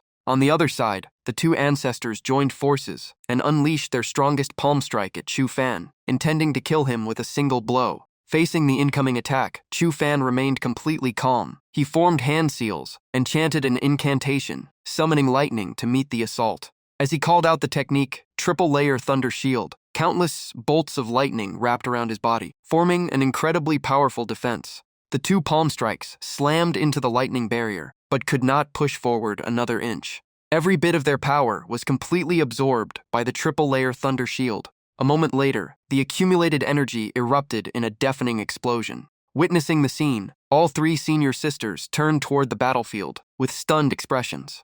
The Su family's ancestor, however, stroked his beard and laughed, claiming that even an ancient powerhouse could not have survived that attack. Just then, a purple-haired man stepped forward to congratulate the two ancestors. Before he could finish, the Chen family's ancestor hurriedly interrupted after sensing something was wrong. He realized that every bit of the attack's power had been absorbed by Chu Fan's Zhumi ghost cauldron. Chu Fan's expression turned ice cold and the veins across his body bulged as his anger truly erupted. A golden point of light suddenly appeared at the center of Chu Fan's chest. In the blink of an eye, that single light split into three glowing spheres, forming three dantians. Seeing this, the Su family's ancestor broke into a cold sweat, unable to imagine what kind of terrifying treasure Chu Fan possessed. Huangfu Yiqiu explained that it was a defensive treasure that automatically protected its master at the brink of death. Qin Lung added that it could also heal the soul and expand spiritual meridians, allowing its master to form three dantians. Nangang Wu Ning finished by saying the treasure required an enormous amount of spiritual power to awaken, and the two ancestors had unknowingly supplied exactly what it needed. Hearing that, Chen Fa finally understood and gritted his teeth in fury after realizing Chu Fan and his three senior sisters had tricked him from the very beginning. Seeing that Chen Fa had finally figured it out, the three girls stuck out their tongues and teased him together. Chu Fan silently stared at the two ancestors with eyes as cold as ice. Even though they had become cautious, the two ancestors still chose to press forward. Both of them summoned their dantians. The Su family's ancestor shouted that they would fight to the end, while the Chen family's ancestor immediately agreed, determined to kill Chu Fan. In response, Chu Fan casually raised one hand as a massive golden dantian sphere appeared before him. The instant they saw it, both ancestors' faces changed as they turned and fled. Still trying to save face, they claimed they would spare Chu Fan today and settle the score another time. At that very moment, Chu Fan prepared to throw the golden sphere after them. Seeing the two ancestors flee without him, Chen Fa panicked and desperately begged them not to leave him behind. Since his enemies had already escaped, Chu Fan threw the energy sphere into the ground instead, dispersing its power. He then slowly walked toward Chen Fa. Terrified, Chen Fa immediately fell to his knees, calling Chu Fan his grandfather and father while begging for mercy. He even promised that the entire Chen family would submit to him. Chu Fan smiled and replied that if the whole Chen family wanted to submit, then they should simply pay the Chen family a visit. Before long, everyone arrived at the Chen family's estate. Having just returned, the Chen family's ancestor furiously smashed a stone table, enraged by how useless his descendants were. He turned to the man before him and sternly said that if he still respected him as the family's ancestor, he should obey immediately and relocate the entire clan. The man across from him calmly continued playing chess, placing a piece before leisurely replying that he understood old age could make people anxious, but being frightened by a mere youngster was taking things too far. Before he could finish, dark clouds suddenly covered the sky. Countless golden lightning bolts flashed across the heavens, plunging the surroundings into darkness. A gigantic bolt of lightning then crashed straight down toward the two men. The man wearing glasses froze as the lightning struck right before him, too terrified to move. He immediately shouted for mercy, begging the mysterious senior, who summoned the lightning, to tell him what mistake he had made, and promising to correct it. As soon as he finished speaking, Chu Fan's group, along with Chen Fa, slowly descended from the sky. The man with glasses could only stare upward in complete shock. The moment they landed, Chen Fa excitedly ran to his father and proudly announced that he had already pledged the entire Chen family to Chu Fan. He even claimed Chu Fan had the strength to lead the Chen family to unprecedented heights. His father's face instantly darkened. Cutting Chen Fa off, the man angrily shouted, demanding to know how anyone could let an immature brat become the head of the Chen family. Right then, the Chen family's old ancestor stayed on guard and quickly told the man with glasses that the person he meant was Chu Fan. He warned him to obey Chen Fa at once, or neither he nor his son would survive. Hearing that, the man with glasses could only stare at the old ancestor in disbelief. Even so, he firmly told Chu Fan that the Chen family was famous for alchemy, not martial arts. Their strength might not match Chu Fan's, but he would never submit just because of brute force, even if it meant dying. Chu Fan only gave a faint smile and asked if he was always this stubborn. With a casual wave, Chu Fan created a pale golden barrier around Chen Fa and the Chen family's old ancestor. Chen Fa blamed his father for being too stubborn, while the old ancestor sighed and cursed his useless descendants. A moment later, both Chen Fa and the old ancestor collapsed to the ground right before the shocked man with glasses. Seeing his son and the old ancestor fall together, the man with glasses flew into a rage. Thinking Chu Fan had killed them to force his surrender, he immediately shouted that he would submit and only begged Chu Fan to spare the rest of his family. Just then, the Chen family's matriarch stepped forward with a smile and told Chu Fan they had successfully refined a new pill with 4 times the healing effect. Hearing that, Chu Fan immediately accepted the 2 pills. That only deepened the man's misunderstanding. He dropped to his knees, admitted defeat again and again, and begged Chu Fan to spare the entire Chen family. Chu Fan quietly held the 2 pills in his hands. He examined them one last time before making his move. His hands formed rapid seals as Chu Fan used a secret technique, turning qi into fire, his palm into a furnace, and his body into an alchemy cauldron. After reciting the Yang Spirit Awakening and Return from Death mantra, the 2 pills merged into a complete Return from Death pill. The man with glasses was completely stunned. He realized Chu Fan could refine pills with his bare hands, without an alchemy furnace, a realm even the 1,000-year Chen family had never reached. After finishing the pill, Chu Fan immediately fed it to the 2 people lying on the ground. Moments later, both of them came back to life. The Chen family's old ancestor rejoiced at being revived, while the Chen family's matriarch rushed over and hugged her son with tears of joy. Only then did the man with glasses finally realize Chu Fan had never intended to kill anyone to force surrender. Trembling, he knelt with heartfelt respect. Huangfu Yiqiu proudly said that if her junior brother truly wanted to wipe out the Chen family, One word would have been enough. Qinlong added that since he had chosen to submit, the past would be forgotten. Nangang Wuning warned him never to threaten their junior brother again. After his 3 senior sisters finished speaking, Chu Fan walked over to the man with glasses and calmly reminded him never to bargain with someone stronger, because the price could be far more terrifying. The man with glasses forced a smile and quietly replied that he understood. He then straightened his tie, regained his serious expression, and loudly gave the order. Everyone in the Chen family, from 3-year-old children to 80-year-old elders, was to gather in the main hall at once to welcome and pay respects to their new master. Before long, every member of the Chen family had assembled in the main hall. Chu Fan calmly sat in the main seat with Wuning, Qinlong, and Yi Qiu standing behind him. In front of him, every member of the Chen family bowed and formally acknowledged their new master. Without hesitation, everyone knelt together and shouted their greetings to the family head, their voices echoing everywhere. Yi Qiu smiled with interest and said the Chen family had already submitted, but the Su family was still the obstacle, troubling their junior brother. Everyone immediately declared their loyalty and vowed to face every challenge alongside their family head. At the same time, the entire Su family estate was covered by an extremely powerful barrier. The Su family's old ancestor was full of confidence. With 3 layers of defense and thousands of cultivators guarding the estate, he believed Chu Fan would never leave alive once he entered. Just then, a stream of green spiritual power suddenly appeared and directly corroded the outer barrier until it shattered. Seeing that, the Su family's old ancestor immediately turned pale. This spiritual power specialized in breaking defenses, making him suspect the Chen family was behind it. Before long, Chu Fan arrived with his 3 senior sisters and the entire Chen family. He calmly demanded that the Su family surrender immediately if they wished to keep their lives. The sight left the Su family's old ancestor frozen in shock.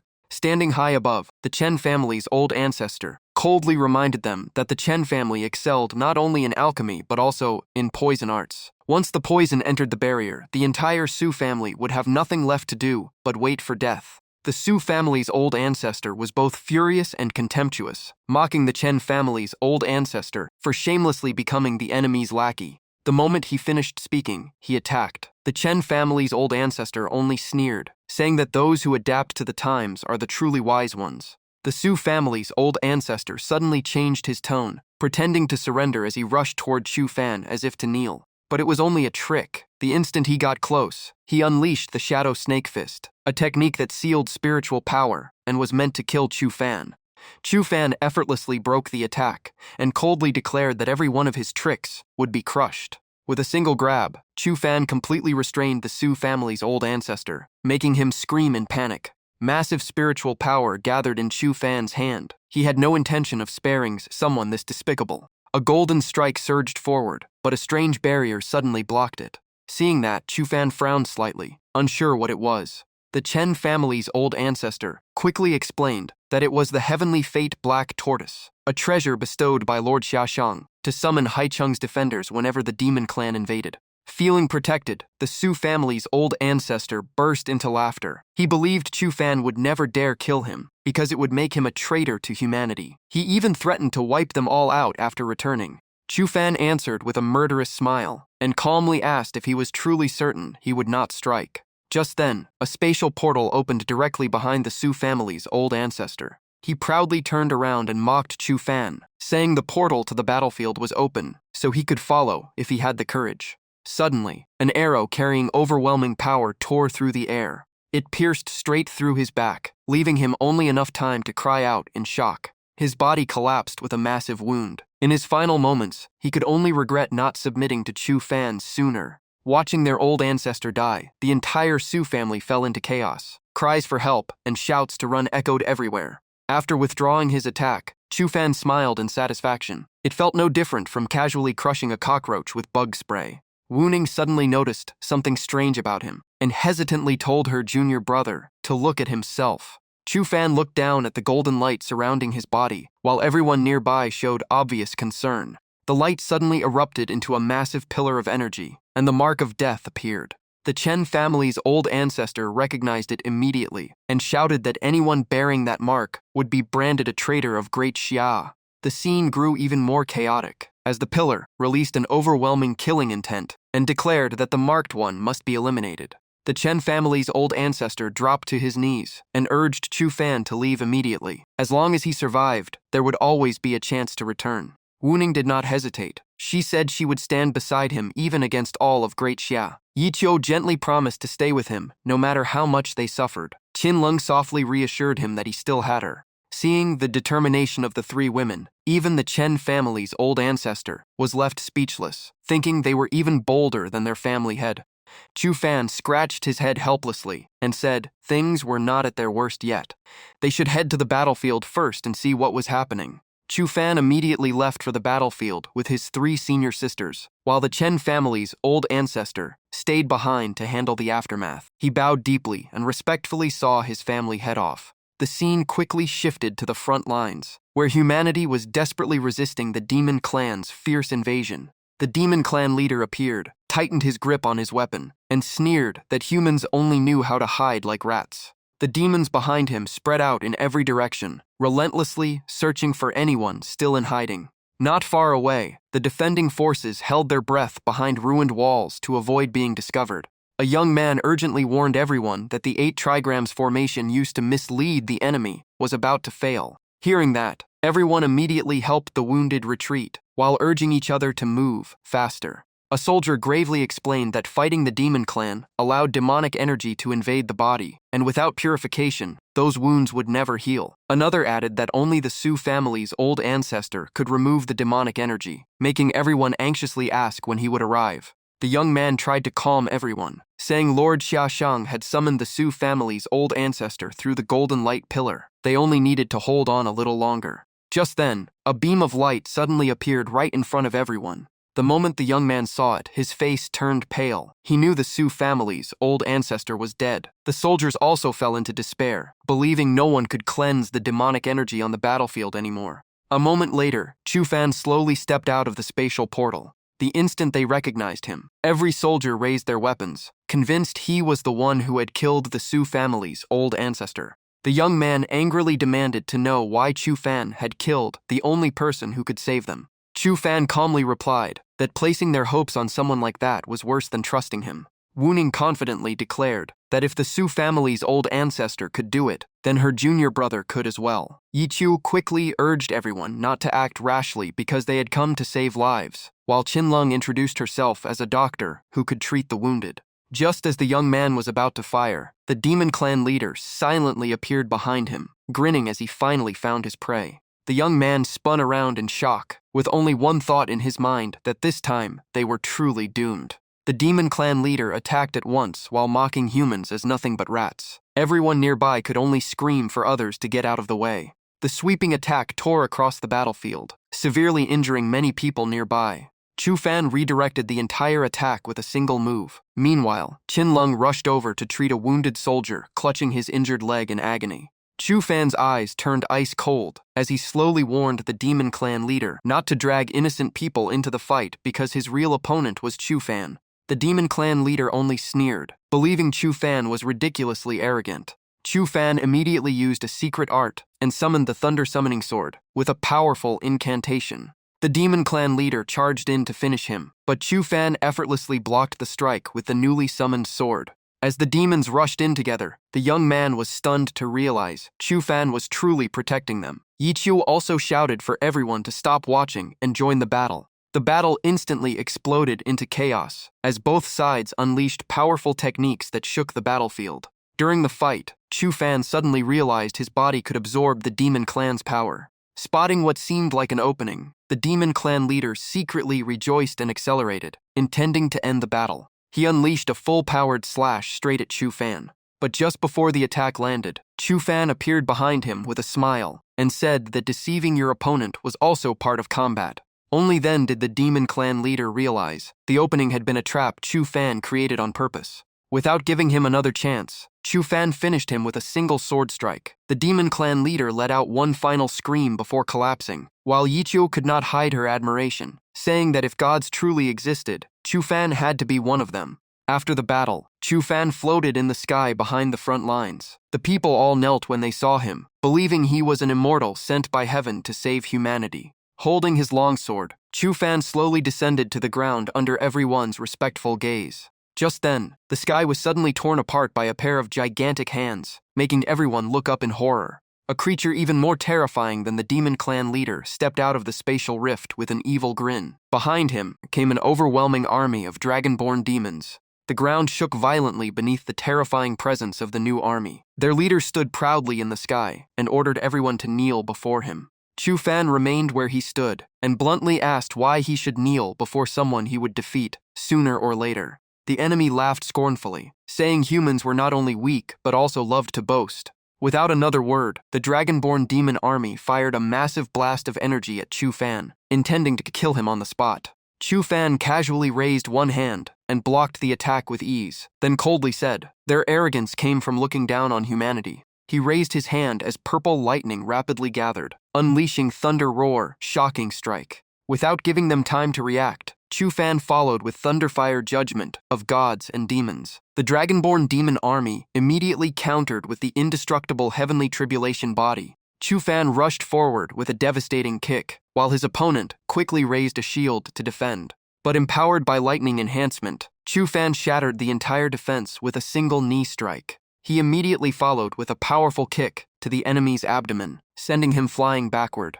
The dragonborn demon army roared in fury, unable to believe their indestructible heavenly tribulation body had been shattered so easily. Chu Fan leaped into the air and coldly mocked his enemy, saying he would end the battle quickly because his senior sisters had fought long enough and deserved a rest. As soon as he finished speaking, he activated the golden light pupil. A brilliant golden aura instantly surrounded Chu Fan, and his presence soared to a whole new level. The enemy was stunned. Chu Fan had mastered lightning arts and even possessed the golden light pupil. Just who was he? Chu Fan clenched his fist and charged forward, leaving only a single sentence behind.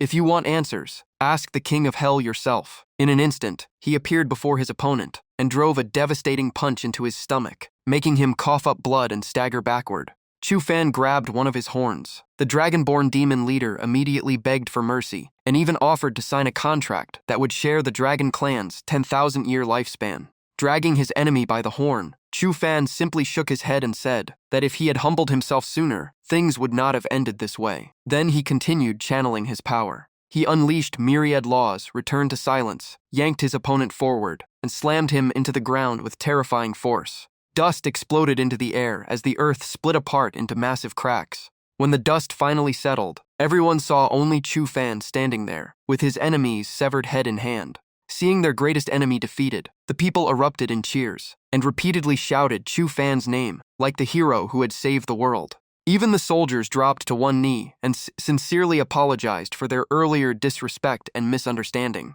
Huang Fu stepped forward and firmly declared that the only person worthy of being called a hero was Chu Fan. A soldier stepped forward on behalf of everyone and expressed their wish to repay Chu Fan for everything he had done.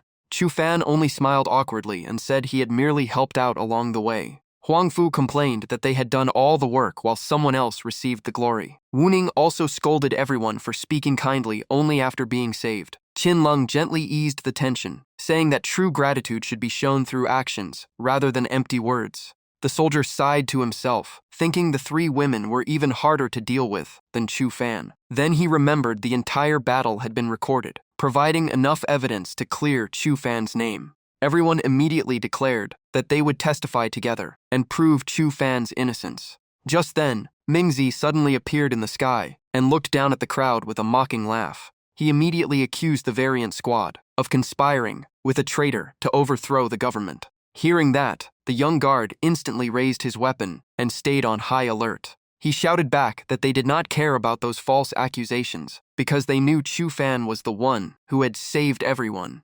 Mingzi only grinned more wickedly and declared that anyone standing with a traitor would be treated as a traitor as well. The three senior sisters stepped forward together and firmly declared they feared none of his threats. Mingzi continued applying pressure, warning Huang Fu to think about the consequences. He threatened to destroy her company, make Qin Lung unable to continue practicing medicine, and even warned Wu Ning that her father's position would also be affected. While Mingzi was still talking non-stop, Chu Fan suddenly released a stream of spiritual power. The blast skimmed past Mingzi's face, startling him as he angrily demanded to know what Chu Fan was trying to do. Chu Fan calmly replied that after hearing Ming Zi boast for so long, he had expected someone much stronger. It turned out he was nothing special. One of the soldiers above immediately lost his temper and raised his weapon to shoot Chu Fan. Chu Fan calmly raised a hand to stop everyone, telling them there was no need to get worked up. He willingly agreed to go with them, thinking that continuing to run as a branded traitor would only drag his senior sisters into trouble. This was also his chance to clear his name. After being escorted to the detention center, a prison guard coldly ordered Chu Fan into his cell. His hands were locked in heavy restraints, and the cell was sealed behind a modern laser security door. Meanwhile, Wu Ning urgently contacted her father and desperately begged him to help clear Chu Fan's name before everything spiraled out of control. Elsewhere, Qin Lung calmly continued checking pulses and treating the wounded. Behind the medical station hung a banner that read, "Free medical care, praying for our wrongfully accused junior brother." At the same time, Huang Fu kept directing her staff, ordering every media outlet to report that Chu Fan had been falsely accused so the entire nation would learn the truth. Ming Zi's secretary hurried over with a report saying that central officials, business leaders, and political figures were all pressuring him to stop targeting Chu Fan. After hearing the report, Ming Zi's face grew even darker. The more people tried to stop him, the more determined he became to kill Chu Fan. At the same time, everyone gathered at Great Xia's Supreme Ministry of Defense. Wu Ning's father admitted that, with his influence, he could only guarantee Chu Fan's life, not much more. Wu Ning immediately bowed and thanked him. Just then, her attention was drawn to a car entering the restricted area. Wu Ning was surprised. She wondered who could possibly have enough status to drive directly into the Ministry of Defense. The car door opened, and Lu Yangming, the head of Jixia Academy, stepped out first. Wu Ning's father explained that Jixia Academy stood independent of the nation's power center, yet it trained many of the future leaders, who held the highest authority. Even he wondered why the academy head had come in person. What shocked everyone even more was seeing Lu Yangming respectfully open the car door and bow to welcome the passengers inside. A figure slowly stepped out of the vehicle. It was none other than Lord Xiaoshang. Wu Ning's father immediately turned pale. Xiaoshang was one of the 5 great generals of the Great Chen Kingdom, a man with unmatched status and unfathomable strength. Without hesitation, he immediately bowed in respect to Xiaoshang. Xiaoshang merely glanced at everyone and calmly said he knew they had come because of Chu Fan, but they should return since he would personally handle everything. Wu Ning's father respectfully thanked him before leading everyone away. On the way back, Wu Ning asked in confusion why they had come to save Chu Fan only to leave immediately. Huang Fu also agreed with her question. Wu Ning's father smiled and explained that Xiaoshang's appearance was proof that he had come for Chu Fan. In his view, Chu Fan had already predicted this outcome and had deliberately allowed himself to be captured.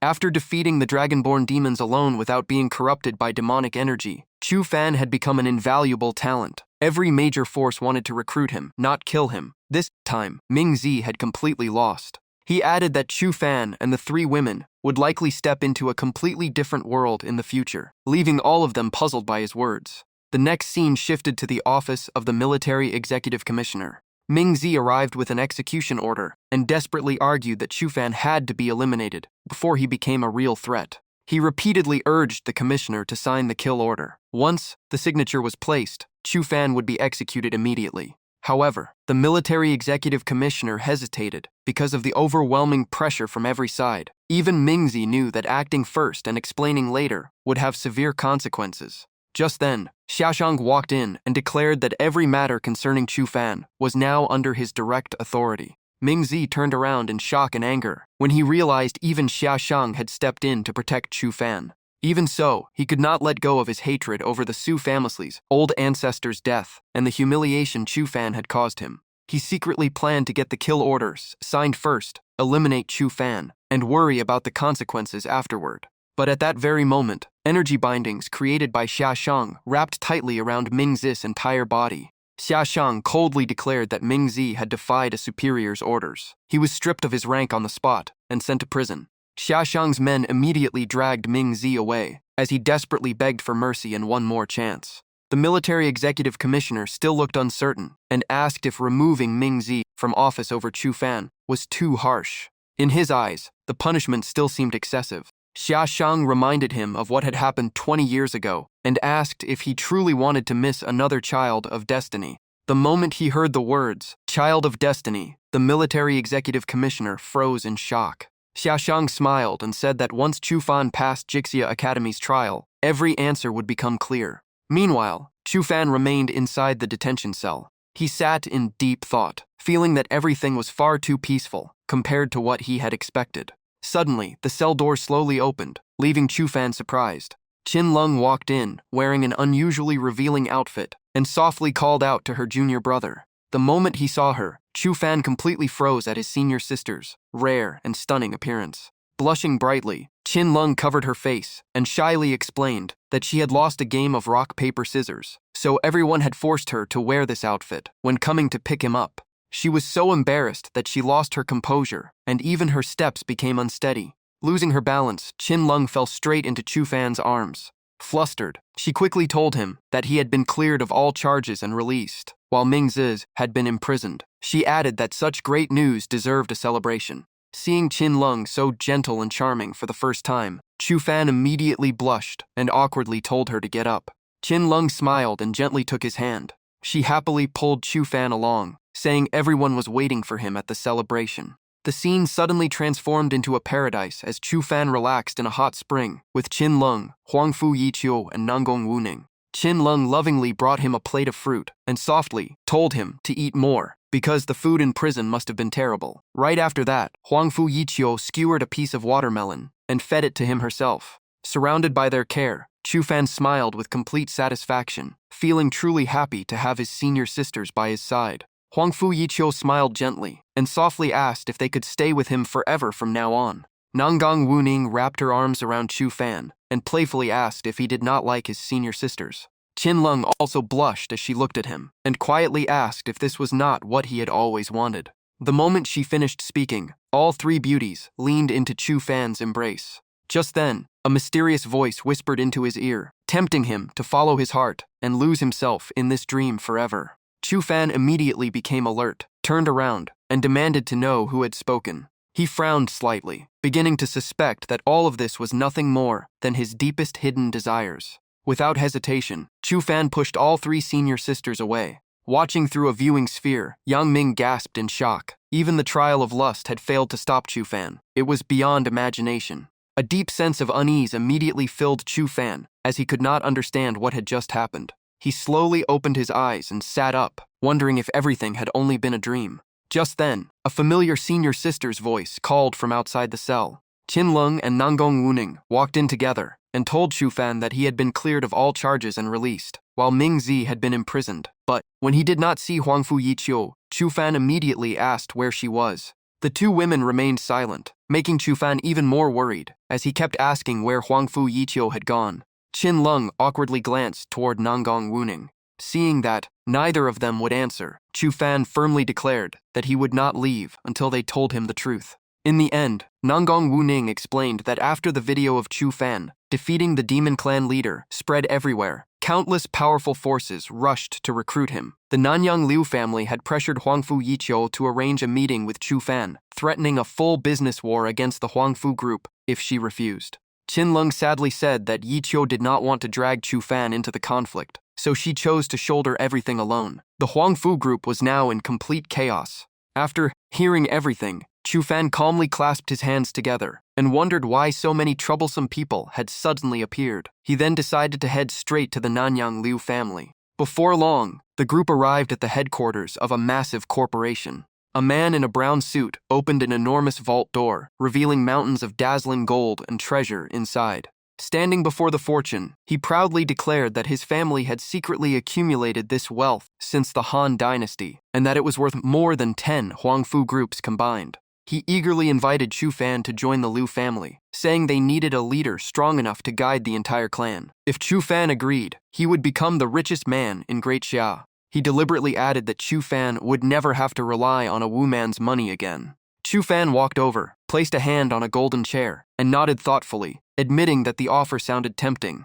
But the next moment, he calmly refused. The man in the brown suit froze in disbelief, unable to understand why. As true qi gathered in his palm, Chu Fan coldly replied that what he hated most was being forced by conditions and bargains. The moment he finished speaking, he struck with one palm, sending the entire mountain of gold flying in every direction. watching the treasure scatter everywhere. The man in the brown suit clutched his head and cried as though he had lost his entire fortune. Just then, steady applause echoed from outside. Xiaxiang slowly walked in, applauding as he praised the entertaining scene he had just witnessed.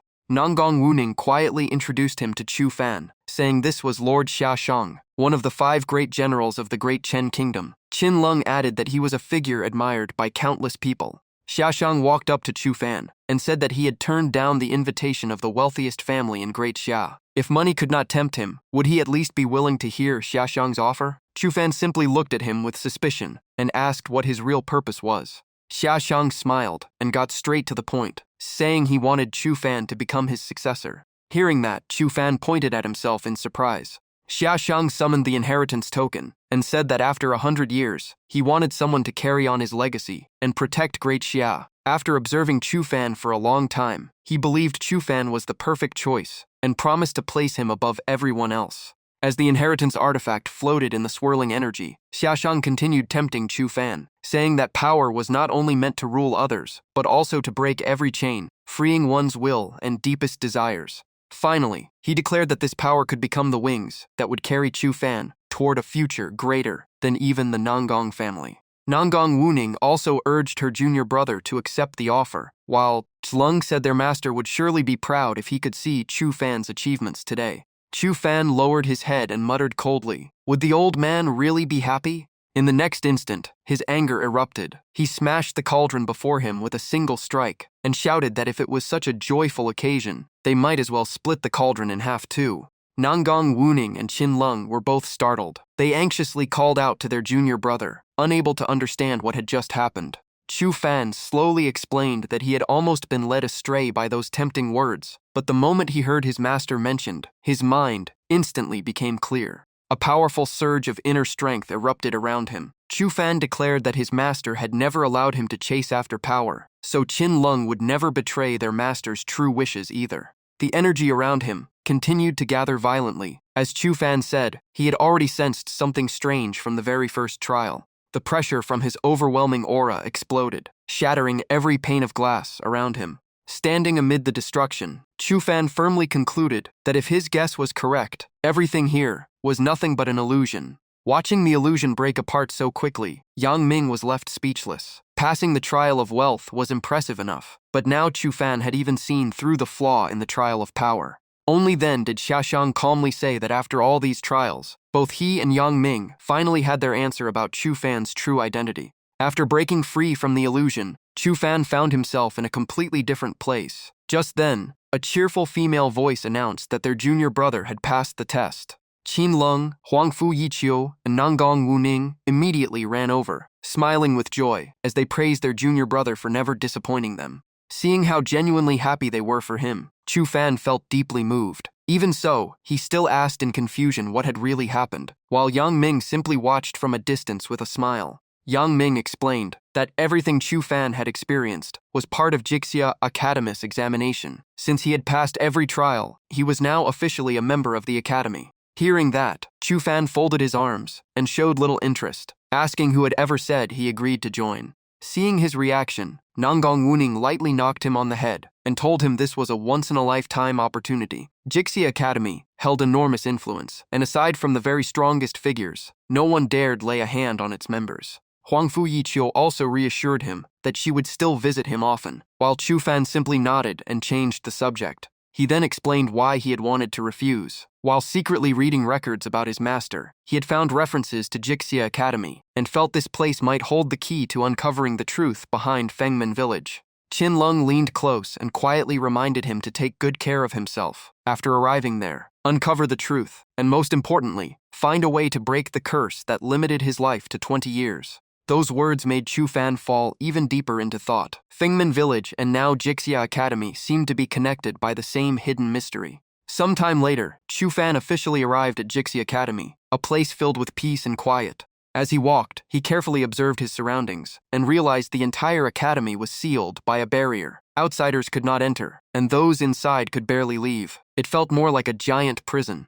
Just as he was lost in thought, someone gently tapped him on the back from behind. A young pink-haired girl with a cute face appeared before him. Smiling brightly, she introduced herself as Xiao Ying, the student affairs guide assigned by the academy head to escort Chu Fan to his class. As they walked, Xiao Ying enthusiastically explained that the human rank covered the basic curriculum, the earth rank focused on advanced training, and the heaven rank was reserved for specialized research and higher-level studies. While speaking, Xiao Ying quietly observed Chu Fan and explained that the academy head had temporarily assigned him to an earth rank class. His placement would be adjusted later according to his actual ability. Unlike the girl's warm welcome, Chu Fan only replied coldly that studying anywhere was fine because he never came here to learn in the first place. Soon they arrived at a room where many students had gathered around a huge basket woven from leaves. This was the earth class classroom. Xiao Ying stayed cheerful as she held Chu Fan's hand, showed him around, and said this would be his class. If he ever had any problems, he could always come to her.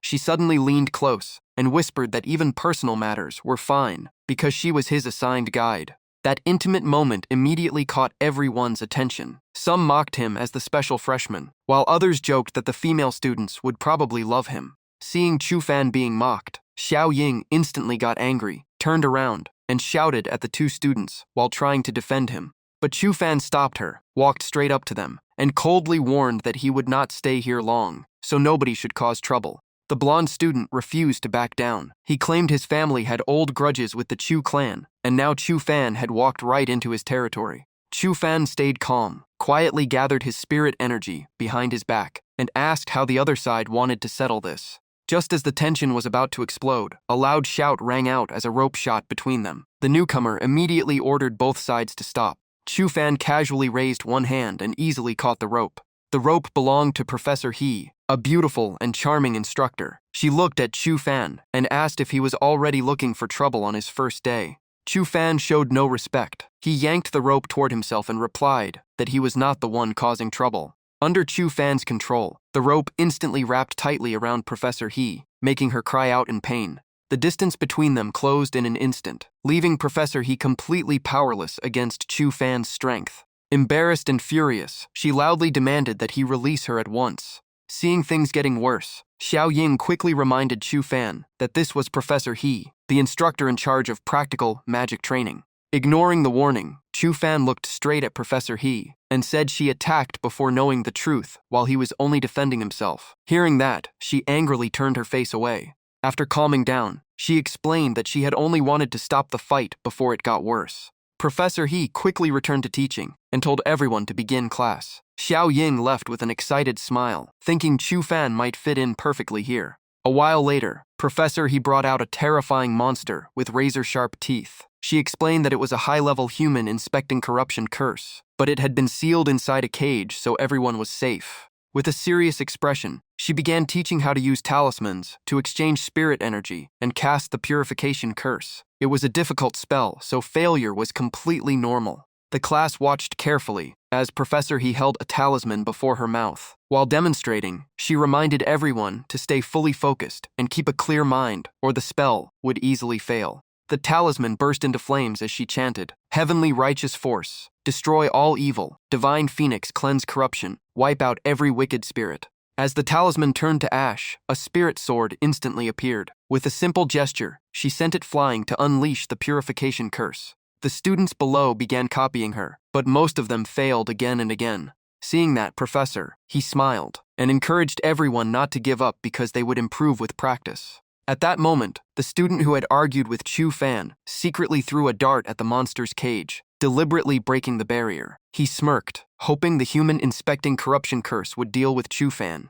A huge crack quickly appeared in the cage, but Chu Fan did not seem to care at all. That was because he had already fallen asleep. Seeing the new student acting so casually, Professor He immediately walked over to question him. Chu Fan slowly opened his eyes and calmly said he did not need to learn talisman casting because he could use magic directly. Professor He leaned forward slightly and seriously reminded him that beginners who had not mastered spirit energy could hardly cast spells without talismans, so he should learn some humility. Before she could finish, a terrified scream suddenly echoed through the room, making Professor He turn around at once. The student who had broken the barrier had been tightly wrapped in silk by the human inspecting corruption curse. His face turned pale with fear as he screamed for the monster to go after Chu Fan instead of him, while begging the professor to save him. Without hesitation, Professor He immediately cast the purification curse, sending a barrage of spirit swords straight at the human inspecting corruption curse. One spirit sword after another pierced the spider-like monster.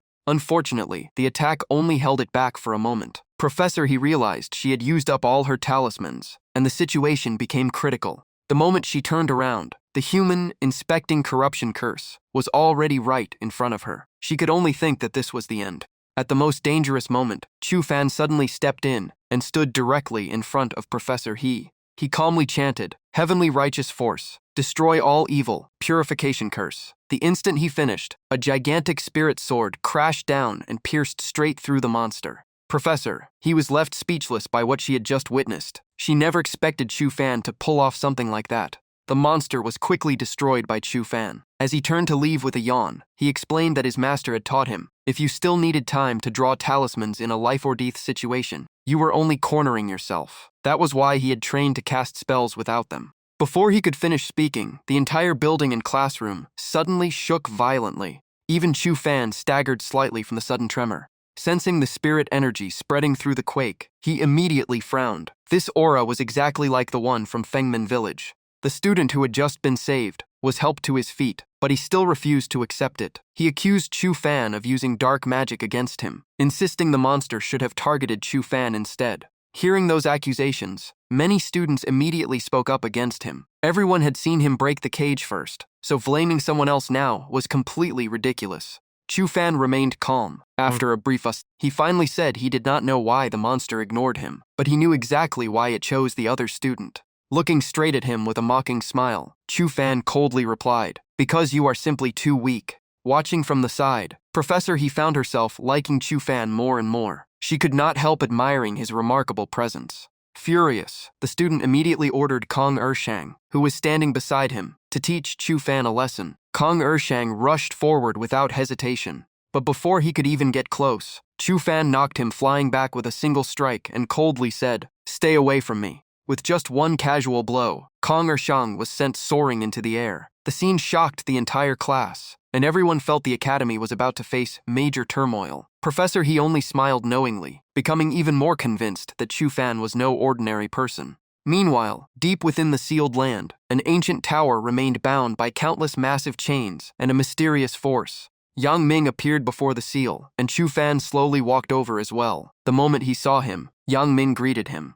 Chu Fan calmly asked Yang Ming why he was so certain that he would come here. Looking at the massive seal ahead, Yang Ming explained that today was the one time each year when the seal weakened. Whenever that happened, spirit energy leaked from below, attracting those with powerful senses. Hearing that, Chu Fan asked what was actually hidden beneath it. Yang Ming turned toward him with a smile and asked if Chu Fan had not already figured it out himself. As Chu Fan took a few more steps forward, he said that beneath the Jixia library lay an enormous spatial rift under suppression. Yang Ming revealed that many more rifts like this still existed around the world. According to the prophecy, only one person could completely end this disaster. Hearing that, Chu Fan immediately asked who that person was. Yang Ming replied that no one had identified that person yet, and that was exactly why the academy had invited Chu Fan to join.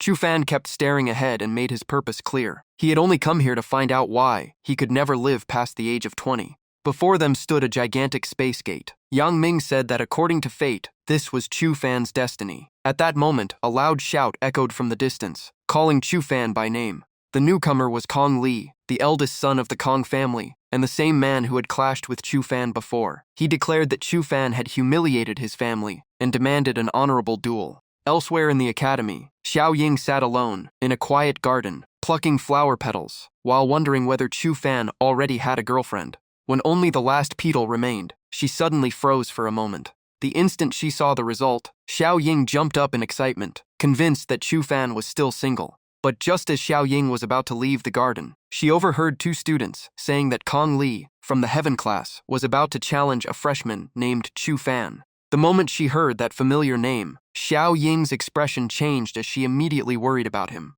At the same time, a student rushed to Professor He and reported that Kong Li had gone to confront Chu Fan. Hearing the news, Professor He was shocked and quickly asked what had happened.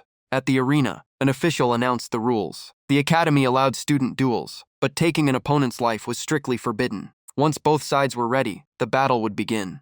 Someone quietly remarked that Kong Li was a once-in-a-century genius who was even about to become an academy instructor, so Chu Fan had better be extremely careful. Cheers erupted all around the arena. Countless students shouted for Kong Li to defeat Chu Fan, insisting their senior was the strongest.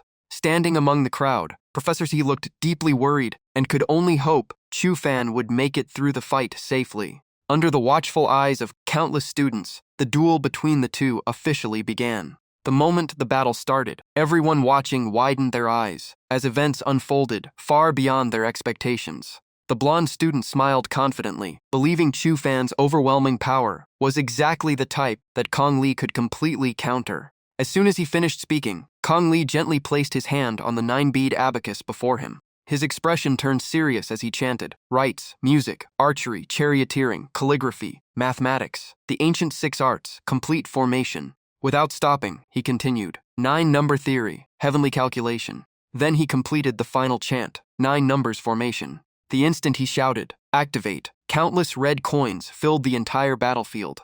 The moment she saw it, Professor He's face changed as she recognized the 9 numbers formation. Standing beside her, Xiao Ying also became anxious. Xiao Ying quickly asked what was happening. Professor, he explained that the formation was developed from the ancient 9 numbers of the 6 arts. Every minute, it would present a math problem, and every wrong answer would make the formation walls close in. She added that the process would continue until the trapped person was crushed, while 1 minute was almost impossible for solving each problem. Seeing the formation complete, Kong Li smiled proudly, convinced that someone like Chu Fan, who relied only on brute force, could never break the 9 numbers formation. At the same time, the scene shifted to the prison where superhumans were being held.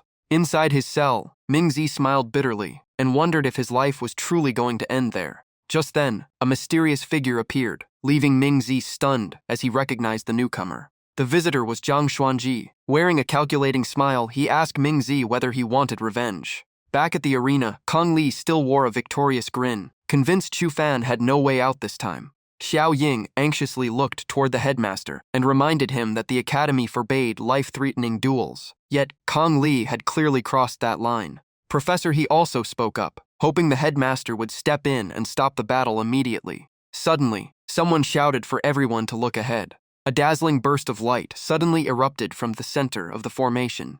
The next moment, Kong Li spat out a mouthful of blood and cried out in shock after suffering a sudden backlash.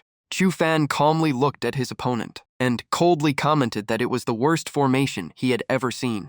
Xiao Ying cheered excitedly for Chu Fan. Yang Ming smiled with satisfaction, while Professor He quietly sighed in relief now that he was safe. Kong Li could not accept the outcome and kept muttering that no one had ever broken the 9 numbers formation before. Chu Fan simply smirked and replied, "Who said it couldn't be broken?" As he spoke, he held up his phone. No matter how difficult the math problems were, the answers could be found online in just a few seconds. Hearing that, Kong Li completely lost his temper, accusing Chu Fan of insulting ancient wisdom, wasting traditional culture, and clinging to the leftovers of the modern age. Chu Fan remained calm and asked if using the 9 numbers to harm people was somehow the true way to honor the classics. He continued that the 9 numbers were created to study the laws of heaven and earth, benefit the world, and preserve the wisdom of the ancients. Twisting them into a tool for personal gain was the real betrayal. Hearing those words, many students immediately voiced their support. Some even exposed Kong Li for using this formation to hurt others many times before, saying Chu Fan had finally brought them justice. Humiliated in front of everyone, Kong Li grew even more furious and swore that Chu Fan would pay for this. Chu Fan did not waste another word and drove a punch straight into Kong Li's face. A terrifying surge of power exploded from that single punch.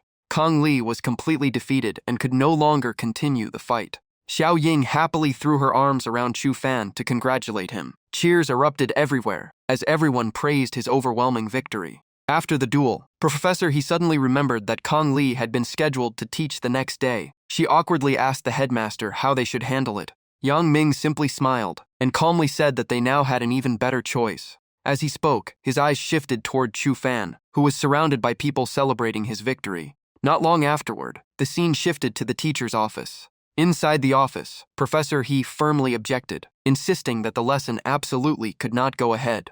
She worried that the students had never encountered the demon race before, and introducing it too early would only backfire. Chu Fan folded his arms and replied that demon race spatial rifts were appearing more and more often. They no longer had the luxury of training students at the old slow pace. Professor He admitted that exposing students to reality too early could seriously affect both their minds and bodies. She still hoped they would continue with traditional lessons, starting with the classics of Confucius and Mencius. Suddenly, Chu Fan reached out and grabbed Professor He's arm. He stepped close and said the headmaster had sent her here to help prepare the lesson plan, not to stand there rejecting every idea. With unwavering determination in his eyes, Chu Fan declared that nothing would change his decision. After saying that, he turned and walked away, leaving behind one final remark that no one could stop his plan. Professor He stood frozen with a flushed face after their close conversation. She could feel Chu Fan's natural aura of a true powerhouse even more clearly. The scene then shifted to a plaza where many students were meditating.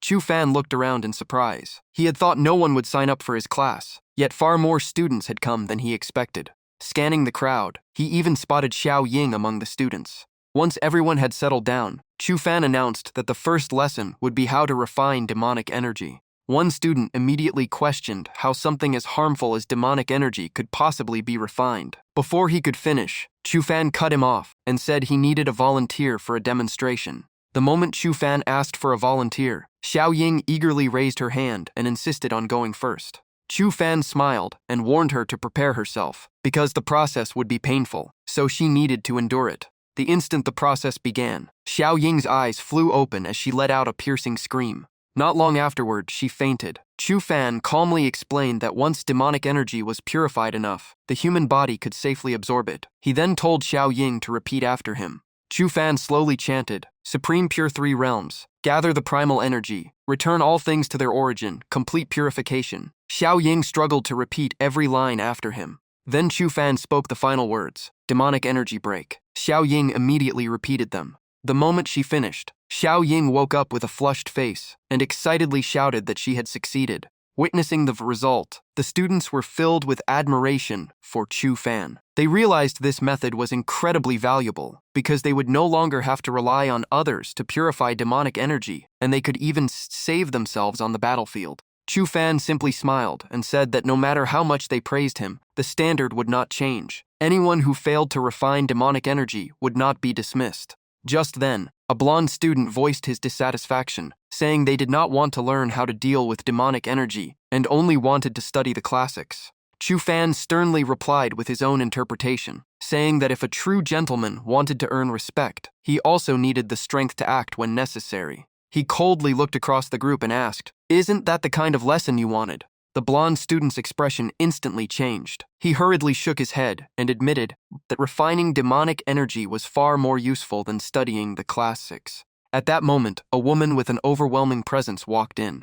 As soon as the woman in the dress appeared, she demanded to know who had dared bully a member of the Kong family. Seeing her, several students quickly offered her a seat and eagerly complained that Chu Fan had beaten Kong Li and even disrespected the Kong family's ancestors. They begged the elder to seek justice. After taking her seat, the elder looked at Chu Fan and said Kong Li had described him as cruel and full of schemes. At first, she had planned to teach him a lesson, but now she saw he was only a young man just starting out. Even so, harming a member of the Kong family and disrespecting their ancestors could not be overlooked. She calmly offered Chu Fan two choices: either stand still and take 3 hits from her artifact, or fight her directly. Either way, he would end up getting taught a lesson. Chu Fan calmly replied that he chose the third option. Hearing that, the elder frowned and asked what he meant. Chu Fan smiled and said the third option was making her apologize to him instead. The crowd immediately burst into discussion. Some said Elder Kong hated anyone who challenged her authority, so Chu Fan was asking for trouble. Others were simply excited to watch the show.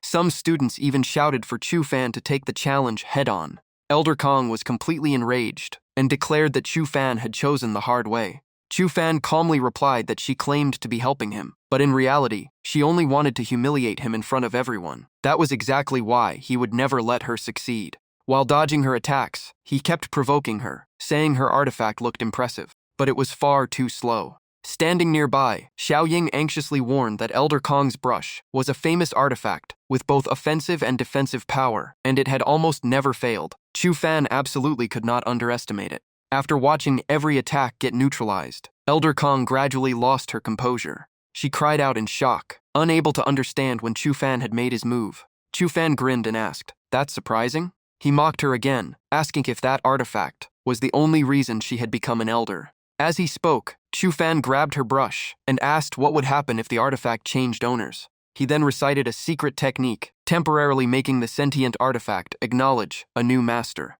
In only a few moments, complete control of the brush had shifted to Chu Fan. Seeing Elder Kong panic, Chu Fan smiled and said he would simply return the same move she had just used. The next instant, Elder Kong herself was tightly bound by the ropes, leaving her unable to believe what had happened. The spectators immediately erupted into excited chatter as everyone watched the confrontation with growing excitement. Xiao Ying stood there with her mouth wide open in shock. She never expected Chu Fan's counterattack to be this bold, and she thought Elder Kong had truly lost all face this time. Unable to move, Elder Kong angrily demanded that Chu Fan release her immediately. Folding his arms, Chu Fan reminded her that he had already mentioned the third option. As long as she apologized, he would let her go. Elder Kong gritted her teeth and refused, insisting that as an elder of the Kong family, she would never bow her head. Seeing she was still stubborn, Chu Fan stopped talking and simply raised the brush, preparing to change her mind another way. Chu Fan gently brushed the tip of the brush across Elder Kong's foot.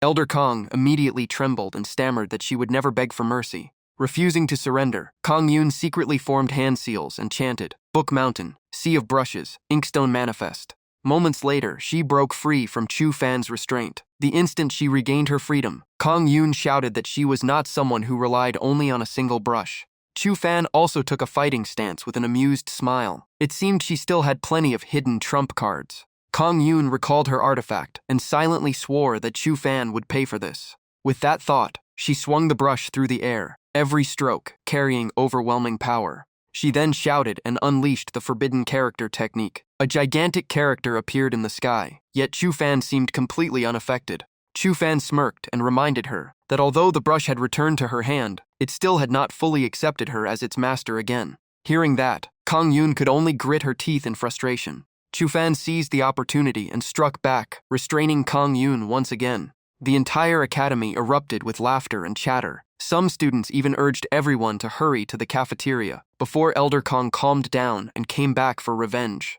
Holding the brush, Chu Fan looked at Kong Yun and coldly said he would only release her after she admitted her mistake and begged for forgiveness. Until then, he would keep both artifacts. After struggling in vain, Kong Yun's eyes turned red. In the end, she could only beg Chu Fan and tearfully admit defeat. Night gradually fell beneath the bright moonlight. Lying on his bed and scrolling through his phone, Chu Fan sighed that life at the academy was honestly pretty boring. Every day someone picked a fight with him, and he always had to fight back. At this point, his hand hurt more than his opponents' faces. Just then, a photo of Chu Fan with his senior sisters appeared on his phone screen.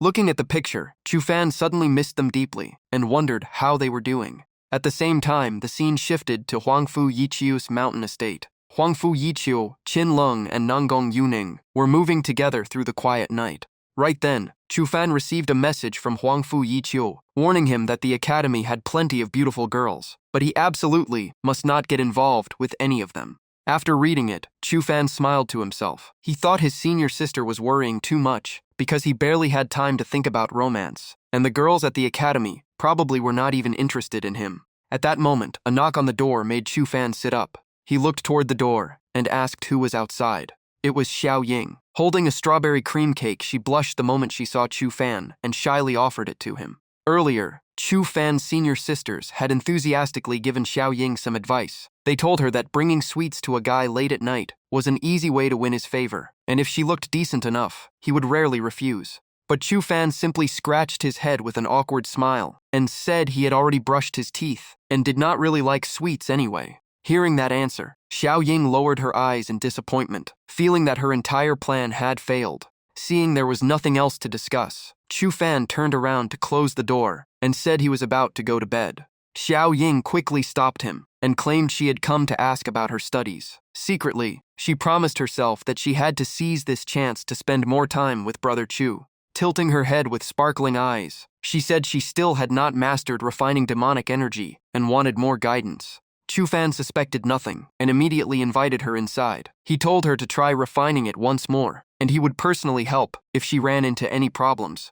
But just as Xiao Ying was about to circulate her spirit energy, another knock sounded at the door. Chu Fan frowned slightly, wondering why people kept visiting him in the middle of the night. This time, Professor He was standing outside. She was also holding a cake and smiled as she said she had made it herself. Before coming over, Professor He had imagined a romantic movie scene where two single people shared cake together under a beautiful night sky. In that daydream, she even accidentally got a little cream on her lips. Then the man would gently wipe it away for her, out of kindness.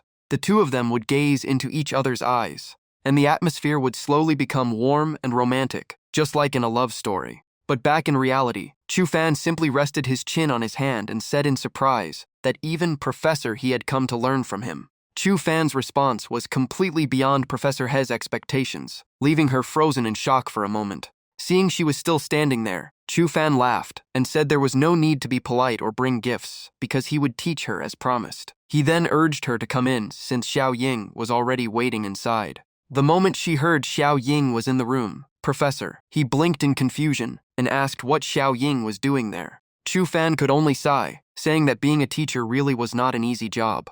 After leading Professor He inside, Chu Fan noticed she was still distracted, so he gently reminded her to stop daydreaming and start learning. Just then, another knock suddenly came from outside. This time, it was Chu Fan's senior sisters. Nanggong Yuning smiled excitedly and said they had come to surprise their junior brother. After being interrupted over and over, Chu Fan jumped to his feet in frustration and complained that he could not even rest in peace. But just as he was about to open the door, he suddenly stopped after hearing multiple footsteps outside. Chu Fan immediately became alert and briefly wondered if the Kong family had come to avenge Kong Yun. He quickly told Professor He and Xiao Ying to hide inside the closet before turning off every light in the room. Outside the door, Nanggong Yuning, Huangfu Yiqiu, and Qin Lung waited for a long time, but Chu Fan never appeared. Seeing the room suddenly go dark, Huangfu Yiqiu asked what was going on. Nanggong Yuning looked annoyed after hearing a woman's voice inside, and immediately suspected her junior brother was hiding a beauty. Meanwhile, Qin Lung simply smiled and said no woman was worthy of their junior brother. After waiting with no response, the three of them decided to break the door down and charge inside. Inside the dark room, both sides silently sized each other up. When the lights finally came on, Chu Fan let out a sigh of relief and happily shouted after realizing it was his senior sisters. He immediately asked how they had entered the Jixia library when it was protected by a powerful barrier. Qin Lung teased that they never saw any barrier when they came in. Nanggong Yuning calmly said she simply missed her junior brother and walked right in. Huangfu Yuthu stared at Chu Fan and demanded to know if he was secretly dating a girl in the middle of the night. Chu Fan quickly denied it and insisted he was alone in the room. But deep down, he panicked because Professor He and Xiao Ying were still hiding in the closet, and any explanation would only make things look worse. Just as Chu Fan had no idea what to do, Xiao Ying suddenly threw open the closet door and innocently asked if the danger was over. Nanggong Yuning instantly released her aura and demanded to know what Xiao Ying and Professor He meant to her junior brother. Xiao Ying refused to back down and immediately asked who these women were to Brother Chu. Huangfu Yuthu stayed calm, but her words carried heavy pressure as she declared they were Chu Fan's senior sisters and the ones who cared about him the most. Professor He stepped forward to face Huangfu Yuthu and confidently replied that she was both Chu Fan's student and fellow disciple, and she stayed by his side every single day. In the blink of an eye, both sides were locked in a fierce showdown. Nanggong Yuning shouted that no one could steal her junior brother. Professor He fired back that no one had the right to interfere with his freedom. Qin Lung flushed with anger and reminded everyone they had raised and cared for him since childhood. Watching the chaos unfold, Chu Fan could only hold his forehead in defeat. It was obvious he would not be getting any peace tonight. Right then, a thunderous explosion echoed from the direction of the cliff. Moments later, an emergency alert spread across the academy. A group of mysterious men in black had invaded. The Confucius Temple on the back mountain had been destroyed, and everyone was ordered to gather at the central square immediately. Inside the room, Chu Fan looked at his senior sisters and nervously asked if they had destroyed the temple. Yuning immediately denied it, while Yuthu and Qin Lung also looked completely shocked because they knew nothing about it. Qin Lung spoke in a serious tone and said she finally understood why they never encountered the barrier when entering the academy. It was probably the work of the men in black. Professor, he suddenly realized something and turned pale. She believed destroying the temple was only a distraction, and the enemy's real goal was to break the seal, imprisoning the demons. Nangong Yuning looked at Chu Fan and firmly said that if he wanted to stop the men in black, they had to move at once. From behind, Xiao Ying quietly remarked that the senior sisters only needed one glance to know what Chu Fan was thinking. Hearing that, even Professor, he admired their perfect teamwork. Chu Fan quickly set off into the night with his senior sisters. Meanwhile, Professor He and Xiao Ying immediately went to inform President Liu. The scene shifted to another forest, where an enormous crimson demonic power covered the entire area and cast everything into a dark and ominous atmosphere. Amid the gloomy scene, the eerie laughter of a man dressed in red slowly echoed through the forest, signaling that a new disaster was about to begin. The man in red wore a sinister grin as he poured more power into the ritual, thrilled that the day he had waited for had finally arrived. Watching from a hillside, Chu Fan and the others witnessed the bizarre scene created by the man in red. Nangong Yuning coldly expressed her disgust after seeing them fuse human bodies with demon arms to break the barrier. The others were just as furious. Qin Lung calmly analyzed that this hybrid power of humans and demons was the perfect tool to overcome the seal. The group immediately moved toward the area below. Chu Fan reminded his senior sisters that the men in black would definitely try to stop them. Huangfu Yuthu told him to focus on his own mission while they handled everyone else. The men in black charged together with overwhelming force, determined not to let anyone ruin their master's plan. Nangong Yuning sneered and unleashed her magic. Qin Lung rushed forward to challenge her opponent. Huangfu Yuthu attacked with powerful strikes while openly provoking the enemy. At the same time, Chu Fan sprinted straight toward the man in red. As soon as he closed the distance, Chu Fan condensed a sword in his hand and shouted that as long as he was standing here, the seal would never be broken. His sword slashed down with terrifying force as blazing flames erupted, but the man in red narrowly dodged at the last second. He quickly widened the distance and fired a stream of purple magic straight at Chu Fan. The attack did nothing to Chu Fan. He calmly replied that if this was all the enemy had, then he should surrender now and at least have a chance to stay alive. His master had long known Chu Fan was the most extraordinary one. In an instant, Chu Fan grabbed him by the throat and tightened his grip, forcing him to reveal the identity of the mastermind behind everything. The man's mouth slowly opened as a terrifying strange light glowed from within. Even so, he laughed and said Chu Fan would learn the truth when the time was right. The man immediately fought back, but Chu Fan blocked the attack with ease. Chu Fan was surprised because this enemy seemed to care nothing about his own life, making him an especially troublesome opponent. The man in red became even more arrogant and burst into excited laughter. He unleashed an even more terrifying demonic spell and began chanting, "Accept this flesh and blood." The chant continued as he declared himself a servant of the Ghost Lord and begged for its descent. A sinister magic circle instantly appeared beneath his feet. Chu Fan realized he could not drag this out any longer and decided to finish the battle immediately. Spiritual power gathered in his hand, but it also attracted countless creatures from the underworld. Looking below, Chu Fan was shocked to see those creatures rapidly absorbing his spiritual power. The monsters only grew stronger as they continuously drained spiritual energy from Chu Fan's body. Meanwhile, the man in red became noticeably stronger after completing the ritual. He shouted in delight, celebrating the creation of his armored robe. Believing victory was already his, he looked to the sky as if reporting to his master, proudly claiming he had fulfilled every expectation and proven himself the most loyal servant. But at that very moment, Chu Fan unleashed the ultimate technique, Zumi Ghost Cauldron. A devastating explosion blasted everything behind them hundreds of meters away. As the smoke cleared, Chu Fan emerged with overwhelming dominance. He coldly declared that no matter who the enemy was, they would never destroy everything before his eyes. Chu Fan immediately followed with Thunder Sword Strike, forming a gigantic sword that pierced straight through the chest of the man in red. Yet the man remained completely calm. He smiled mysteriously and said Chu Fan was already one step too late. At that moment, a massive crack suddenly tore open across the sky. Countless monsters poured out of the rift and rushed toward the ground like a pack of predators. They laughed wildly, eager to begin their feast with human prey. Seeing the horrifying scene, Nangong Yuning instantly realized the situation was beyond control. Qin Lung admitted it was the first time she had ever felt true fear, while Huangfu Yuthu wondered if this was the beginning of the apocalypse. Without hesitation, Nangong Yuning called her father and reported that the spatial seal of Zexia Academy had been broken by the men in black, asking what they should do. When no answer came, Nangong Yuning panicked and repeatedly called out, desperately asking if her father could hear her. After the call was cut off, she quickly told the others that countless spatial seals across Haicheng had also been broken by the mysterious organization in black, throwing every location into chaos. With a grim expression, Yuning slowly concluded that this time Zexia Academy could only rely on itself. Desperate cries for help echoed throughout the academy. People fled in terror, begging not to be killed and praying someone would come to save them. Just then, Professor He loudly ordered everyone to protect President Liu and those maintaining the mission until the ritual was complete. Everyone immediately acknowledged the command. Without wasting a second, Professor He charged into battle and shouted for everyone to stop the enemy. The entire team rushed to fight the demonic creatures. While fighting with everything she had, Professor He silently encouraged herself, believing that, if they could hold on just a little longer, there was still hope.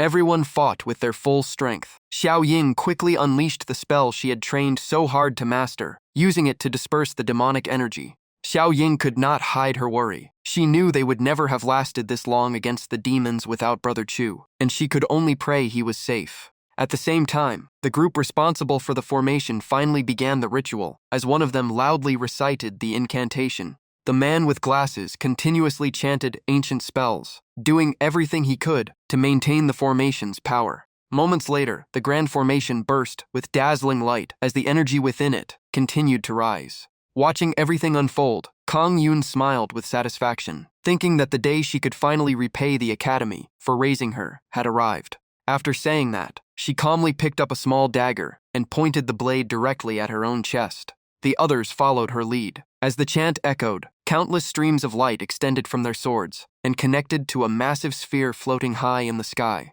As the call to the ancient sages echoed out, a gigantic figure appeared behind the man with glasses before revealing itself to everyone. The blonde young man immediately bowed with respect and begged the sacred ancestor to eliminate this disaster threatening the world. The moment the plea ended, the sacred ancestor radiated a brilliant holy light that terrified every demon. With a single stomp, the ground shook violently, and the monsters were blasted away. After the summoning was complete, everyone who took part in the ritual collapsed one by one, having sacrificed their lives for Zexia Academy. Kang Yun was barely alive, clutching the wound on her chest with a satisfied smile, believing the Kang family had finally saved the world.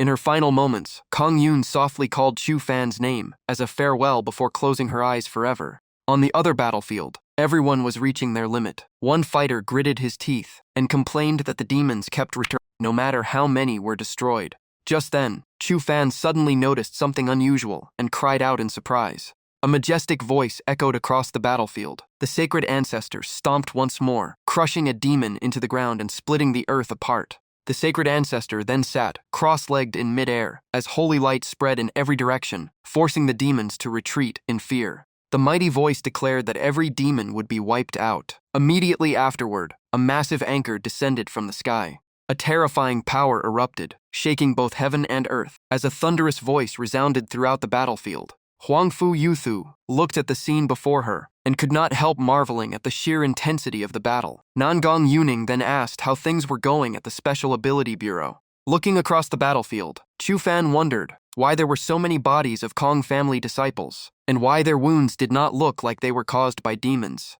Xiao Ying sadly explained that Elder Kong had led the Kong family disciples in sacrificing themselves to help President Liu summon the ancient sages and seal the spatial rift once again. After hearing that, Chu Fan thought to himself that although Kong Yun and the Kong family could be difficult at times, they never hesitated to shoulder the burden when disaster struck. That alone deserved his respect.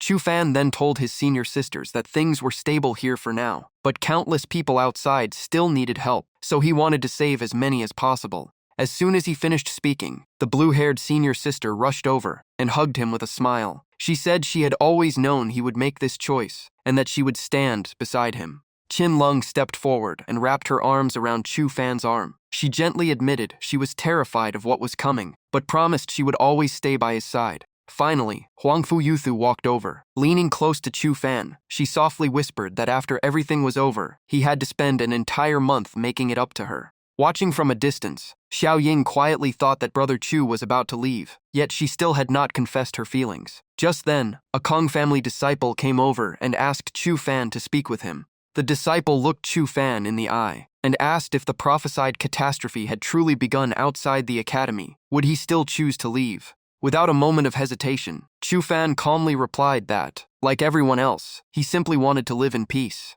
But he continued by saying he could not run from what he should do today, just because he feared the future. If that fate truly arrived, he would face it without fear. Hearing that answer, the Kong family disciple placed a hand on Chu Fan's shoulder and became even more certain that Chu Fan was the chosen of destiny. He then seriously told Chu Fan to remember every word he was about to say. The disciple firmly believed that fate could always be changed through human effort. As Chu Fan and his senior sisters prepared to leave, everyone wished for his safe return. Professor He saw him off in tears and promised they would definitely meet again. And when that day came, she would reveal the secret she had kept for so long. Xiao Ying also tearfully vowed to become stronger so she could one day catch up with Brother Chu. Not long afterward, Chu Fan and the others arrived at Qin Lung's medical clinic. Bodies were scattered everywhere, leaving everyone speechless as Qin Lung rushed inside to check. Seeing the horrifying scene, Qin Lung could no longer hold back her tears. Chu Fan gently placed a hand on her shoulder and explained that they had all died after being consumed by demonic energy. Hearing that, she clenched her fists and swore to avenge them.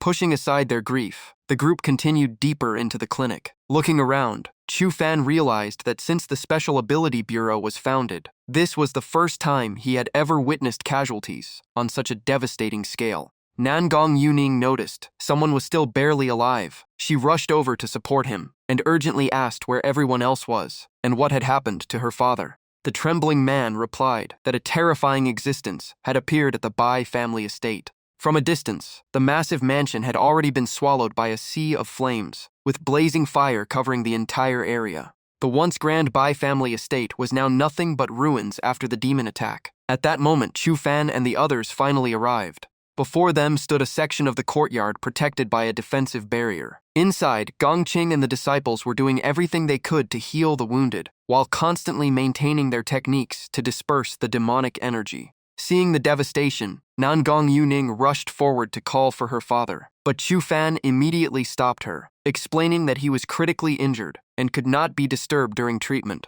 After scanning the area, Chu Fan warned everyone that an extremely terrifying aura was still lurking nearby, so no one could afford to let their guard down. Just then, the Bai family patriarch called Chu Fan over. As soon as Chu Fan approached, the old man grabbed his collar and desperately begged him to avenge Bai Molong. Trembling, he said that Bai Molong was the one responsible for Today's entire tragedy. Hearing that, Chu Fan was completely confused and immediately asked him to explain everything. But the Bai family patriarch seemed to have already lost his senses. He could only keep mumbling that Ling Shan had come to take him away. He softly called Ling Shan's name again and asked her to wait just a little longer. When Bai Molong appeared, the old man mistook her for Ling Shan and quietly said he would go with her. The moment Bai Molong arrived, she unleashed a raging sea of flames. Without the slightest hesitation, the Bai family patriarch charged straight into the fire. Watching the scene, Chu Fan coldly remarked that the demons had truly committed their strongest forces this time if they had even deployed Bai Molong. His anger instantly erupted as his aura soared, and his icy gaze locked onto the enemy. Chu Fan declared that no matter who stood before him, they would pay for their crimes against humanity. He immediately charged forward, unleashing countless waves of sword light. After only one barrage of attacks, Bai Molong's body was covered in wounds, and blood stained her from head to toe. Feeling humiliated, Bai Molong roared in fury and released an enormous surge of demonic power. From the sky, she rained down countless blazing fireballs that covered the entire battlefield. Strangely, every attack missed Chu Fan even though he never moved. Seeing this, he calmly asked if she was actually aiming at him. Huangfu Yuthu suddenly noticed something strange. She said Bai Molong did not seem to have any intention of hurting their junior brother. Nangong Yuning nodded because she felt the same. Chu Fan raised 2 fingers toward the sky, and a stream of spiritual power shot upward. He smiled faintly and said, "I am right here." The next moment, he shifted his attack and unleashed all his power directly at Bai Molong, leaving her no time to defend herself as she cried out in agony. Chu Fan continued controlling his spiritual power, weaving it into a maza-like structure before coldly shouting, "Die." In an instant, the overwhelming power became a raging vortex and shot straight toward Song Xiaoxing. The attack pierced through her body without slowing down for even a moment. But at that very instant, Bai Molong suddenly seemed to regain a trace of consciousness. Tears streamed down her face as she softly called Chu Fan's name. Elsewhere, Xiao Ying and Professor, he warned everyone that demonic energy was extremely skilled at exploiting people's deepest weaknesses, so they must never lower their guard. The moment she finished speaking, the demonic energy ambushed Xiao Ying. She quickly raised a barrier to block it, while silently vowing to master the ultimate technique for suppressing demonic energy, so she would never become a burden to Brother Chu.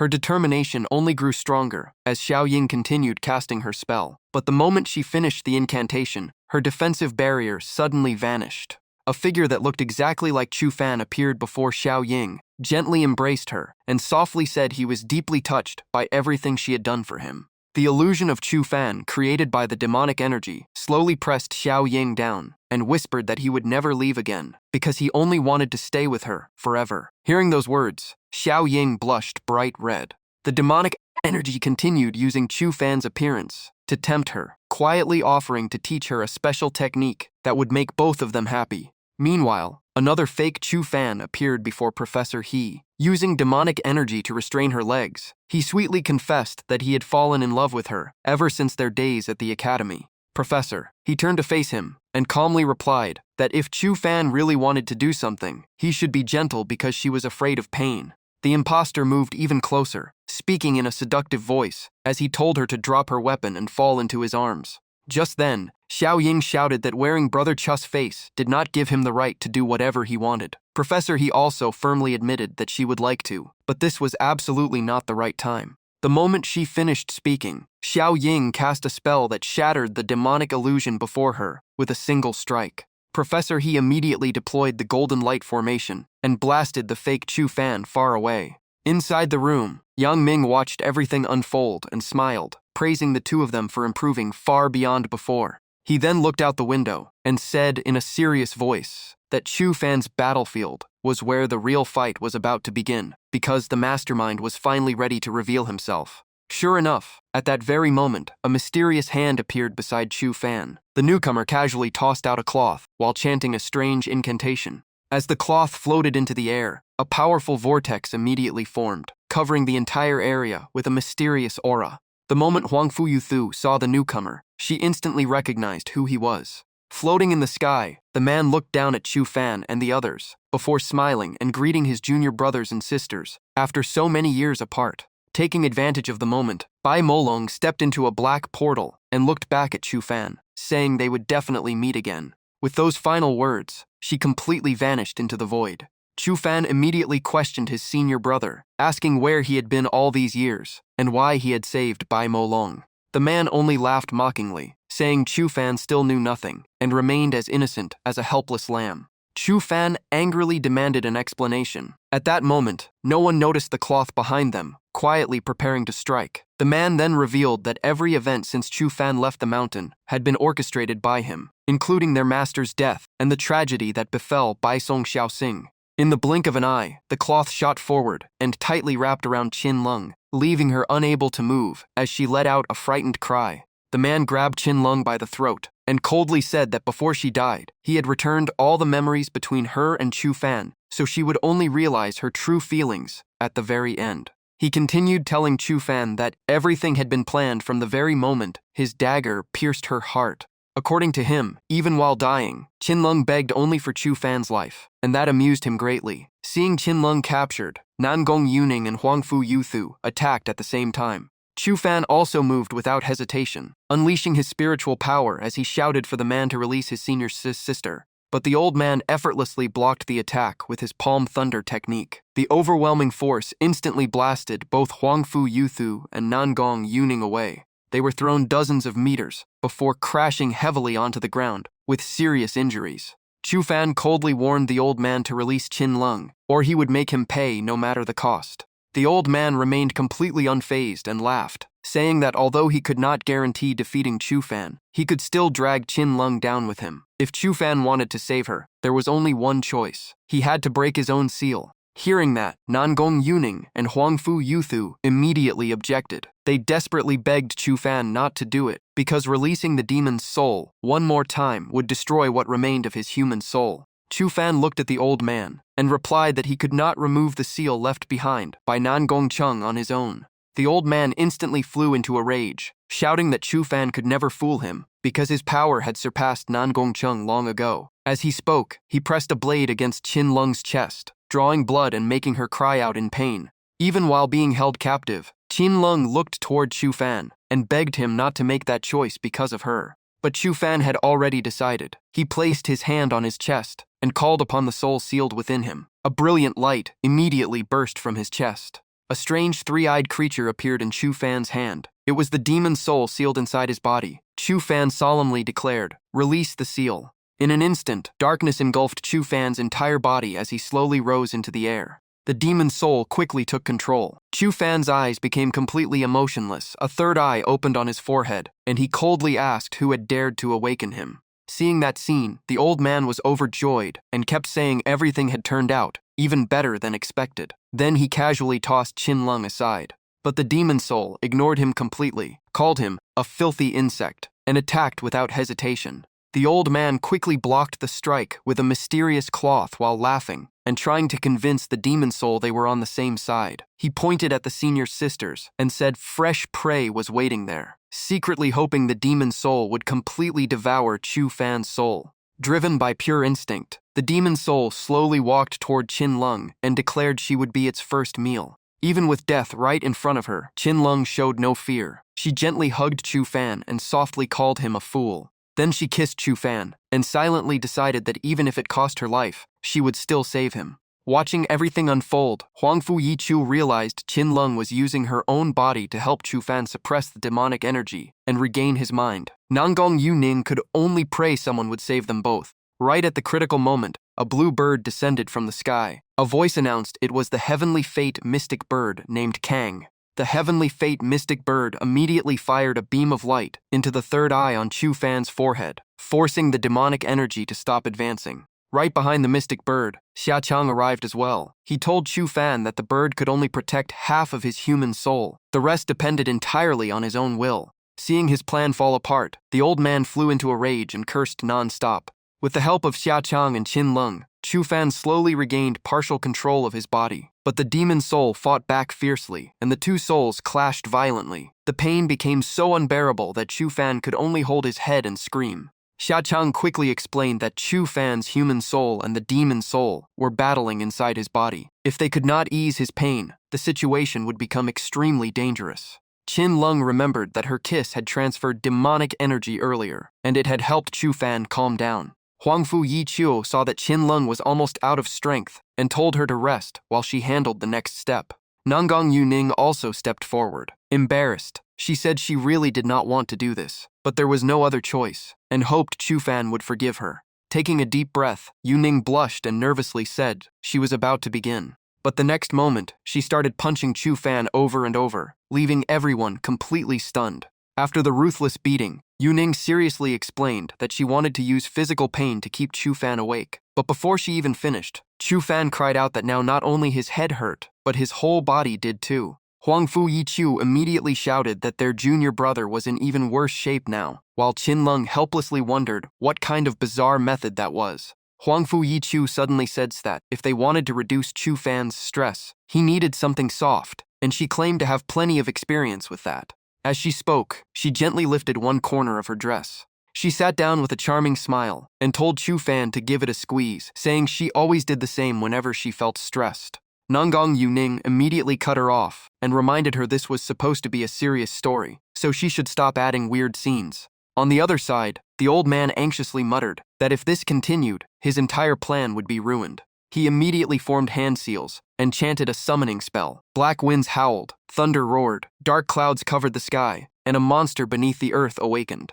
A giant spider appeared and wrapped Chu Fan's in thick webs while blasting the other three far away. The old man laughed proudly and declared that as long as he was still standing, no one would stop him. Before he could finish, Xia Chang struck the monster without hesitation. Furious at being interrupted, the old man roared that even if Xia Chang was the strongest expert in Daxia, he feared nothing. He quickly activated a formation and poured all his power into a punch, carrying 5 layers of gravity. Convinced a single blow could crush mountains and rivers, he roared and threw the punch forward, only to meet Xia Kang's calm gaze. Xia Chang said that truly deadly techniques never needed countless layers of formations. The moment he finished speaking, Xiaqiang rushed forward and drove a punch straight into the old man's stomach, coldly saying that one strike was all it took to kill. The punch left the old man gravely wounded. Blood burst from his mouth as his body was sent flying into the distance.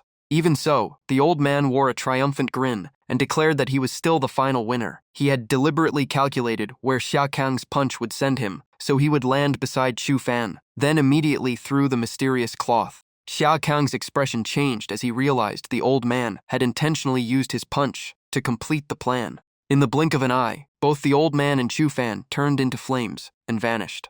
Xiaqiang immediately activated his heavenly eye to search every direction for their whereabouts. But even after using his divine vision, he could not detect the slightest trace of immortal energy. Xiaqiang began to wonder if his enemy truly possessed such heaven-defying abilities. Nanggong Yuning struggled to her feet and said that before losing consciousness, Chu Fan had promised to send his location by phone if he got the chance. Sometimes magic failed, but technology could achieve the impossible. She reassured Xiaqiang that once they received the location, they would kill the old man and bring their junior brother home. Meanwhile, inside the meta-human prison, the inmates were secretly planning their escape.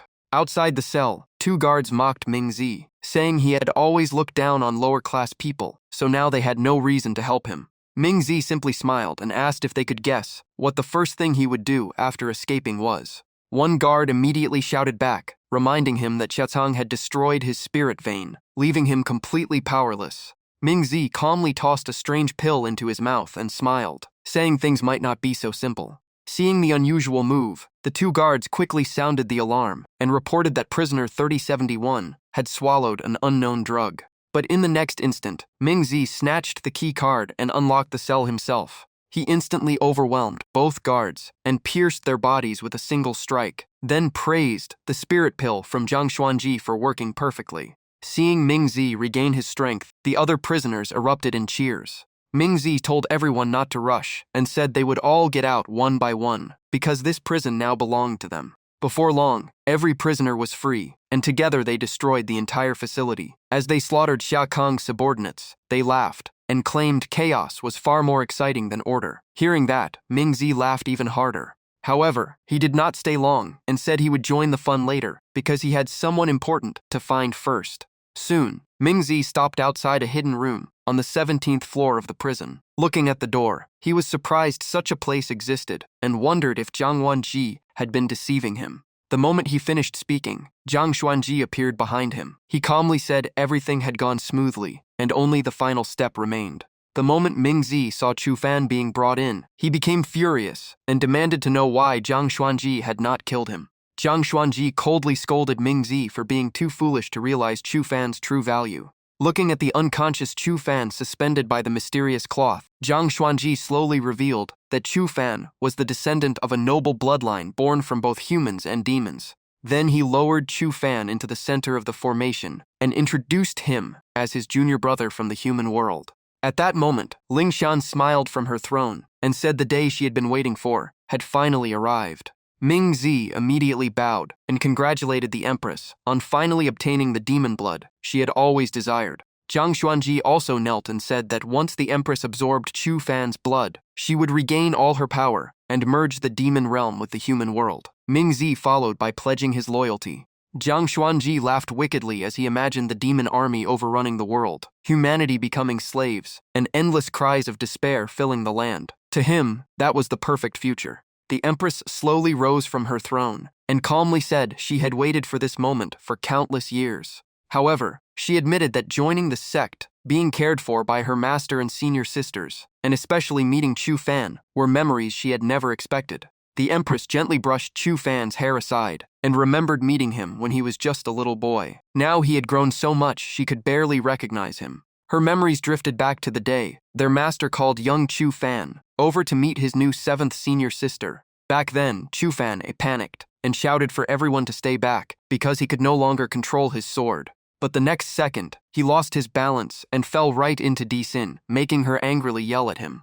Seeing his 7th senior sister upset, Chu Fan quickly pulled out a few pieces of candy and handed them to her with a bright smile, saying she was adorable and asking her not to be mad. The unexpected compliment caught Di Xin off guard. She denied it out loud, but deep down, She could not stop thinking about it, because no one had ever called her adorable before. Back in the present, Zhang Xuanji asked the Empress if she had truly developed feelings for the pawn named Chu Fan. He reminded her that everything had been planned for years, all to wait until Chu Fan turned 18. Dixin quickly pushed those memories aside and coldly replied that she would never ruin the demon race's grand plan for one insignificant person. Hearing her answer, Zhang Xuanji immediately urged the Empress to begin the ritual, saying everyone had waited far too long for her return. Mingzi also agreed, saying ruling the world mattered more than love or hatred. Deep down, he only wished Chu Fan would die so the plan could move forward. Dixin slowly rose into the air and began chanting the ancient ritual of the demon race. Floating above the formation, she continued the chant and opened a gateway to the dark power, preparing to awaken every bit of strength sleeping inside Chu Fan. As she called out the first acupoint, an invisible force pierced Chu Fan's neck. Blood burst out as he screamed in agony. One acupoint after another was opened. Chu Fan felt countless needles tearing through his body, and his injuries grew worse with every moment. At the final step, Dixin suddenly hesitated. She knew finishing the ritual would truly kill her junior brother, even though her lifelong dream had always been to conquer humanity and unite the demon race. Seeing the Empress hesitate, Mingzi sneered and mocked her for lacking resolve. Without waiting any longer, he grabbed a dagger and stabbed Chu Fan himself, completing the final acupoint of the ritual. Instantly, countless black spikes and dark energy erupted from Chu Fan's abdomen, creating a terrifying sight. The dark energy quickly twisted into the shape of a strange flower. Zhang Xuanji burst into laughter and declared the ritual was finally complete. But the very next moment, a crushing slap landed squarely across his face. Dixin coldly demanded to know who had given Mingzi permission to overstep his authority and act on his own. Meanwhile, in another realm, Chu Fan lay motionless on the ground before slowly opening his eyes and wondering if he was really about to die. At that moment, an ancient voice echoed through the void, saying that life and death flowed endlessly like the changing seasons. The mysterious voice continued to echo, but its owner remained unseen. Chu Fan looked around and asked who was speaking, and what those words truly meant. The voice calmly replied that he should look beneath his feet, where the fate of humanity had repeated itself countless times. The moment Chu Fan looked down, he saw demons invading and destroying everything, while humans desperately fought to protect their homeland. The scene quickly turned into a nightmare, as the entire tribe was reduced to ruins, with cries for help and despair filling the air. Then a gigantic monster appeared standing proudly atop the city walls, its overwhelming presence suffocating everyone below. Beneath it, the emperor chose to kneel and beg. Whether it was heaven's punishment or the god's judgment, he offered his own life if only the monster would spare his people. But the monster showed no mercy. It grabbed the emperor and swallowed him whole, laughing that the flesh of an emperor must taste delicious. Next came the human army gathering together. Their commander declared that the final moment had arrived, and that only their bodies could shield the nation and its people. Without another word, the mighty general gave the order to charge. In an instant, the final battle between humans and demons erupted. Watching the familiar scenes, Chu Fan finally understood and asked if this endless conflict was the fate humanity had always endured. The mysterious voice replied that as long as selfishness, vanity, and evil continued to exist, the war between the two races would never end. At that moment, an old man appeared before Chu Fan and said that the demon race was the opposite side of humanity, and the two had always existed together, like two halves of the same whole. Even more confused, Chu Fan immediately asked what those words truly meant. The old man looked at Chu Fan and declared that only he could uncover the truth and open a new future for the world. Then he decided to pass his remaining power to Chu Fan. He warned that this power would protect Chu Fan's vital meridians, but it must never be abused. As soon as he finished speaking, a blazing flame from his palm merged into Chu Fan's body. The overwhelming power hurled Chu Fan through the void. The old man simply smiled and said he would watch over him from the endless river of time until his mission was complete. Back in the demon realm, Dixin coldly scolded Xuanji, saying that just because she once called him senior brother did not mean he held any real status. In the end, he was only her servant. She continued humiliating Xuanji, saying he was nothing more than a pawn she could command at will, with no right to make his own decisions. Under her questioning, Xuanji hurriedly explained that Her Highness had misunderstood. Everything he did was only to help her plan succeed more quickly. Dixin did not believe a word. She casually blasted Xuanji aside and warned that if he ever overstepped his authority again, he would die. Then Dixin walked toward Chu Fan, intending to take the flower, resting on his chest. But at that very moment, Xuanji's cloth suddenly flew over and wrapped around the flower first, leaving Dixin stunned. Xuanji no longer hid his ambition. He declared that he would rather seize power himself and unite the two realms than trust an empress who still cared about humanity. Chu Fan quietly watched the conflict and secretly celebrated. Now that his enemies had turned against each other, the situation clearly favored him. While no one was paying attention, Chu Fan quietly took out his tracker and sent a distress signal to his senior sisters. Before long, one of the subordinates rushed in and reported that countless metahumans had attacked and already reached the first underground level. Chu Fan immediately guessed his senior sisters had come to rescue him. Even though he could not stand yet, he quietly gathered his strength and waited for the perfect chance to strike. The other side even promised that anyone who made great contributions could request whatever position they wanted. Hearing that promise, Mingzi happily bowed and swore to serve until his final breath. Meanwhile, Dixin glanced at Xuanji and silently regretted ever trusting someone so despicable. She decided to seize the demon blood at the first opportunity. Without hesitation, demonic energy covered Dixin's arm and formed a set of razor-sharp claws. She immediately charged at Xuanji and unleashed the Demon Emperor Dragon Claw. But before the attack could land, Xuanji effortlessly grabbed her wrist. He sneered and asked if she really thought he would let his guard down around her. Xuanji finally revealed his true ambition, declaring that Dixin would never take the demon blood back from him. Dixin pulled her hand free and coldly declared that she alone ruled the demon race and would never be overthrown. She also warned Xuanji to stop calling her junior sister because he was no longer worthy. As soon as she finished speaking, Dixin gathered demonic power into her other arm and said that since Xuanji had once helped her, she would at least grant him an intact corpse. She immediately unleashed the ultimate move, Emperor's Crimson Setting Sun, locking onto Xuanji with terrifying force. Watching everything unfold, Chu Fan wondered if this battle was finally about to decide the winner. Meanwhile, Mingzi and his followers blocked the entrance. When Yiqiu, Yuning, and Qinleng arrived, they instantly realized this was the demon's hidden base. The moment Yuning saw Mingzi, she mocked him for finally becoming the demon's loyal lapdog. Mingzi showed no anger. He calmly replied that humanity had abandoned him, while the demons had given him a chance. He would always stand with whoever valued him. That answer enraged Yuning. She called him shameless and ordered everyone to wipe them out. Without hesitation, Yuning unleashed Frozen Stream Piercer, while Wei Chu struck with Desert Fist. Qinleng followed immediately with Gale Sinking Rain, adding even more power to their assault. The three attacked from every direction at once, catching Mingzi completely off guard and leaving him gritting his teeth in frustration. Even so, he loudly boasted that after taking Jiang Xuanji's demon medicine, his strength had surpassed his old limits, and the three of them were nothing in comparison.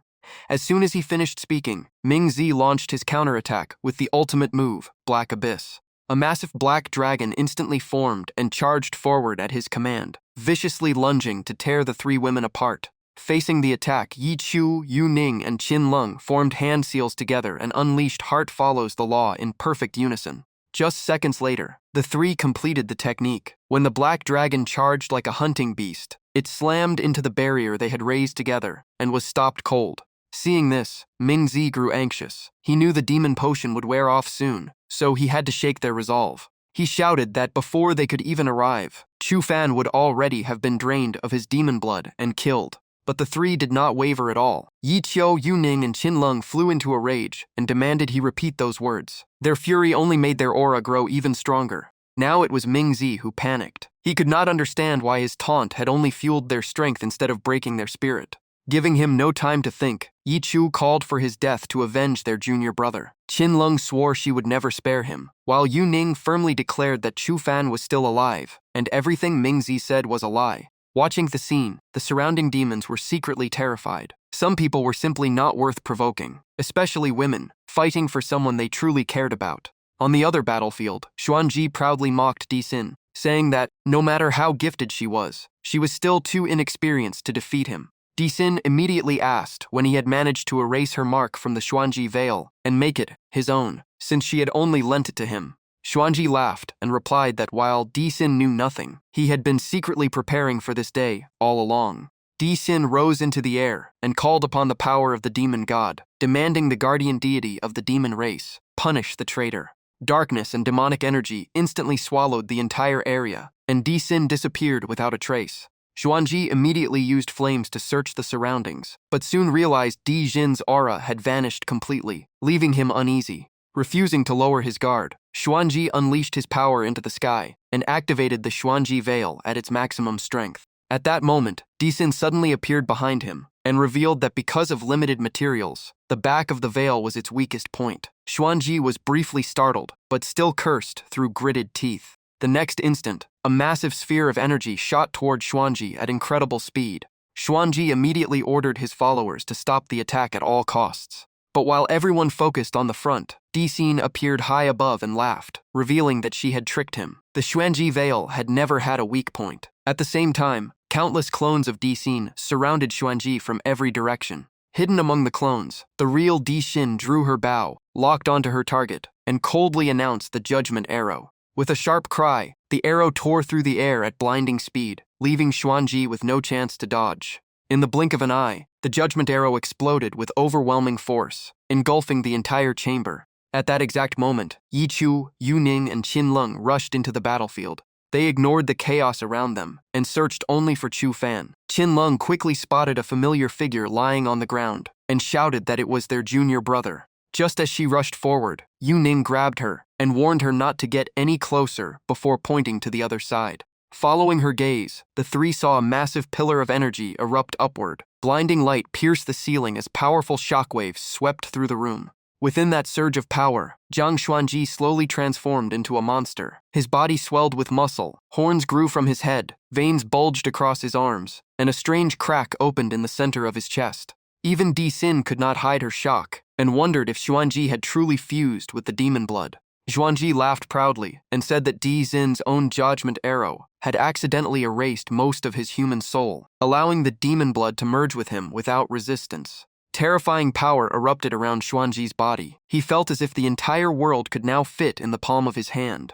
Di Xin calmly replied that he had betrayed both humanity and the demon race. As the enemy of both sides, he had nothing left to rule. She bluntly declared that his only fate was total ruin and to be hunted by the entire world. Those words sent Xuanji into a furious rage. He roared as his aura surged to an even greater level. Filled with overwhelming killing intent, Xuanji charged straight at Di Xin. But Di Xin simply turned to the senior sisters, apologized for leaving this battlefield to them, and said that, like them, she fought for the people and her homeland. She only hoped they could forgive her. Hearing that, Xuanji grew even more furious. He shouted that he had hated Di Xin's arrogance for years, and once she died, the throne would finally be his. Ignoring every threat, Di Xin quietly walked over to Chu Fan and tearfully admitted she had been wrong. She only hoped he could forgive her when he woke up. At that moment, Chu Fan opened his eyes, stopped pretending to be unconscious, and softly called out, "Little senior sister." Seeing Chu Fan awake, Di Xin leaned close and gently said that if he ever wanted revenge, she would be waiting for him in the demon realm. Watching the scene, Xuanji could only curl his lips into a cold, mocking smile. He dove down from above, determined to kill Di Xin, declaring that this time she had nowhere left to run. Di Xin simply replied with 2 words, "How foolish." Before Xuanji could even reach her, he fell right into Di Xin's trap, and a massive explosion erupted across the battlefield. Seeing that she was still alive, Xuanji roared in rage again and again. Nearly driven mad, he screamed that he had planned everything for this very day, and would never let anyone stand in his way. Seizing the moment, Yi Qiu quickly told Qin Leng that she and Yu Ning would hold Xuanji back, while Qin Leng took Chu Fan and escaped. Yu Ning added that if things got worse, the two of them had to retreat without hesitation. Hearing those words, Qin Leng could not hold back her tears. She knew her 2 senior sisters were giving her and Chu Fan the chance to survive. To draw all the attention to herself, Yu Ning pointed at Xuanji and declared that today their master in heaven would witness them destroying evil. Xuanji immediately unleashed his power. Yu Ning activated her Dao arts, while Yi Qiu joined in with her divine technique, and together they met him head-on. Everyone formed hand seals together, their wills becoming one. A golden light quickly spread and covered their entire formation. The light condensed into the phantom of a majestic old sage, and everyone shouted in unison, "Dao Ancestor Avatar." Right after that, Yu Ning launched another spell, sending demonic flames slashing toward Xuanji. The Dao Ancestor Avatar spoke with overwhelming authority, declaring that all evil would be dragged to the underworld city, cut into countless pieces and never be reborn. Then, it pointed its sword directly at Xuanji. But Xuanji only laughed with contempt and declared that humanity's techniques were completely useless against him. He unleashed even more power, saying every attack only made him stronger. A blazing crimson aura instantly wrapped around his body. From that blood-red aura, his arms slowly transformed into the head of a savage dragon with glowing crimson eyes. With a casual swing, the dragon arm shot forward and pierced straight through the Dao ancestor avatar in an instant. The devastating blow shattered their formation, sending Yi Chu and Yu Ning flying. They crashed to the ground, badly wounded, coughing up blood. While Xuanji was occupied, Qin Lung rushed to Chu Fan's side. After checking his condition, she was stunned to find that although nearly half his life force was gone, his vital meridians remained intact, and his human soul was actually growing stronger. Qin Lung then took a spirit pill glowing with rich spiritual energy from her mouth. It was a body-restoring elixir she had created at an enormous cost.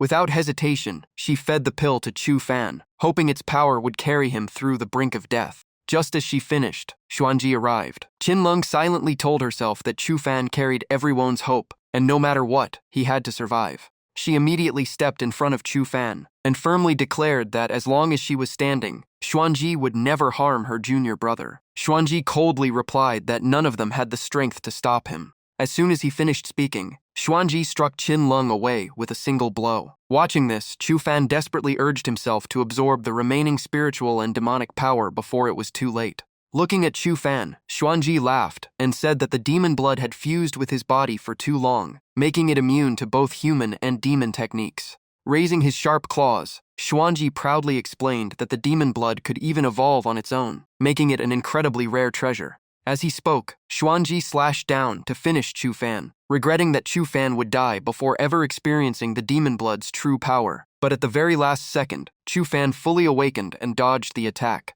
Even then, Xuanji remained arrogant. He mocked Chu Fan for doing nothing but running away, and told him to accept death so he could help build a new world.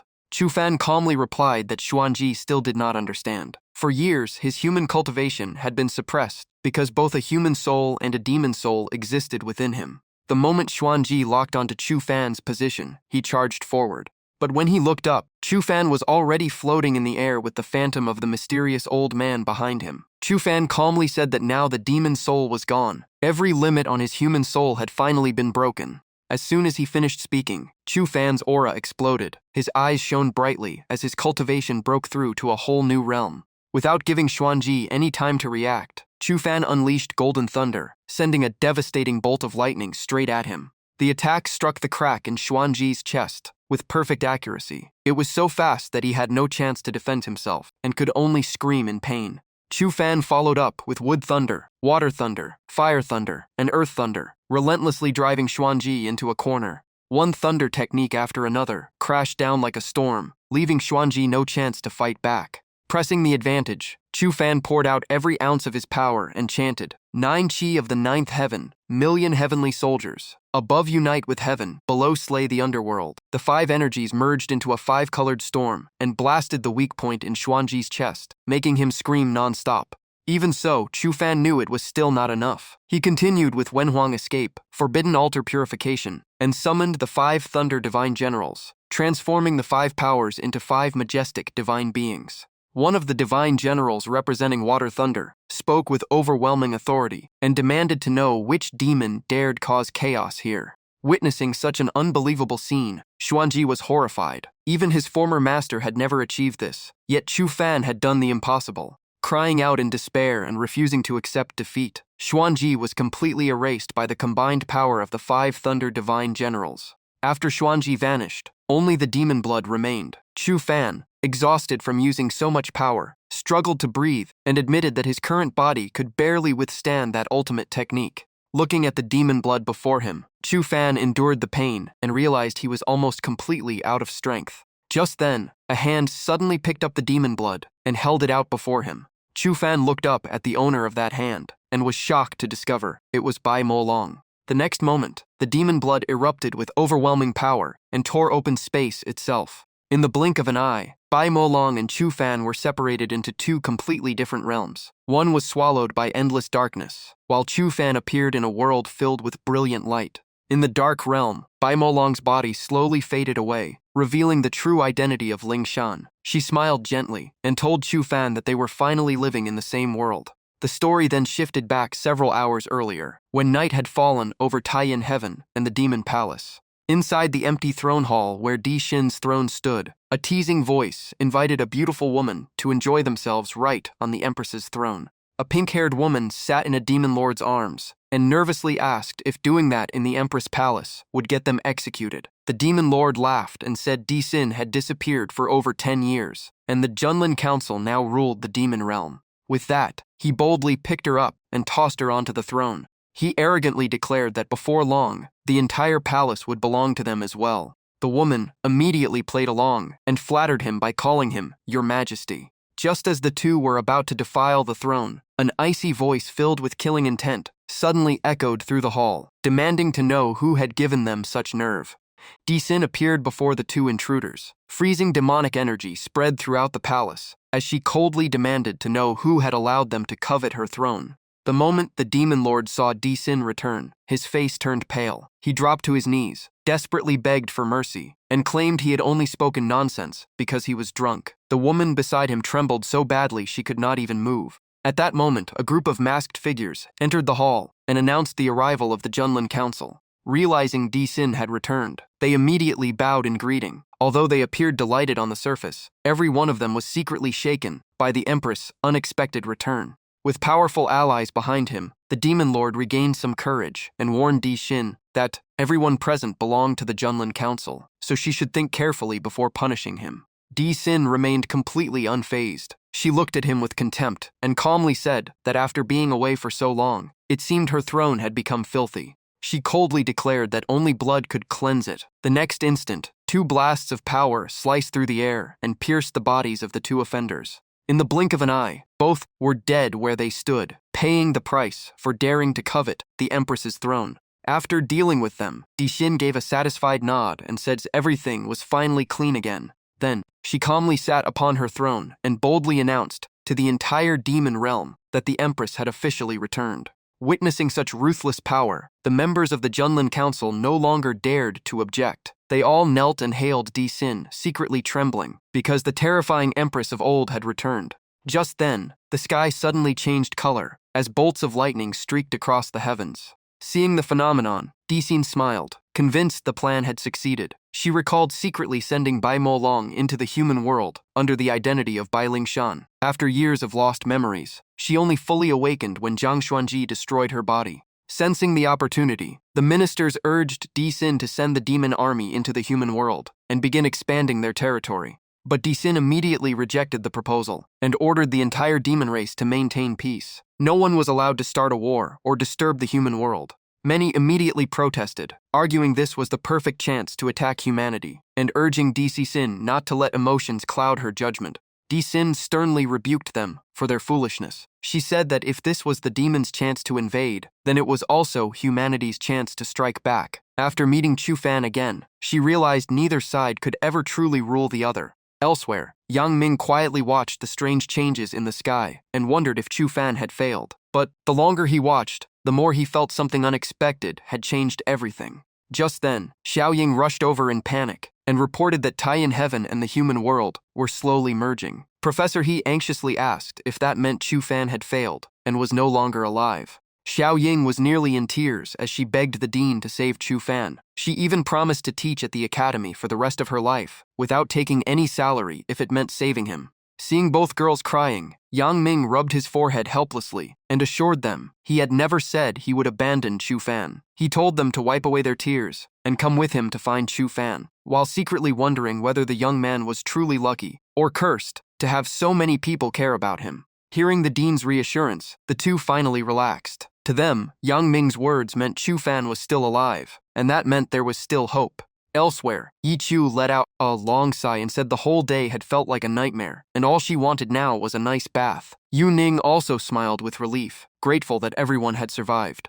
Only Qin Lung sensed something was wrong. She stared at Chu Fan standing perfectly still, and a terrible feeling rose in her heart. Her fears proved true. Chu Fan showed no reaction at all, his empty eyes completely devoid of awareness.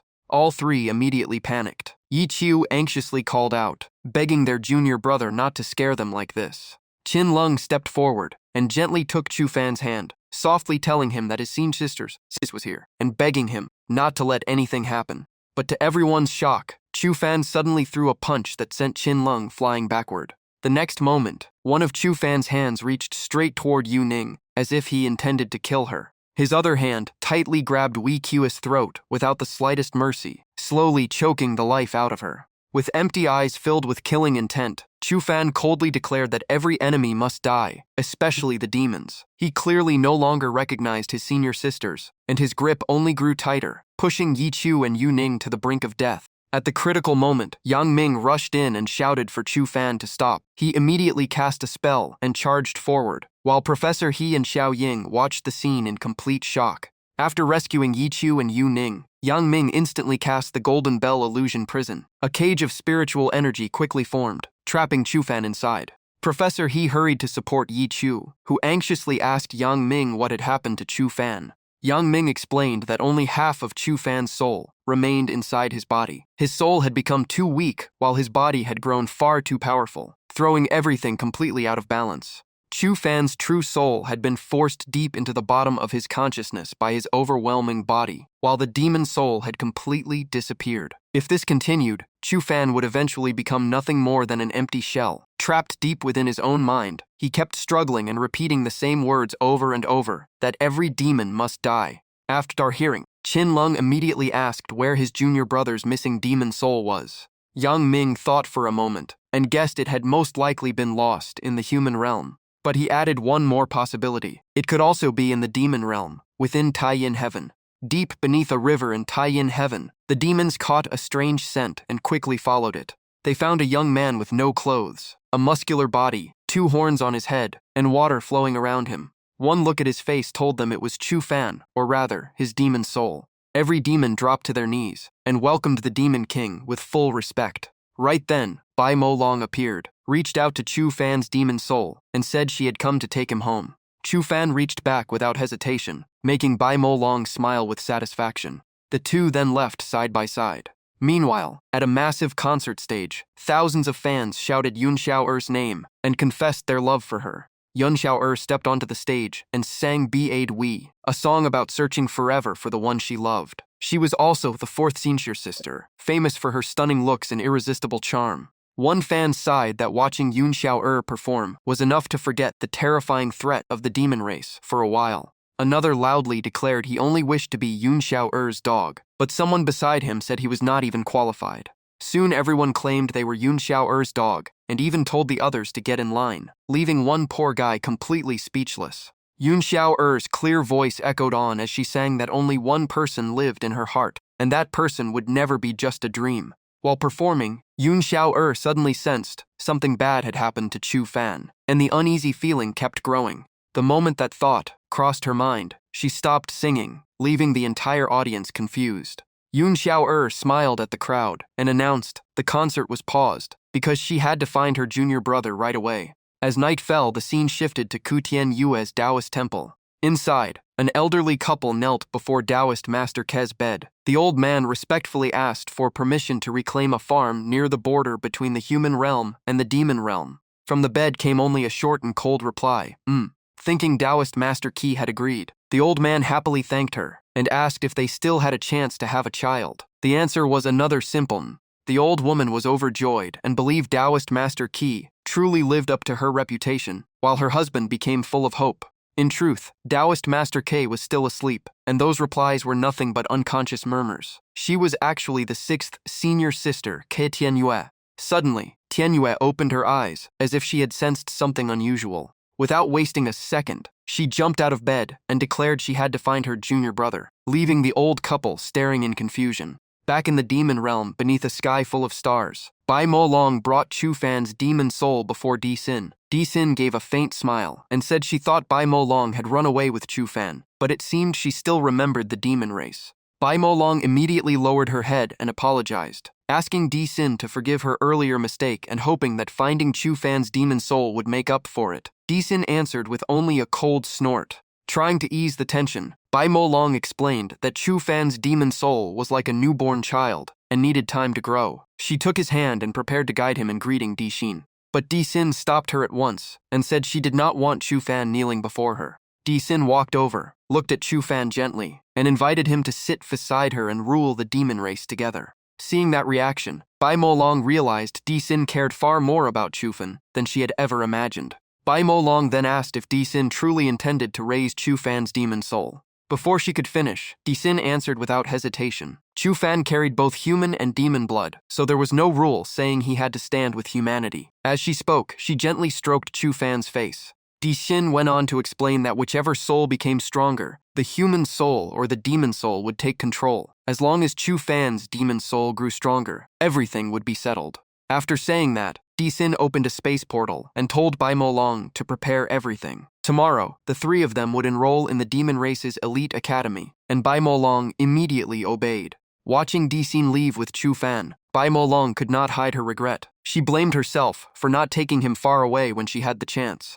Although the demon realm was shrouded in darkness all year, the demon race's elite academy stood vast and magnificent. The next morning, the three entered the academy together. On the way to class, Bai Molong worried that no one would recognize her, but Di Xin was too famous. She wondered if showing herself would ruin their plan. Di Xin calmly replied that ordinary people could never look directly at the Demon King. Without her permission, they would only see a blurry figure. Before long, they arrived in class. The homeroom teacher warmly introduced the new students, drawing every eye toward them. The teacher was about to ask Di Xin to introduce herself, but as soon as she got close, Di Xin's icy aura and overwhelming demonic power crushed the room, making the atmosphere unbearably tense. The teacher was shocked by the new student's terrifying presence. Seeing that Di Xin had no intention of speaking, she quickly moved on. When it was Chu Fan's turn, he simply repeated the teacher's words like an innocent child. Even so, he looked incredibly handsome in the academy uniform. The female students immediately went wild. One of them even shouted that she wanted to have his babies. After the introductions, the teacher assigned their seats. A male student casually mentioned that another transfer student had arrived just 2 days earlier. At that moment, a small tail peeked out from the girl sitting beside Chu Fan. Without noticing, Chu Fan sat down and accidentally pressed on the tail, making the girl cry out in surprise. Chu Fan had no idea what happened. He even picked up the tail and curiously asked what it was. Meanwhile, Yun Xiao, disguised as a demon, trembled in embarrassment while trying to stay calm. She hurriedly explained that it was a demon's tail and the most sensitive part of the body, then begged Chu Fan to give it back. But Chu Fan did not understand at all. He happily stroked the soft tail with curiosity, while Yun Xiao could only tremble and desperately beg him to stop. Just then, the teacher began the lesson and told everyone to open the eternal chronicle of the demon race, reminding the class that history was studied, so the past would never be forgotten. The teacher declared that the demon race had once lost their homeland to the heavenly demons from beyond their territory and had been forced to settle in Taiyan Heaven, a land without daylight. She continued by saying the heavenly demons were too powerful to fight directly, so the demon race's only path to survival was taking over the human realm. The entire class shouted together that they would conquer humanity. Hearing those words, Di Xin quietly frowned. She realized that while she had been away, the Junlin society had already influenced far too many people. Just then, Ke Tianyue, disguised as a demon, suddenly stood up and disagreed. She argued that the heavenly demons would eventually invade the human realm, so humans and demons had to join forces to survive. Hearing that, Yun Xiao was startled. Before leaving, her senior sisters had repeatedly warned her to keep the mission to find Chu Fan completely secret. The classroom instantly erupted as everyone looked at Tianyue with suspicion and demanded to know if she was a human spy. Back in the human realm, chaos broke out at the Esper hospital as someone loudly protested that Chu Fan was being tied up like a criminal. Inside the hospital room, Chu Fan's 3 senior sisters were furious to see him restrained on the bed. One wanted to file a complaint, another demanded the doctors untie him immediately, and another even brought up Huang Fu to pressure them, leaving the medical staff speechless.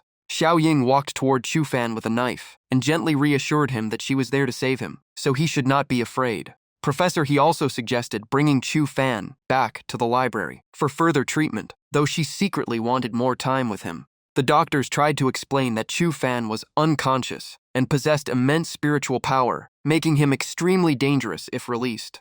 but everyone insisted they would take full responsibility if anything happened.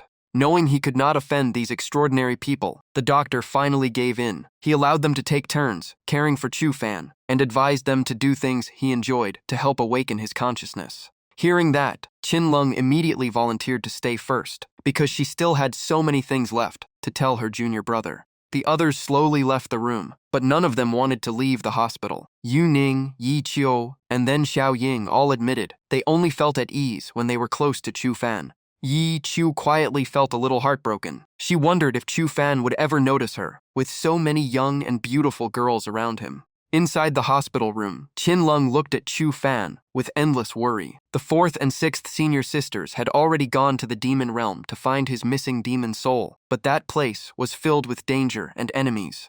The moment that thought crossed her mind, she tapped her own head and scolded herself for thinking such bad things. Just then, Chu Fan let out a soft groan and kept saying he was thirsty. Hearing that, Qin Lung gently called out to her junior brother and tried to help him sit up so he could drink some milk. But as soon as she got close, Chu Fan suddenly clutched his head in pain and struggled violently, knocking the cup of milk from her hand. Qin Lung blushed and hesitated, realizing she might have only one other way to help him. She gently placed a hand on Chu Fan's face, while reminding herself not to let her feelings go beyond those of a senior sister. Qin Lung tried to open Chu Fan's mouth to give him water, but her heart was already in complete turmoil, and she could no longer stay calm. Suddenly, Chu Fan reached out and tightly held her hand. The next moment, he rolled over, pinned Qin Lung beneath him, and softly begged her to give him some water. They were so close that Qin Lung's face turned bright red. Looking into her junior brother's face, she could only softly call his name in confusion. What happened while only Qin Lung and Chu Fan were in the room was obvious enough. After quite a long time, she finally came out, covering her mouth as she coughed lightly. She said that from her observation, her junior brother would not harm anyone on purpose. She was just a little tired and wanted to rest, so the next person could go in. Without hesitation, Yi Qiu entered the room, reminding herself to follow the doctor's advice and do the things her junior brother liked. As soon as she saw Chu Fan, she gently rested his head on her lap and softly scolded him, telling him not to carry everything alone anymore and to share his troubles with his senior sisters. Yi Qiu unconsciously stroked Chu Fan's face. Watching him sleep peacefully, she smiled and said he really was a silly junior brother because she knew he liked being treated this way. When her turn was over, Yi Qiu walked out with a bright red face. Professor He, who had been watching the whole time, wondered why everyone looked perfectly normal before going in, but came out blushing as if they had a fever. Thinking about it, she decided to go in next. Time quietly passed. A while later, Professor He also came out, looking even more exhausted than the others. She staggered as she walked, and her face was visibly flushed. Xiao Ying quickly rushed over to support her and asked what had happened. Professor He only gave a light cough, avoided the question, and said she was fine. But deep down, she unconsciously glanced at her waist and quietly realized that this was the kind of thing Chu Fan liked. Just then, Yu Ning and Xiao Ying spoke at the same time, asking for their turn to take care of Chu Fan. However, Yi Qiu, Qin Lung, and Professor He immediately stopped them, saying that was enough for today and they could continue tomorrow. Hearing that, Yu Ning and Xiao Ying seemed to understand something and could only blush in embarrassment. While everyone in the human realm continued caring for Chu Fan's body, his demon soul remained at the demon race's elite academy in the demon realm. After Tianyue spoke in defense of humanity, the entire class of demons immediately erupted in protest. Xiao Rei quickly explained that they were not taking anyone's side and simply had a different view, but the crowd insisted that speaking for humans was unacceptable. Tianyue could not hold back and argued that starting a war with humanity was only running away from the real problem, not solving it. Seeing the tension rise, Xiao Rei gently tugged on her sleeve and begged her to stop talking. The demons below instantly became furious and loudly warned that the two girls were asking for trouble. Watching the tense scene, Bai Molong asked Di Sin if they should step in. Di Sin only gave a cold smile and said those juniors were not worth her attention, but everything they had said was exactly what she had always wanted to say. Just then, Bai Molong suddenly realized Chu Fan was no longer nearby and asked Di Sin if she knew where he had gone. While Tianyue was still arguing with the others, a hand suddenly reached over and gently pinched her cheek, leaving her stunned as she turned around. Because a small part of his memories still remained, Chu Fan's demon soul looked at the two girls and asked who they were because they felt strangely familiar. The moment Tianyue saw Chu Fan, she froze before calling out his name. Memories from years ago suddenly flooded back. As a child, she had been happily eating snacks while praising how fascinating the Book of Changes was. Back then, Chu Fan caught her in the act, pinched her chubby cheeks out of habit, and laughed that his senior sister was secretly snacking again. He then grinned and teased that he really liked seeing her like that, because she looked just like a little hamster. The moment Chu Fan compared her to a hamster, Tianyue puffed up her cheeks and immediately protested. Back in the present, a burly demon charged straight at Chu Fan and Tianyue, shouting that they still had time to flirt before unleashing savage force crash. Tianyue instantly snapped back to reality and shoved Chu Fan aside, allowing both of them to dodge the attack. They both fell to the ground, and Tianyue accidentally landed on top of Chu Fan. After a brief moment of embarrassment, she glared at her attacker, rubbed the spot that hurt, and said that if someone hit her, her master taught her to hit back. The demon students rushed forward and quickly surrounded Tianyue and Xiaosui from every direction. Knowing escape was impossible, Xiaosui said they had no choice but to fight. Tianyue nodded, and the two stood back to back, ready to strike. Without hesitation, Tianyue activated Heavenly Secret Art, Time Reversal, and a giant clock appeared behind her. In an instant, the power of time spread across the battlefield. The charging demons suddenly had their movements reversed and were dragged backward, completely confused by what was happening. Xiao Rui immediately cast Heaven Blessed Fortune, together with Enhanced Charm Art, filling the entire area with a pink glow. Under the charm effect, the sword-wielding demons lost control of their bodies and began swinging their weapons wildly. One of them shouted for everyone to stay back, because his arm would not obey him anymore. Watching the chaos, Xiao Rui proudly declared they had no chance of beating her. But Tianyue quickly warned that a powerful enemy was approaching. Their teacher's voice echoed from the distance as she scolded the students for causing trouble in class and declared she would teach them a lesson. She moved so fast that no one could see her clearly, and her target was Tianyue. Xiao Rui immediately cheered Tianyue on and told her to show everyone her true strength. Tianyue simply nodded and prepared to attack. Just before the teacher reached her, Tianyue activated Heavenly Secret Art once again.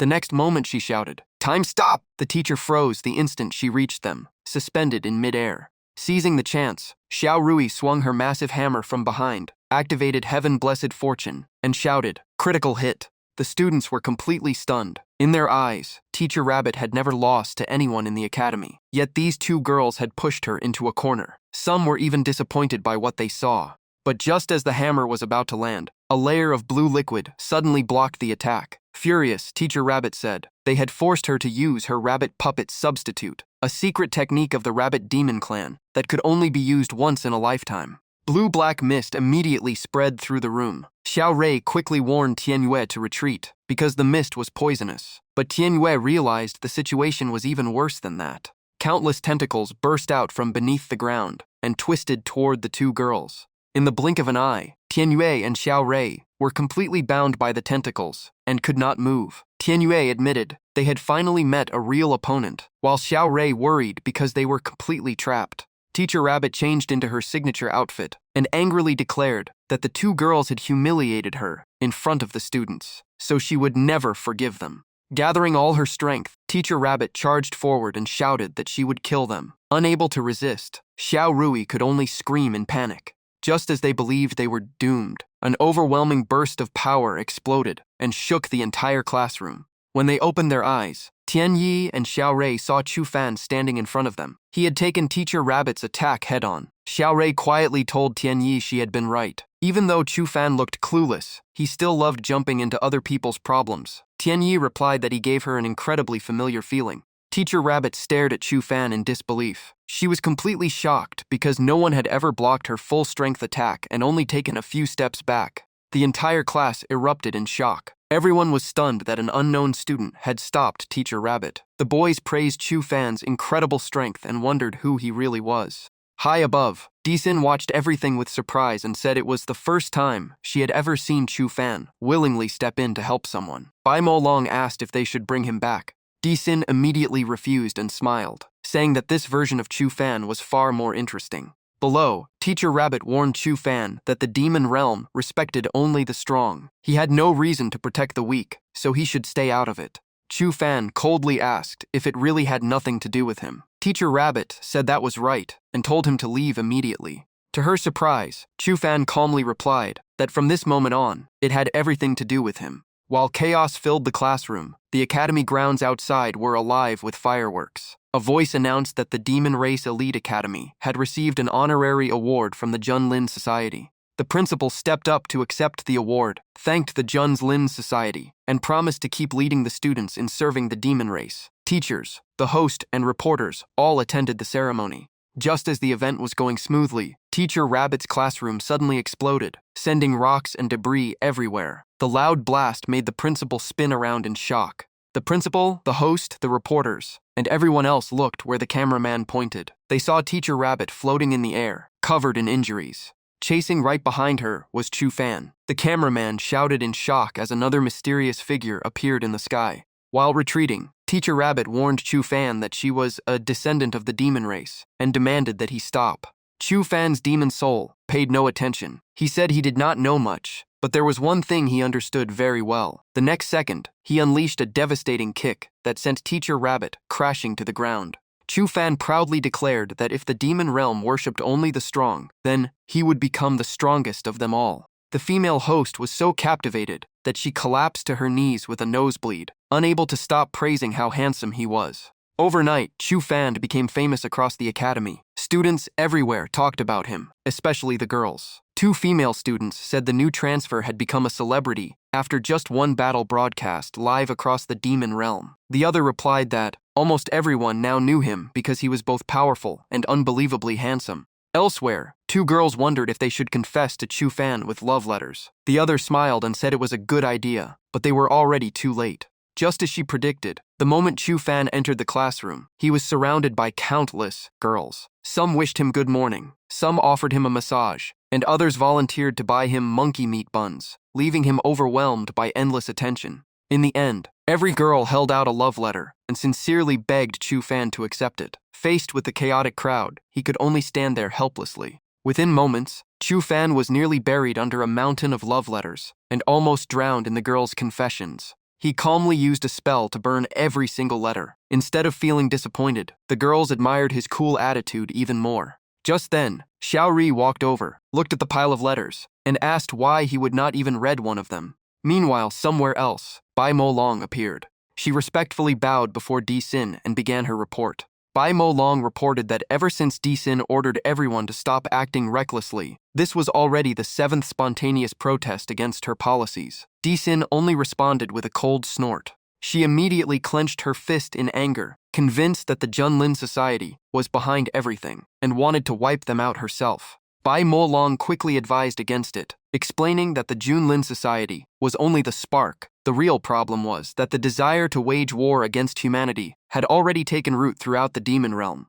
Hearing that, Di Xin asked if she was supposed to stand by and watch that mistake continue without doing anything. Bai Mo Long replied that the Junlin Society was taking advantage of Chu Fan's fame after the battle to push him forward as their figurehead, even though he was actually still on their side. After thinking it over, Di Xin ordered them to delay the plan as long as possible by claiming Chu Fan was not ready yet. Once he truly was prepared, she would also have everything ready for her own plan. Night in the demon realm was always dark and mysterious. As Chu Fan arrived at the library, a young woman greeted him and informed him that the academy had granted him access to the exclusive advanced library for his training. Chu Fan calmly walked into the massive library reserved just for him. Following behind were Tian Yue and Xiao Rui. They secretly watched him as Tian Yue quietly said she suspected Chu Fan was their junior brother, but she still needed more proof. Xiao Rui immediately agreed to help. However, their secret surveillance was quickly spotted by the head librarian. She loudly warned that anyone without permission was forbidden from entering the advanced library. Hearing that, Xiao Rui quietly asked Tian Yue if the fake documents she had prepared had already been exposed. But the librarian simply walked past them toward another group of girls. Xiao Rui blinked in confusion, realizing they were not the target after all. One of the girls explained that they knew Dai Fan would visit the advanced library today, so they had sneaked in to see him. Another laughed and said the librarian had probably chased after idols when she was younger, so she should understand. Instead, the librarian threw the entire group outside without mercy. Even then, the girls laughed and promised they would keep coming back, no matter how many times they were kicked out. Watching the scene, Xiao Rui could not help saying that Di Fan really was famous enough to be loved across the entire demon realm. Suddenly, a girl ran over and asked the two of them to deliver a love letter to Dai Fan. Before she could finish, the librarian also tossed that girl outside. Xiao Rui quietly picked up the letter, making Tianyue ask if she was really going to deliver it. Xiao Rui immediately pretended she had never received anything. The two then walked over to Chu Fan and found him surrounded by piles of books that had been left open. Seeing that, Xiao Rui praised Chu Fan for being both powerful and hardworking. But after taking a closer look, Tian Yus discovered the truth. Chu Fan had fallen asleep in the middle of all those books. Realizing she had praised him for nothing, Xiao Rui wished she could take back her words. She quickly returned to the real task and asked Tianyue to confirm Chu Fan's identity while she stood guard outside. Tianyue immediately planted a formation flag into the ground and created a barrier that sealed off the entire area so no one could disturb them. Sitting in front of Chu Fan, she softly said she was about to enter his memories. It might hurt a little, but if he really was their junior brother, he would surely want to recognize his senior sisters again. Still unconscious, Chu Fan quietly murmured that he wanted to remember everyone as soon as possible. Tianyue then used heavenly secret art to quietly enter Chu Fan's sea of consciousness, hoping to read his memories without leaving a trace. But the instant she touched it, an overwhelming force blasted her away. Rubbing her head after the impact, Tianyue said she had never seen anyone with such an incredibly sturdy sea of consciousness. Then she remembered her master's words. If the first attempt failed, try again. Refusing to give up, Tianyue jumped back to her feet, encouraged herself out loud, and charged in again and again. Several minutes passed, and she kept saying each attempt would be the last. But nothing changed. She could not even reach Chu Fan's memories, and was thrown back every single time until her whole body felt like it was breaking apart. Seeing Tianyue lying on the ground with blood dripping from her nose, Xiao Rui hurried over and asked what had happened. Gasping after so many failed attempts, Tianyue replied that her master had always taught her that if one path failed, she should find another. Tianyue explained that to read Chu Fan's memories, he first had to lower his guard completely. She asked Xiao Rui to enter his dream and help him relax. Xiao Rui immediately refused, reminding her that the last time Tianyue forgot to wake her up, they had slept for 3 straight days. Before Xiao Rui could finish speaking, Tianyue cast a spell that instantly put her to sleep.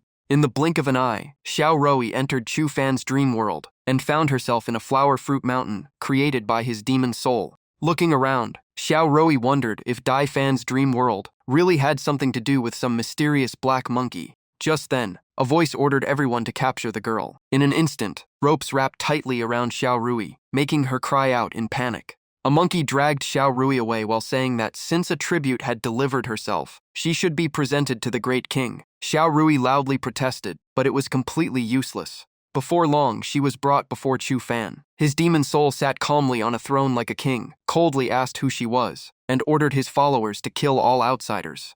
Xiao Rui hurriedly lied that she was his fiancée. She was extremely nervous, because dying inside a dream would not kill her body, but it would seriously damage her mind.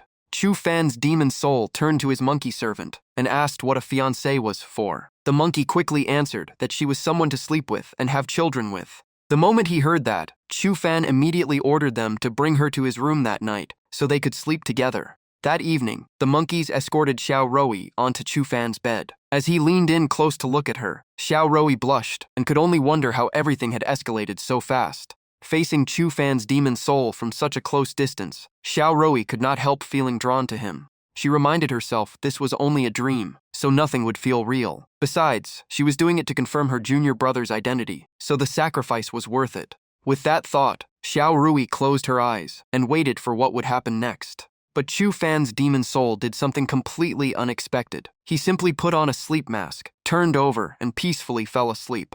Xiao Rui was so annoyed that she jumped up and shouted, "Are you seriously just going to sleep?" Her shout reached the outside, making Tianyue mistakenly think her senior sister was signaling her to act. Seizing the opportunity, Tianyue immediately used heavenly secret art, memory reading, and placed her glowing fingertip against Chu Fan's forehead.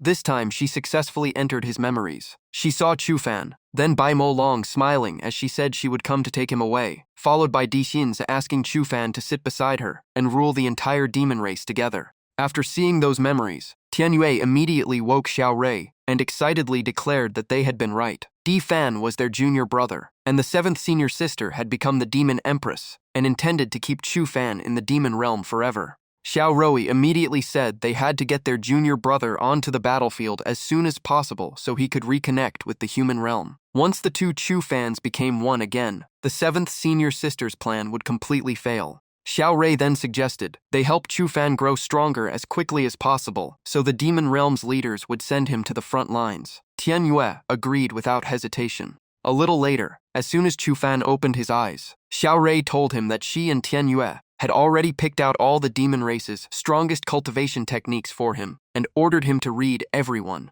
After hearing that, Chu Fan could only stand there with a completely stunned expression. Just then, a radiant golden dragon suddenly appeared in the sky, lighting up the entire world. The demons immediately erupted in surprise, because this phenomenon only appeared when someone broke through to a higher realm. Normally, only tiger or lion images appeared, but a dragon was incredibly rare. It did not stop there. More and more golden dragons soared into the sky, until they formed the breathtaking Nine Dragons phenomenon. The members of the Junlin Society were horrified when they saw it. They recognized it as the Nine Dragons' Ascension and declared that Chu Fan possessed talent never before seen in the history of the demon race. At that moment, Chu Fan's demon soul floated high in the air, surrounded by surging demonic power as his breakthrough continued. Watching the scene, Tian Yue suddenly told Xiao Rui that something felt wrong. Xiao Rui immediately asked what was wrong, but Chu Fan looked perfectly normal to her, so she could not see the problem. At the same time, the Junlin Society arrived at the Demon Race Elite Academy. The moment they appeared, the academy erupted into chaos. Some guessed they had come to recruit the genius who had triggered the Nine Dragons phenomenon, while others believed such a once-in-a-thousand-years talent would surely become the center of a fierce struggle. However, when they entered the library to find Chu Fan, all they found was a scene of destruction. Even the principal was shocked, while the Junlin Society repeatedly demanded to know where Di Fan had gone. The principal was completely baffled because the top floor of the library had only one entrance, yet Chu Fan had vanished without leaving a trace. Not long afterward, Bai Mo Long hurriedly reported to Di Xin that Chu Fan had disappeared. Judging from the demonic energy left behind, she believed he had just awakened a completely new ability. Di Xin smiled to herself, realizing that what she had been waiting for had finally happened. She immediately asked for the surveillance records from the demon eyes, placed throughout the library. Bai Mo Long summoned the demon eyes and reported that all 6 surveillance devices had recorded a finger demon and a charm demon repeatedly approaching Chu Fan.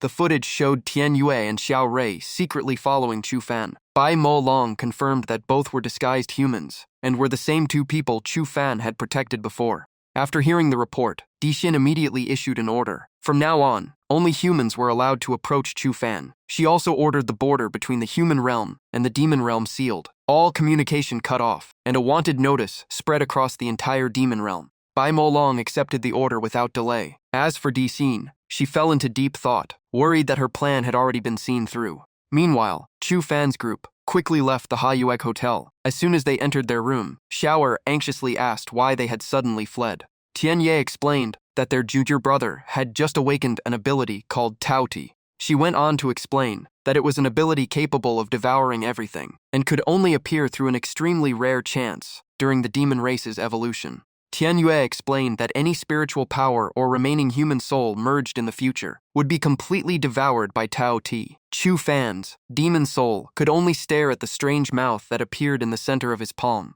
Xiao panicked and asked if merging the 2 souls would mean their junior brother's human soul would die. Tian Yue confirmed it without hesitation. She said this had always been Di Xin's goal, and even Chu Fan's demon soul growing stronger was likely part of his plan from the start. After saying that, she collapsed onto the bed in exhaustion. Helplessness filled Tian Yue's face as she explained that once their junior brother's demon soul fully became one of the demon clan, whether the 2 races became allies or enemies, the human race would always be at a disadvantage and forced under the demon clan's control. Xiao grew even more worried. Xiao kept shaking Tian Yue and anxiously asked what they should do now. Dizzy from the shaking, Tian Yue still urged her to contact their senior sisters immediately and stop their junior brother's human soul from going to the front lines.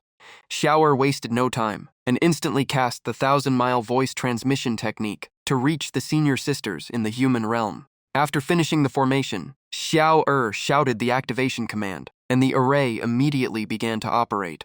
In the human realm, Yu Ning and Qin Lung were still caring for Chu Fan's human soul. Yu Ning asked about his condition, and Qin Lung replied that he had started reacting to stimulation, but his power was still losing control. At that moment, Xiao Er's image appeared through the voice transmission and called out to her senior sisters. The moment Qin Lung saw her, she cried out in shock. Yu Ning happily asked how things were going and whether they had found Chu Fan's demon soul yet. Xiao Er quickly reported that the demon soul had been found. The demon clan was about to declare war, and their junior brother must never be sent to the front lines. Right then, the signal suddenly broke up, cutting out most of the message. Yu Ning only heard scattered words like found, demon clan, war, must, junior brother, and front lines, so she completely misunderstood. Believing she understood correctly, Yu Ning firmly replied that they would send their junior brother to the battlefield. Before Xiao Er could hear the full reply, the transmission was cut off, leaving her staring in confusion. Standing beside her, Qin Lung nodded in agreement with Yu Ning's decision.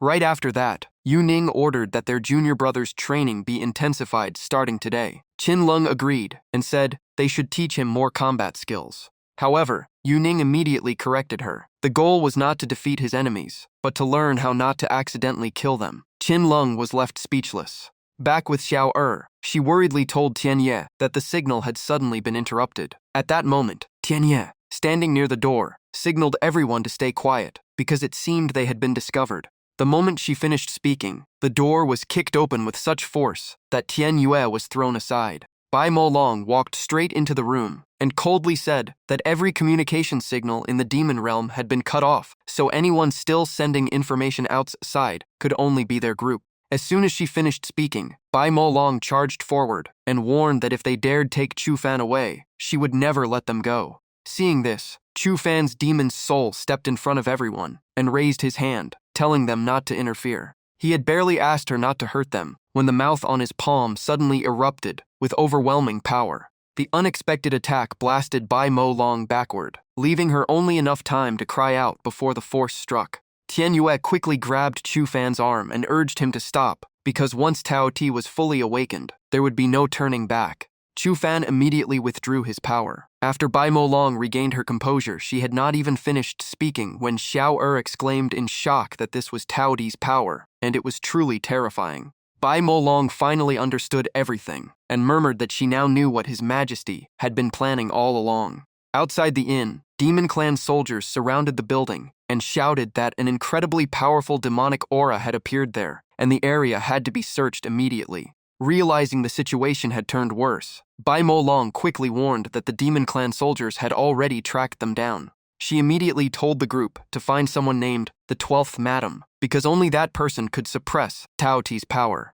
Tian Yue asked suspiciously why she was willing to help. Bai Molong stepped closer and answered that she also did not want Chu Fan's human soul to disappear. Standing before Chu Fan's demon soul, Bai Molong gently asked if he had anything he wanted to say to her. He simply replied with a cold expression, "What is there to say?" Bai Molong leaned close to his ear and quietly told him not to attack her again next time. Even if that person was his senior sister, she would still get jealous. What an idiot. To avoid raising Di Sin's suspicion, Bai Molong pretended to attack the group before secretly helping the three of them escape just before the soldiers rushed in. Their destination was the castle of the Holy Healer Demon Clan, home of the 12th Madam. The enormous fortress was built across an entire cliffside and stretched over a massive area. Seeing the castle in the distance, Tian Yue smiled in relief because they had finally arrived. Xiao Er could not hide her excitement either. The three of them hid behind a rock to observe. Countless guards were patrolling outside the castle gate while announcing that the demon capital had issued a wanted order for 3 demons, 2 women, and 1 man.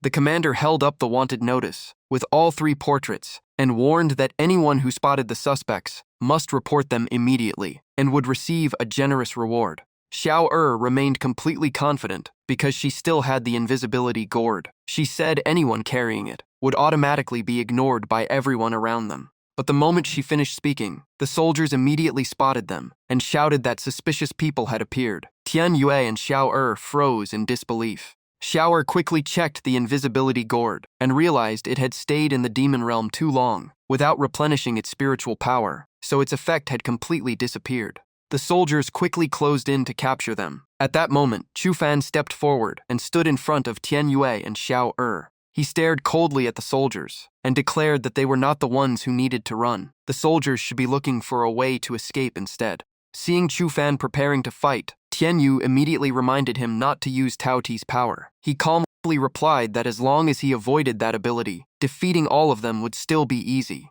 Hearing that provocation, one soldier burst into laughter and declared that they would soon experience the power of the fiercest guardian beast on the border. The soldiers immediately joined forces and performed a summoning ritual, chanting together to call forth the guardian beast. Moments later, the guardian beast called Manhwa appeared. It was a gigantic serpent that immediately demanded to know why chaos had broken out along the border. The Holy Healer Demon Clan students cheered excitedly, boasting that Manhwa was an old veteran of countless human-demon wars and had devoured countless human race geniuses. Manhwa rushed straight at Chu Fan and greedily declared that the immense demonic power inside his body could extend its lifespan by hundreds of years. Chu Fan only smiled with disdain and replied that Manhwa was nowhere near worthy of devouring him. Before the serpent could bite him, Chu Fan threw a punch straight into its face, knocking the monster's massive head violently to one side. Humiliated, Manhwa flew into a rage and swore to make Chu Fan die in agony. It immediately unleashed the demonic art heavenly scale barrage,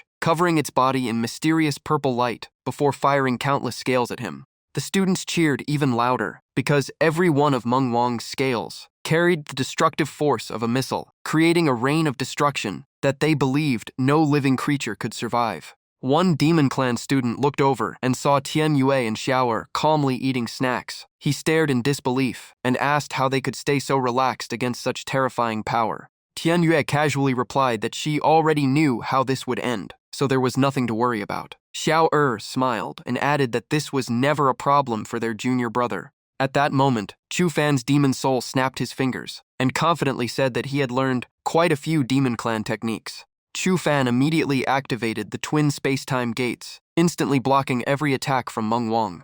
Manhwa watched in both shock and fury, never expecting Chu Fan to open two spatial gates at the same time. The more it thought about it, the more impossible it seemed. Creating even one such gate normally required half a year of preparation, yet Chu Fan opened two in an instant. Driven completely mad, Manhwa charged forward and roared that even if it died, it would drag Chu Fan into hell with it. Manhwa had almost completely lost its mind, causing everyone watching to flee in panic. They screamed as they ran, desperate not to be caught in its rampage. Unlike everyone else, Chu Fan remained perfectly calm and mocked that someone with such weak resolve was unworthy of guarding the border. As he spoke, he summoned a sword.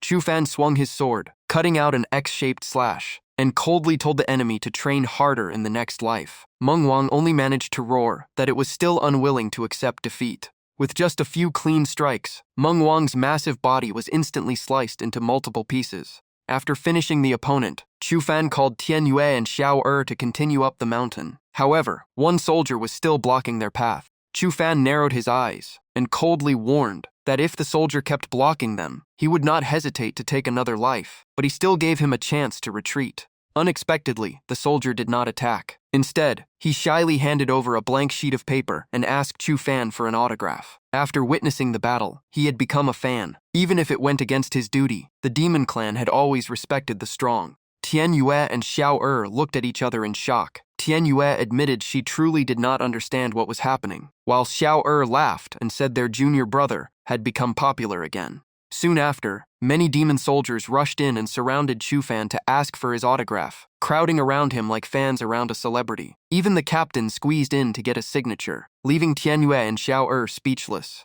Meanwhile, inside the Holy Healer Demon Clan castle, a seductive woman was soaking in a hot spring when a maid approached and respectfully reported that someone was waiting outside. The woman immediately stood up, turned away, and coldly refused, saying she was not in the mood to receive guests. That woman was the 12th madam. She also told the maid that if the visitors only wanted demon medicine, she could just hand it to them. At that moment, Chu Fan and his two senior sisters appeared. He said they were not here for medicine, but to ask her to cure the Tao Ti power. In exchange, he would fulfill one request of hers. Hearing this, the 12th madam became curious. She said Tao Ti was a rare power only high-ranking demons could awaken, so why would Chu Fan want to abandon it?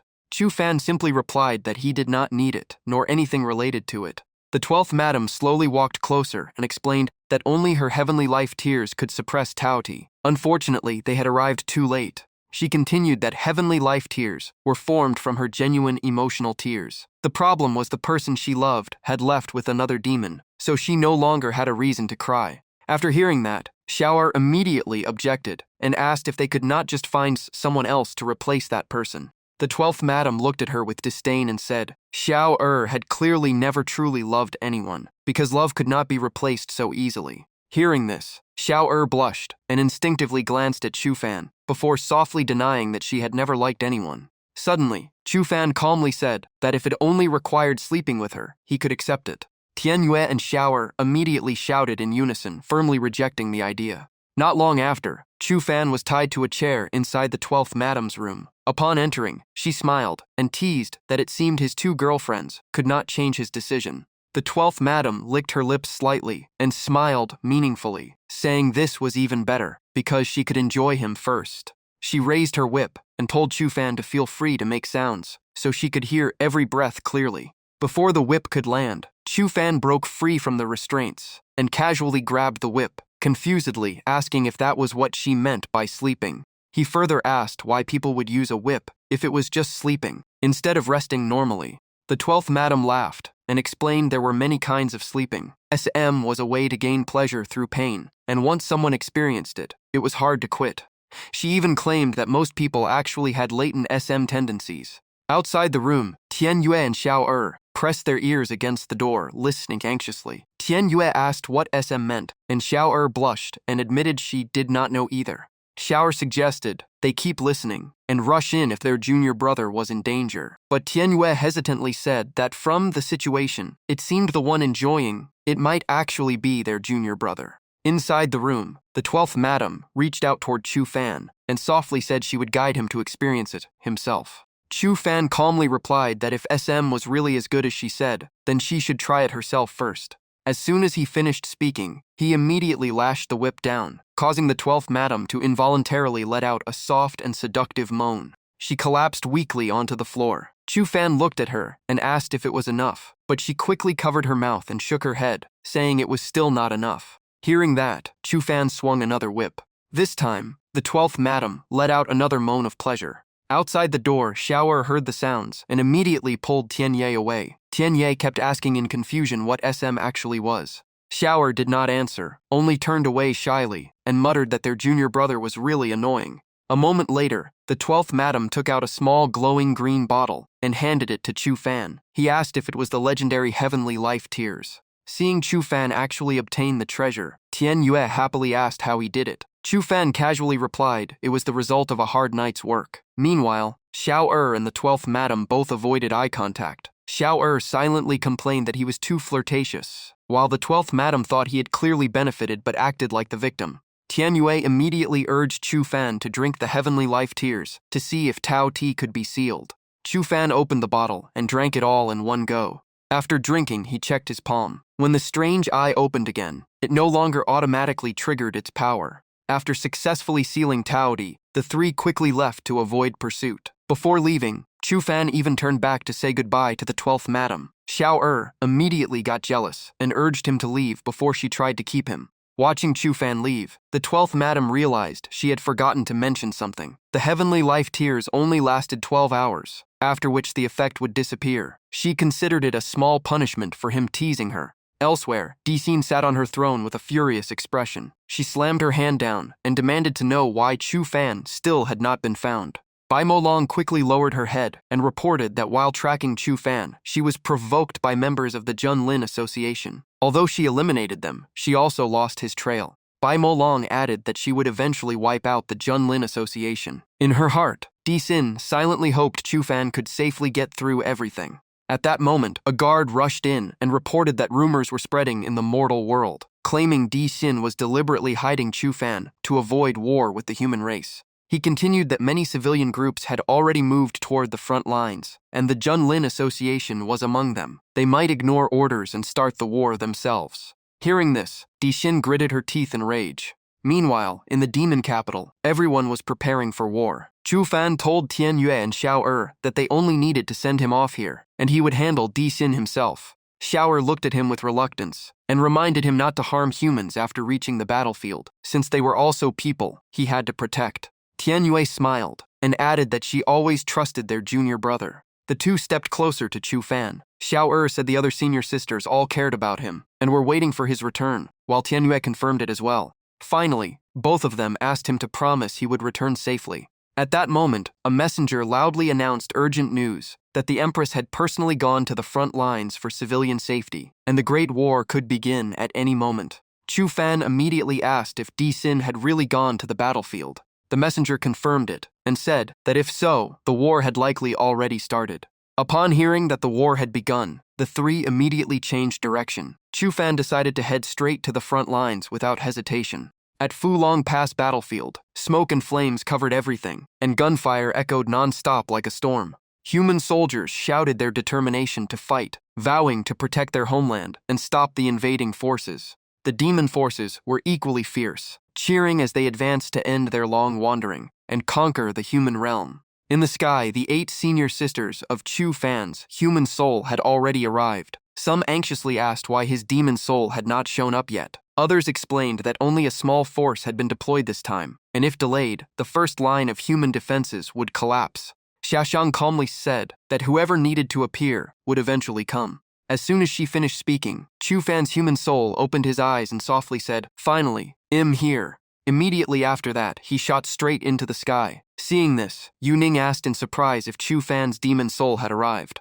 At the same time, Xiao and the others finally reached the battlefield. She collapsed in exhaustion, saying it had taken them 10 full hours to get there. Tian Yue and Chu Fan's demon soul also just arrived, when a massive beam of light suddenly descended and blocked their path. Chu Fan's human soul appeared, and calmly asked if the person in front of him was his other half, the demon soul. The demon soul immediately replied that it was not like that, but rather that the human soul was the other half of him. Neither side would yield, and they instantly clashed in battle. The human race shouted Chu Fan's name as their final hope, while the demon race loudly cheered for Dai Fan, their demon general. Watching the two fight, Yu Ning felt confused. Xiaoxiang explained that this was only the beginning of the fusion process. Yi Thu became even more puzzled, and Yu Ning also admitted she did not understand at all. Xiaoxiang continued explaining with analogies, saying separation was the beginning of unity, and conflict would eventually lead to integration. After hearing that, everyone was still confused. Yi Thu and Qin Lung complained it made no sense, while Yu Ning only cared about whether they did not need to worry yet.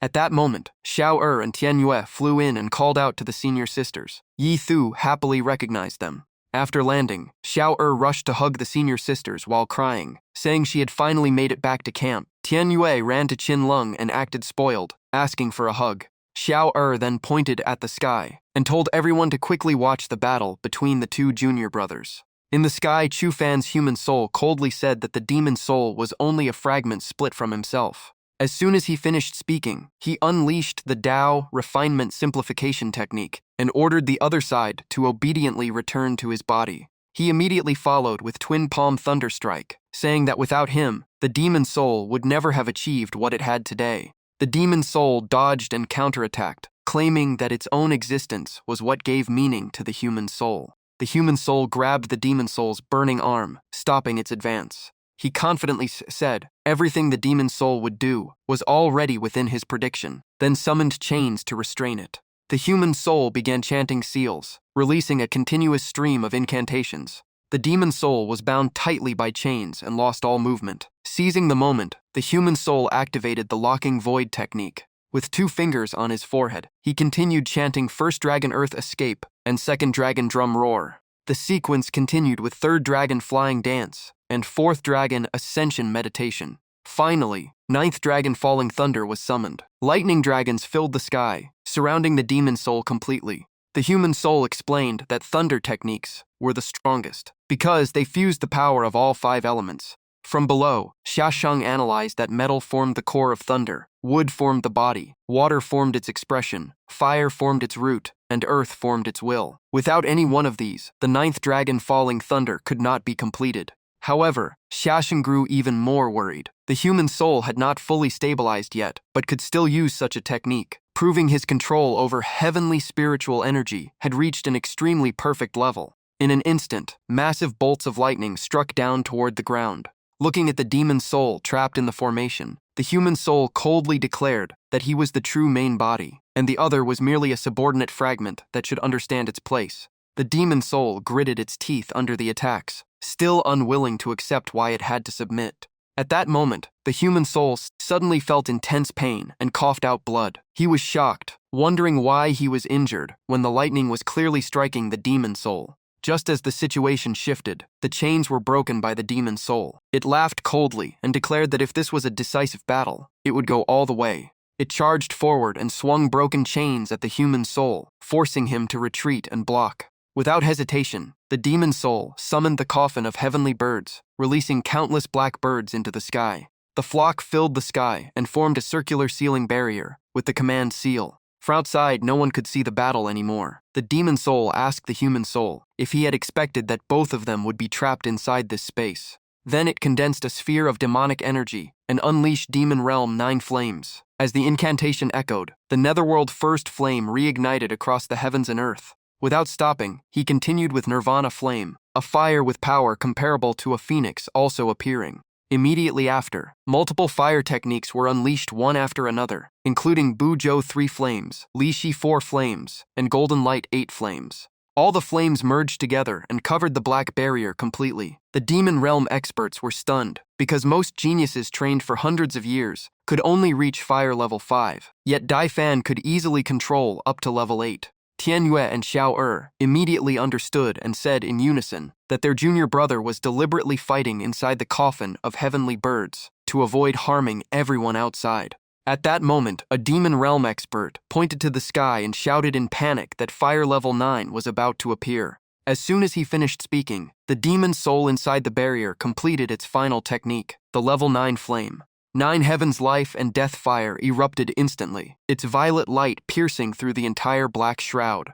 A massive explosion sent Chu Fan's human soul flying out, and even the demon soul was unable to hold its ground and was blown back as well. When the barrier shattered, countless black substances rained down like water, and the sky itself was dyed an eerie purple. Black liquid kept pouring onto the ground. Someone realized in shock that it was devouring the colors of everything it touched, revealing the true power of the life and death flame. Anyone touched by the black fluid screamed in agony as it corroded everything, with some desperately crying for help. Seeing the black rain falling toward them, everyone immediately raised alarms and ordered defensive barriers to be erected. Shouts to activate protective formations echoed everywhere as all forces worked together to form a shield. After landing, the human soul looked at the demon soul and admitted that in just a few days in the demon realm, his strength had grown to an unbelievable level. The demon soul replied that the human soul was no weaker, since he had achieved something no one had done in thousands of years by activating the 9-dragon falling thunder. At that moment, Qinlong and the others rushed over. She quickly stopped them from continuing the fight, while Yuning said they were originally one being, and further fighting would only cause mutual destruction. Tianyue also said she cared about both the human soul and demon soul of her junior brother, and Xiao immediately agreed. Seeing the situation, Di Xin ordered Bai Molong to relay a command to the Junlin Association that all forces were to cease fire, and Bai Molong immediately accepted the order. However, the Junlin Association secretly discussed that the human race was currently at a disadvantage, making it the perfect opportunity to strike. Their leader immediately ordered a full advance, instructing coordination with the demon forces to break through the human defense lines, and the entire demon realm responded in unison. The army charged forward, shouting that they would no longer be wandering, and rushed into battle. Facing this, Chu Fan's human soul asked the demon soul if it still wanted to continue fighting, and the demon soul only smiled and asked in return. The human soul slowly said there was never any boundary between them, nor any superior or inferior, and he reached out his hand. The demon soul replied that he was Chu Fan, and Chu Fan was him. Then he grabbed the hand and chose to merge as one. Red and golden energies erupted simultaneously and fused together. From the swirling power, a new figure slowly emerged in the sky. That figure raised a hand and unleashed overwhelming power, forming a circular seal before activating a supreme technique called Heaven Splitting. The heaven-splitting lightning slash was unleashed. Chu Fan's face gradually became clear, blending both human and demon soul features, and he coldly warned that anyone who advanced would die. Yun Xiao looked at his new form in admiration, while Tianyue happily said she had known this outcome would be auspicious. Nangong Yuning praised Xiaoshang for being incredibly accurate, but Xiaoshang calmly replied that it was not because she predicted it well. Xiaoshang said she simply understood Chu Fan's personality very well, and he was absolutely not someone who would give up halfway. Qin Lung silently felt proud of her junior brother, while Huangfu Yifu was also happy to see his growth, though inwardly she sighed that the number of rivals was increasing. Bai Molong stood silently and said that Chu Fan no longer belonged to the demon realm, and in her heart, she bitterly thought that he also no longer belonged solely to her. Just as the atmosphere turned heavy, a figure approached and mockingly said she hated overly sentimental women. The newcomer was Di Xin. She slowly flew beside Bai Molong and said Chu Fan's time in the demon realm had not been meaningless, causing Bai Molong to quickly bow and call her Your Majesty. Di Xin insisted that Chu Fan would definitely choose a path that benefits both the human race and the demon race. In the sky, Chu Fan spoke with overwhelming authority, saying that during his time in the demon realm, aside from a few individuals, most demon clan members had left him with a good impression. Raising his arm, massive energy instantly gathered around him. Chu Fan coldly said that this small goodwill was only enough for him to spare their lives. He warned that if anyone still insisted on attacking the human race, they should not blame him for being ruthless. Immediately after, he fired a beam that pierced through a giant rock as a warning to all who intended to invade. The attack exploded in the sky, its blinding light covering the night and shocking everyone present. The demon clan below fell into confusion. Some asked if he was not Dai Fan, while others desperately begged Chu Fan to return, believing he was the hope of the demon race. Chu Fan calmly replied that Di Fan was him, and Chu Fan was also him. The hope of the demon race should lie in themselves, not in any single person. Hearing this, the demon clan began to waver. Some admitted that no one could match Chu Fan's current strength, while others said that without Dai Xin's connection to him, they would have already been wiped out, and that the war should stop since the Empress herself never truly approved it.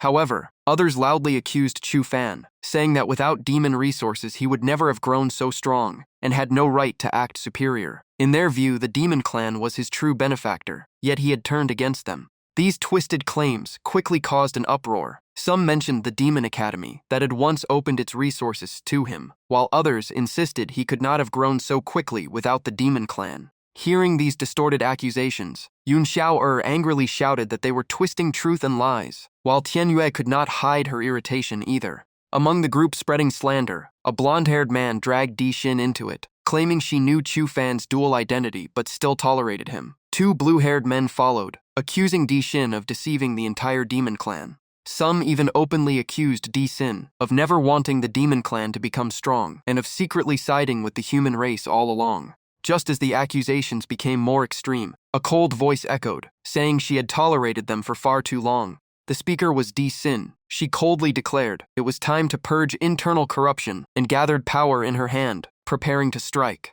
At that moment, Chu Fan suddenly appeared and stopped her, calling her senior sister. He explained that if Di Xin handled them personally, people outside might still obey on the surface, but would become suspicious internally. This kind of situation required an outsider to deal with it. Hearing this, Di Xin asked in surprise if he still considered her his senior sister. Chu Fan smiled and said he was willing to become the villain for her instead. Though deeply moved, Di Xin still pretended to be indifferent, telling him to think carefully because she would not thank him for it. Chu Fan simply smiled and said it was a return gift for the time his demon soul had been cared for in the demon realm. Outwardly indifferent, Di Xin acted cold, but inwardly she knew that was not what she truly wanted. The demon clan members who had slandered Chu Fan erupted in power, arrogantly declaring that someone relying on such weak ability had no right to oppose them. The purple-haired instigator of the rumors rushed forward, mocking and insulting Chu Fan, saying he was just a dog raised by them, and disobedient dogs only deserved death.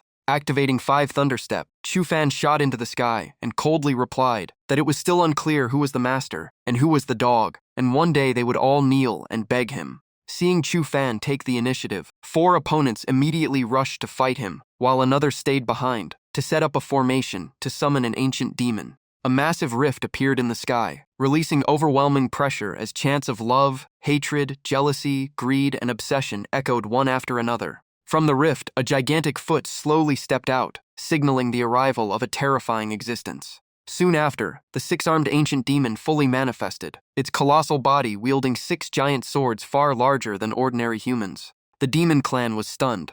Some were excited that the opponent had summoned the most brutal ancient demon general in history, while others fearfully shouted its name, Six-Armed Ancient Demon.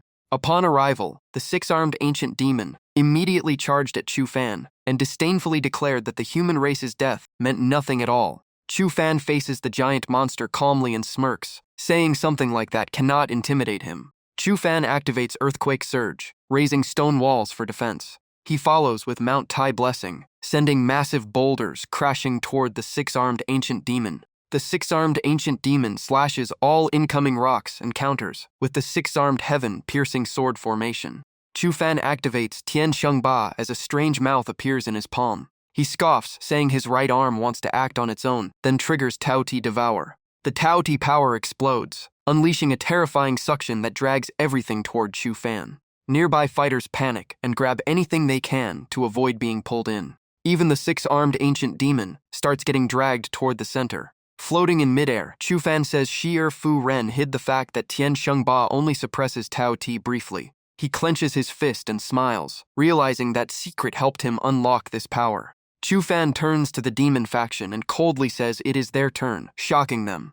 They threaten that if he attacks, the entire demon race will take revenge. The blonde man shouts that the demon populace stands with Jun Lin Hui. Di Xin angrily calls Jun Lin Hui disgusting, while Bai Ma Long calmly says Chu Fan will restore her honor. Chu Fan asks the crowd if they truly want to protect those people, and recalls Dai Xin's era of prosperity. He then compares it to Jun Lin Hui's rule, where the demon race stagnated. Jun Lin Hui members continue threatening full-scale revenge from the demon race. The blonde man again insists that public support belongs to Jun Lin Hui. Di Xin grows even more furious, while Bai Ma Long still trusts Chu Fan completely. Chu Fan once again questions the crowd and highlights Di Xin's achievements for the demon race. He states that under Jun Lin Hui's manipulation, the demon race cannot progress. His words begin to sway the crowd, and many start calling Jun Lin Hui parasites. Jun Lin Hui panic and kneel before Di Xin, begging for mercy and another chance. Di Xin coldly looks at them and asks Chu Fan to purge the traitors. Chu Fan immediately unleashes Tao Ti Devour with decisive intent. In an instant, all Jun Lin Hui members are swallowed, their screams echoing everywhere. Bai Ma Long smiles and says Chu Fan truly cares about Di Xin, while Di Xin shyly replies she is his senior sister. Yun Xiao'er feels jealous, wondering why Chu Fan treats Di Xin so well. Huang Fu lightly taps her head and says Chu Fan is building a long-term alliance between humans and demons. Standing in the sky, Chu Fan calls for the demon race to unite against the Tianmo Outer Realm. He explains that enemies of enemies can become allies. Xiaoshang steps forward and formally proposes a human-demon alliance treaty. Di Xin agrees and accepts a truce, establishing peace between both races. The demon crowd chants Chu Fan's name, hailing him as the hero of this turning point. The narrator declares that the 1,000-year war between humans and demons has finally come to an end. Xiaoshang, representing the highest authority, steps up and makes an official announcement to all factions. He declares Chu Fan is granted the title Guardian General of the Nation for his outstanding contributions and receives the highest privileges.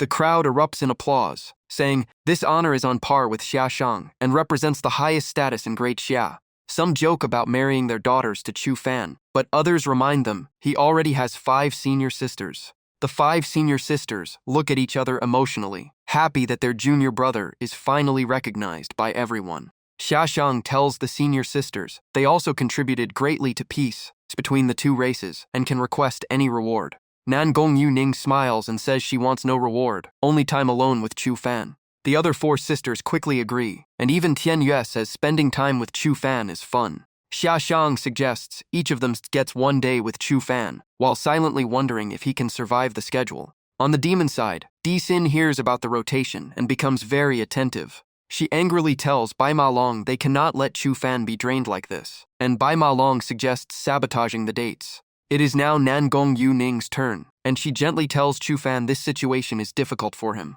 She explains that after the Bai family incident, her father became overprotective and forbids her from going out, so the date must be at home. Chu Fan smiles and says anywhere is fine.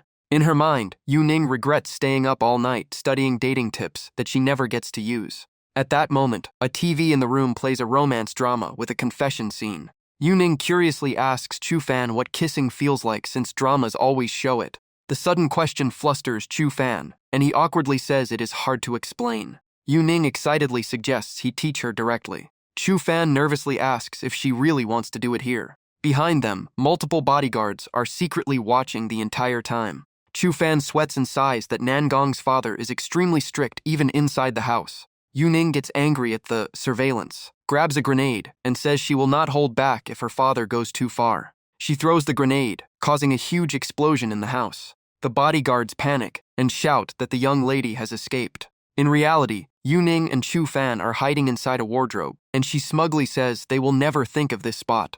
Chu Fan calmly agrees that this hiding place is indeed hard to predict. Yu Ning concludes that no rejection means interest and urges him to teach her quickly. Chu Fan blushes and says he can guide her, but he also has little experience with kissing. Yu Ning shyly smiles and says as long as it is Chu Fan in front of her, that is enough. The small wardrobe fills with awkward and tense silence. Yu Ning quietly thinks that although her confession is clumsy, she still wants to express her feelings now. Meanwhile, through Bai Ma Long's scope, she sees the two about to kiss and urgently asks Di Sin what to do before it goes too far. Bai Ma Long aims her weapon, waiting for Di Sin's order to stop Nangong Yu Ning. While waiting, Bai Ma Long silently claims Chu Fan will belong only to her. Di Sin coldly gives permission to act, but recalls her master's words about caring for Chu Fan and realizes he has long taken a place in her heart. Following Di Sin's order, Bai Ma Long fires. Just as Chu Fan and Yu Ning are about to kiss, they freeze hearing a strange sound. Chu Fan asks what it was. They look forward and see a bullet flying toward them, both shocked. Chu Fan helplessly sighs that people say indoors is the safest place, but clearly not in this situation. Chu Fan suddenly hears rushed footsteps as Su Mu runs into the room and asks if the house has been burglarized. Seeing Chu Fan, Su Mu immediately changes tone and angrily says the thief is actually him. Outside the room, Di Xin and Bai Ma Long watch silently. Inside, Nangong Yu Ning is kneeling in punishment, while her father forces her to reflect on her actions. Bai Ma Long smiles at Di Xin and says Nangong Yu Ning will likely be grounded for a long time, removing one rival for now. Di Xin then asks who the next target is. Bai Ma Long answers immediately that the next target is senior sister, Huang Fu Yishu. She analyzes that Huang Fu Yishu has almost no weaknesses, owning a massive corporation, beautiful, rich, and extremely charismatic, a 5-star level opponent. Di Xin smirks and says Huang Fu Yishu still has one weakness. She cares too much about Chu Fan. Switching to the next date, Chu Fan steps down from a red helicopter and apologizes to Huang Fu Yishu for being late due to work after taking office. Huang Fu Yishu smiles gently and says she just arrived as well and did not wait long. A staff member suddenly asks if the boss stayed up all night out of excitement waiting here since early morning, instantly freezing the atmosphere. Huang Fu Yishu coldly replies that it was well said, but should not be repeated again. Sensing the awkward mood, Chu Fan scratches his head and asks where they should go first. Huang Fu Yishu steps closer, lightly places a finger on Chu Fan's lips, and tells him not to call her senior sister, but to call her Yishu. Her face turns red as she makes a small promise to Chu Fan. Huang Fu Yishu wishes Chu Fan would only think about her for the next 24 hours, but Chu Fan awkwardly says that is difficult. The two then travel to a tropical island resort for their date. Entering the hotel room, Chu Fan looks around and praises the beautiful setup. Hearing this, Huang Fu Yishu secretly feels happy since she spent 3 days choosing this hotel. Meanwhile, Di Xin and Bai Ma Long arrive at the resort but find all rooms booked by Huang Fu Yishu, making Di Xin grind her teeth in frustration. Back to Chu Fan, he walks out after changing, showing his toned six-pack and asks what she thinks, making Huang Fu Yishu blush and call him more attractive lately. Chu Fan modestly says he has been lazy lately and suggests playing beach volleyball. Huang Fu Yishu quickly complains it is too hot outside and refuses to move. Chu Fan then suggests diving, but she refuses again since she cannot swim. Elsewhere, Professor He tells Xiao Ying that the dean's rules must be followed, and they cannot sabotage Chu Fan's date directly. Xiao Ying asks why he is disguised as a waiter if they are not supposed to interfere. Professor He calmly replies that if Chu Fan discovers them himself, it does not count as interference.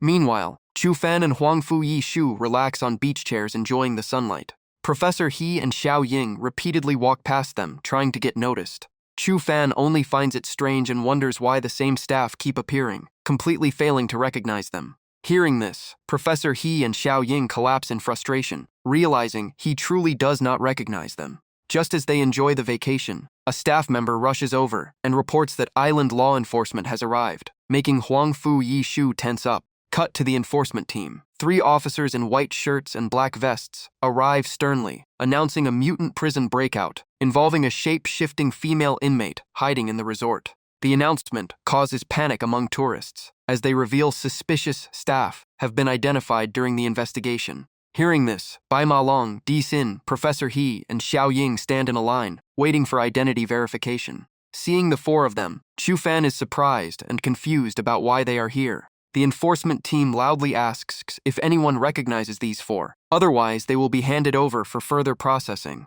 Chu Fan immediately raises his hand and confirms he knows them. A law enforcement member reminds him that the female mutant can perfectly disguise herself, so they need a question only real acquaintances would know. Chu Fan steps in front of Di Xin and asks what she once said to him when she sat on the throne. Di Xin calmly replies that she once wanted Chu Fan to become her royal consort and rule the world together. Chu Fan cries and laughs at the same time, telling her not to add lines outside the script. He turns to Bai Ma Long, points at her, and asks where his half-soul fragment was found, while she looks confused. After thinking back, Bai Ma Long says she found him in an abyss river, where he was naked and clung to her with trusting eyes. Chu Fan facepalms and quickly explains they are completely innocent and must not be misunderstood. He then asks Xiao Ying when she first met his senior sisters, and she recalls it was 3 days after he enrolled, the night she planned to confess, but got interrupted and became furious. The law enforcement member interrupts and tells them to move to the next person.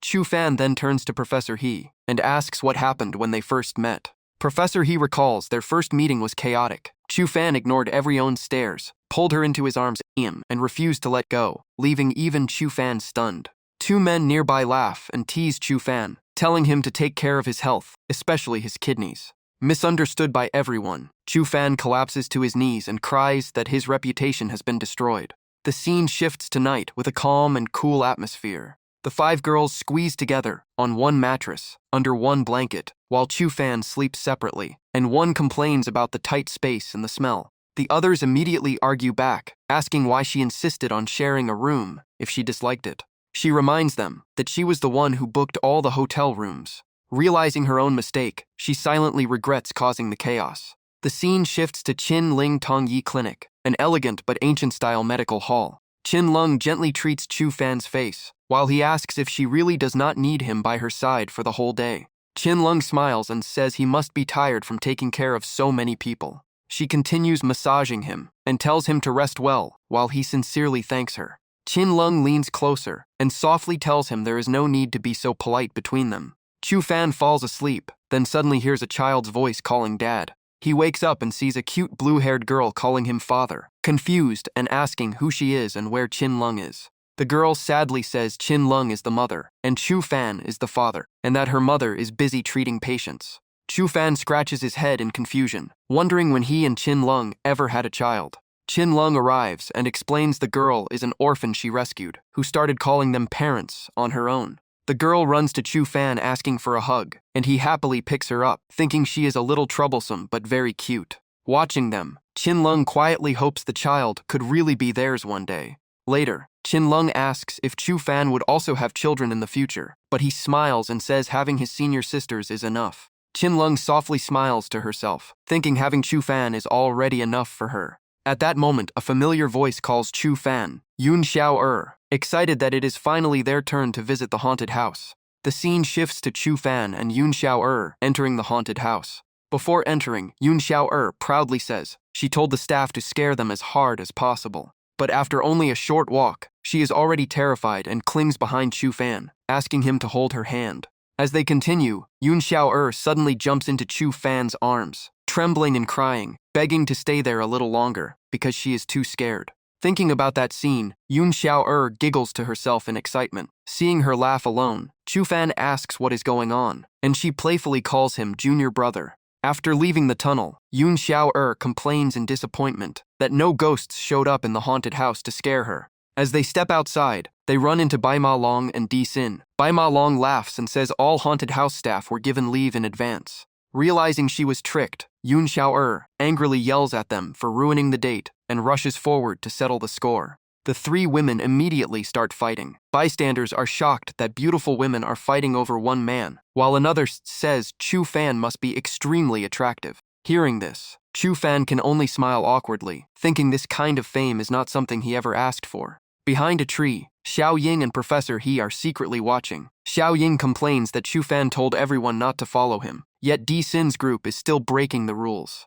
Professor He calmly replies they should not copy that behavior, and just respect Chu Fan's wishes so he will eventually notice their feelings. Chu Fan's phone suddenly rings, and the caller is Xia Shang. After a few words, Chu Fan's expression changes and he immediately says he will come at once. After hanging up, he tells Yun Xiao and Di Sin that Xia Shang summoned him to a high-level meeting, so the date must end here. The two stop fighting. Yun Xiao suddenly remembers Kei Shanyu and wonders if something happened since she has not had her date yet. The scene shifts to a luxurious yellow car speeding down the road. Inside the car, Chu Fan answers the phone and says he needs to discuss something with senior sister Qi. Kei Shanyu calmly says she already knows Chu Fan could not go on a date with Yue today. Chu Fan is surprised and asks how she knows. Sitting casually on a rooftop, Kei Shanyu swings her legs and explains she used divination, so they already completed their date in a dream last night. Chu Fan tries to explain what happened last night, but stops mid-sentence.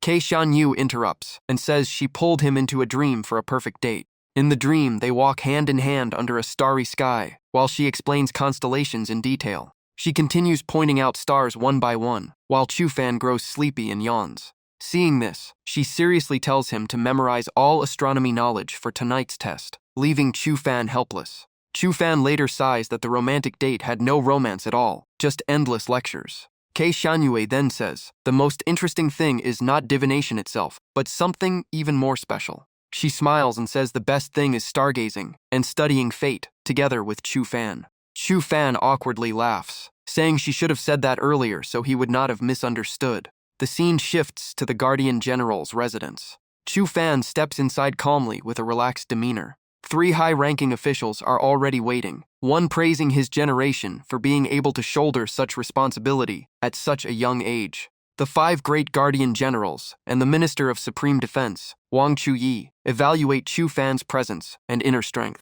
Bian Yinglai steps forward and challenges him with a handshake, and Chu Fan agrees without hesitation. As their hands meet, Chu Fan sees a golden dragon appearing with overwhelming pressure. Despite the immense force, Chu Fan remains calm and even asks if this is a test for him. Still holding the handshake, he declares he will not step back, no matter who the opponent is. Bian Yinglai laughs loudly, highly satisfied with Chu Fan's strength and determination. Then he introduces the position of Guardian General, explaining it has the right to attend national affairs and give opinions, and invites Chu Fan to sit there. Chu Fan politely thanks him, but gently declines, saying he is still a junior and not suitable for a central seat. Ban Yinglai smiles and says the future of Great Xia will belong to young talents like Chu Fan, while Wang Chuyi also tells him to feel free to sit.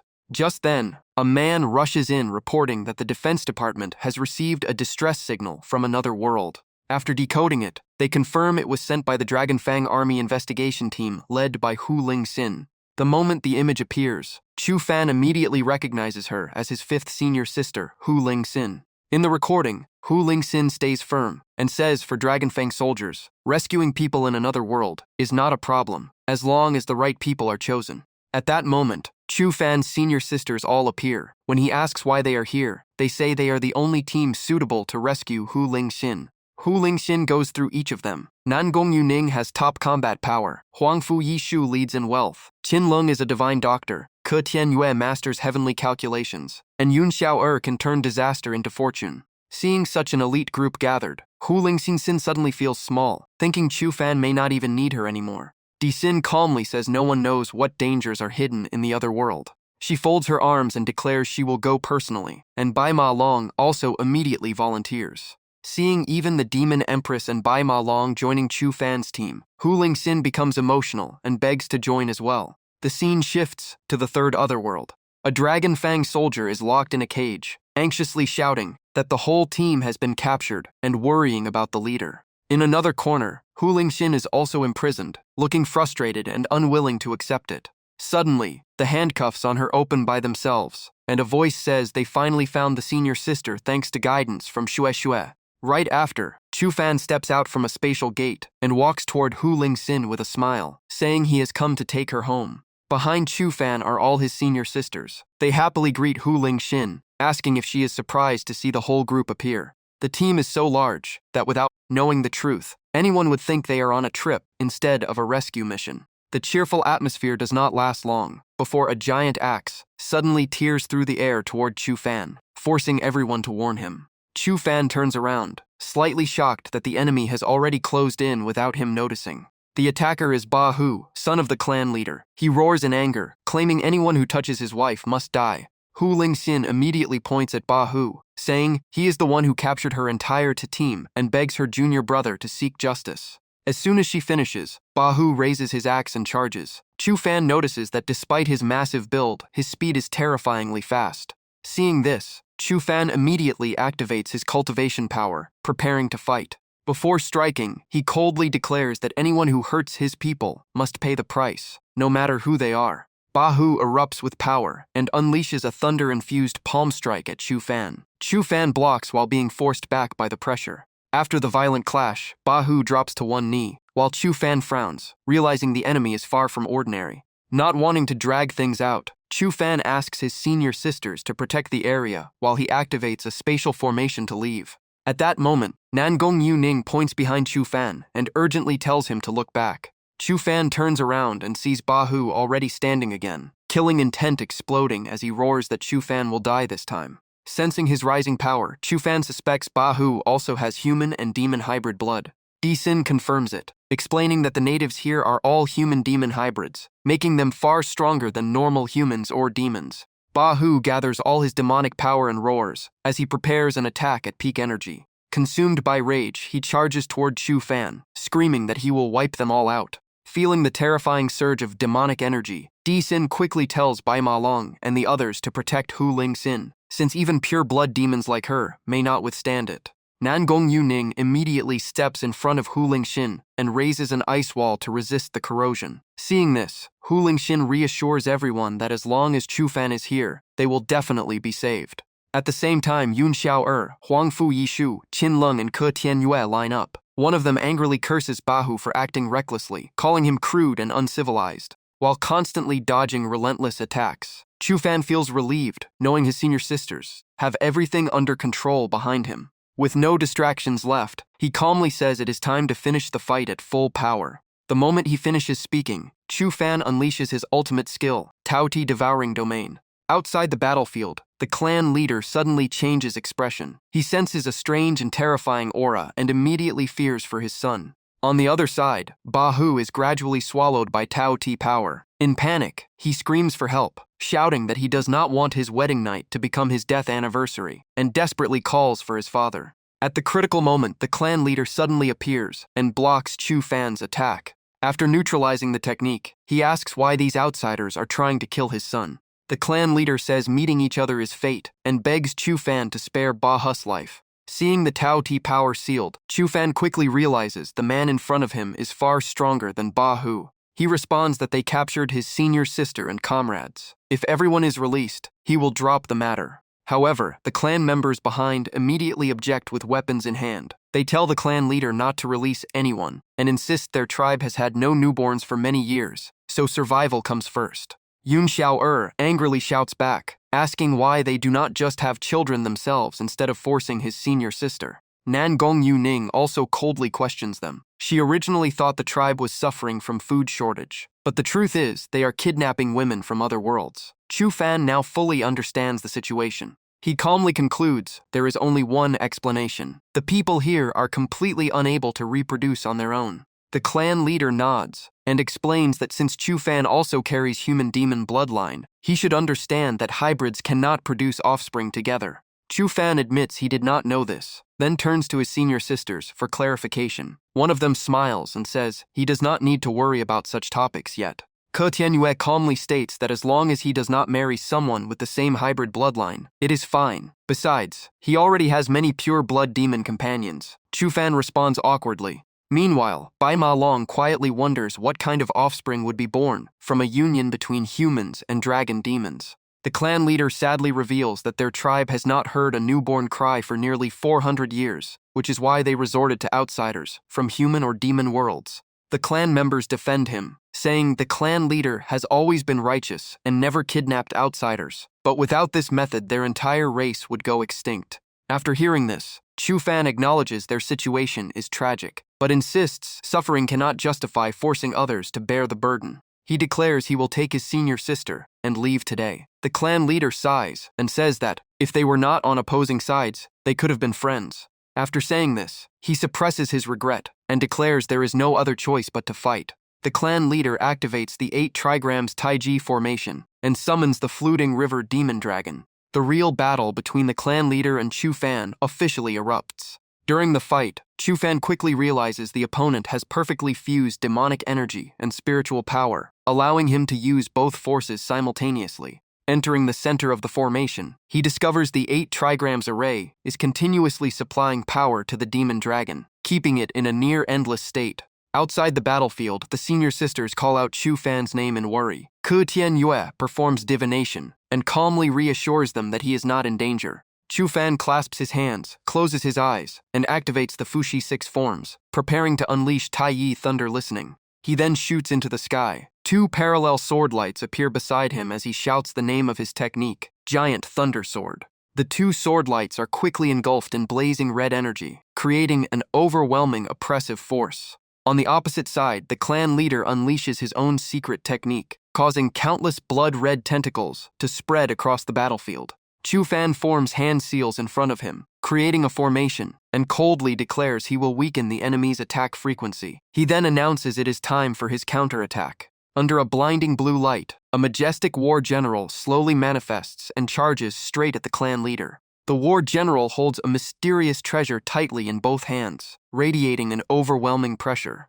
After the impact, the clan leader staggers back, clutching his chest, blood trickling from the corner of his mouth. He looks at Chu Fan and admits defeat, but also states Chu Fan is not yet the true winner. Immediately after, waves of red light engulf Chu Fan. He coughs lightly and begins to feel something wrong in his body. Covering his nose, Chu Fan looks around in confusion, wondering what this strange scent is. Di Sin instantly changes expression and explains that the pink mist is the pheromone of a female demon dragon, designed to attract mates. Before he can react, Chu Fan loses consciousness and falls into a pitch-black space filled with floating pink light orbs. His body slowly sinks within purple light as all 7 senior sisters rush forward in panic, calling out his name. At that moment, the clan leader quickly catches Chu Fan and apologizes. Di Xin immediately questions his intentions, but the clan leader calmly replies that his only goal is to preserve the survival of his entire tribe. Ba Hu appears and unwillingly asks why Chu Fan was chosen. The clan leader ignores his son and explains that Chu Fan carries human demon blood, and if he produces offspring, it will become the hope of their future.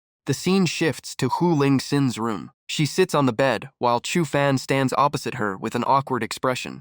Hu Ling Xin tightly clasps her hands, blushes, and hesitantly asks if such a thing is really possible. Chu Fan holds his head, his face also flushed red, realizing the female demon dragon pheromone is far stronger than he imagined. To stay conscious, he immediately activates his mental technique, casting the mind stabilization mantra. Golden light surrounds him as he resists the pheromone's effect. Seeing Chu Fan still struggling, Hu Ling Xin slowly steps closer and softly says that if he truly cannot hold on, she might not be entirely unwilling. Just then, Chu Fan suddenly groans in pain. Hu Ling Xin quickly asks what happened. She rushes to support him, gently holding his head and repeatedly calling for him to wake up. The close contact makes Hu Ling Xin blush as well. She realizes this is her first time being this close to her junior brother, and his scent feels strangely pleasant. Gradually, her own body begins to heat up. She shyly wonders why she is also reacting this way. After calming herself, Hu Ling Xin reminds herself that even if she has feelings for Chu Fan, she cannot take advantage of his loss of control. The scene shifts to the clan leader's residence in the afternoon. He bows and apologizes to the guests for the sudden incident that interrupted the wedding and bids them farewell as they leave. Later in the courtyard, the clan leader and others gather around a table. He invites everyone to eat, saying all guests are welcome and asking them not to despise the simple meal. Chu Fan uses a secret technique to separate his soul from his body. In spirit form, he floats above and realizes this allows him to completely escape the pheromone's influence and investigate the truth. Huangfu Yishu can no longer hold back and stands up to question the clan leader. She criticizes him for trying to force Hu Lingxin into marrying Ba Hu, and then attempting to push Chu Fan into the same situation, while Ba Hu also complains bitterly that Chu Fan stole his chance. The clan leader remains calm and explains everything is for the survival of the tribe. Chu Fan, listening nearby, gradually understands the root cause. This tribe cannot reproduce. The clan leader continues, smiling as he tells the senior sisters that men do not suffer in this arrangement, and Chu Fan should even be grateful for being chosen over Ba Hu. Hearing this logic, some people can only force awkward smiles, while Ba Hu grits his teeth in rage.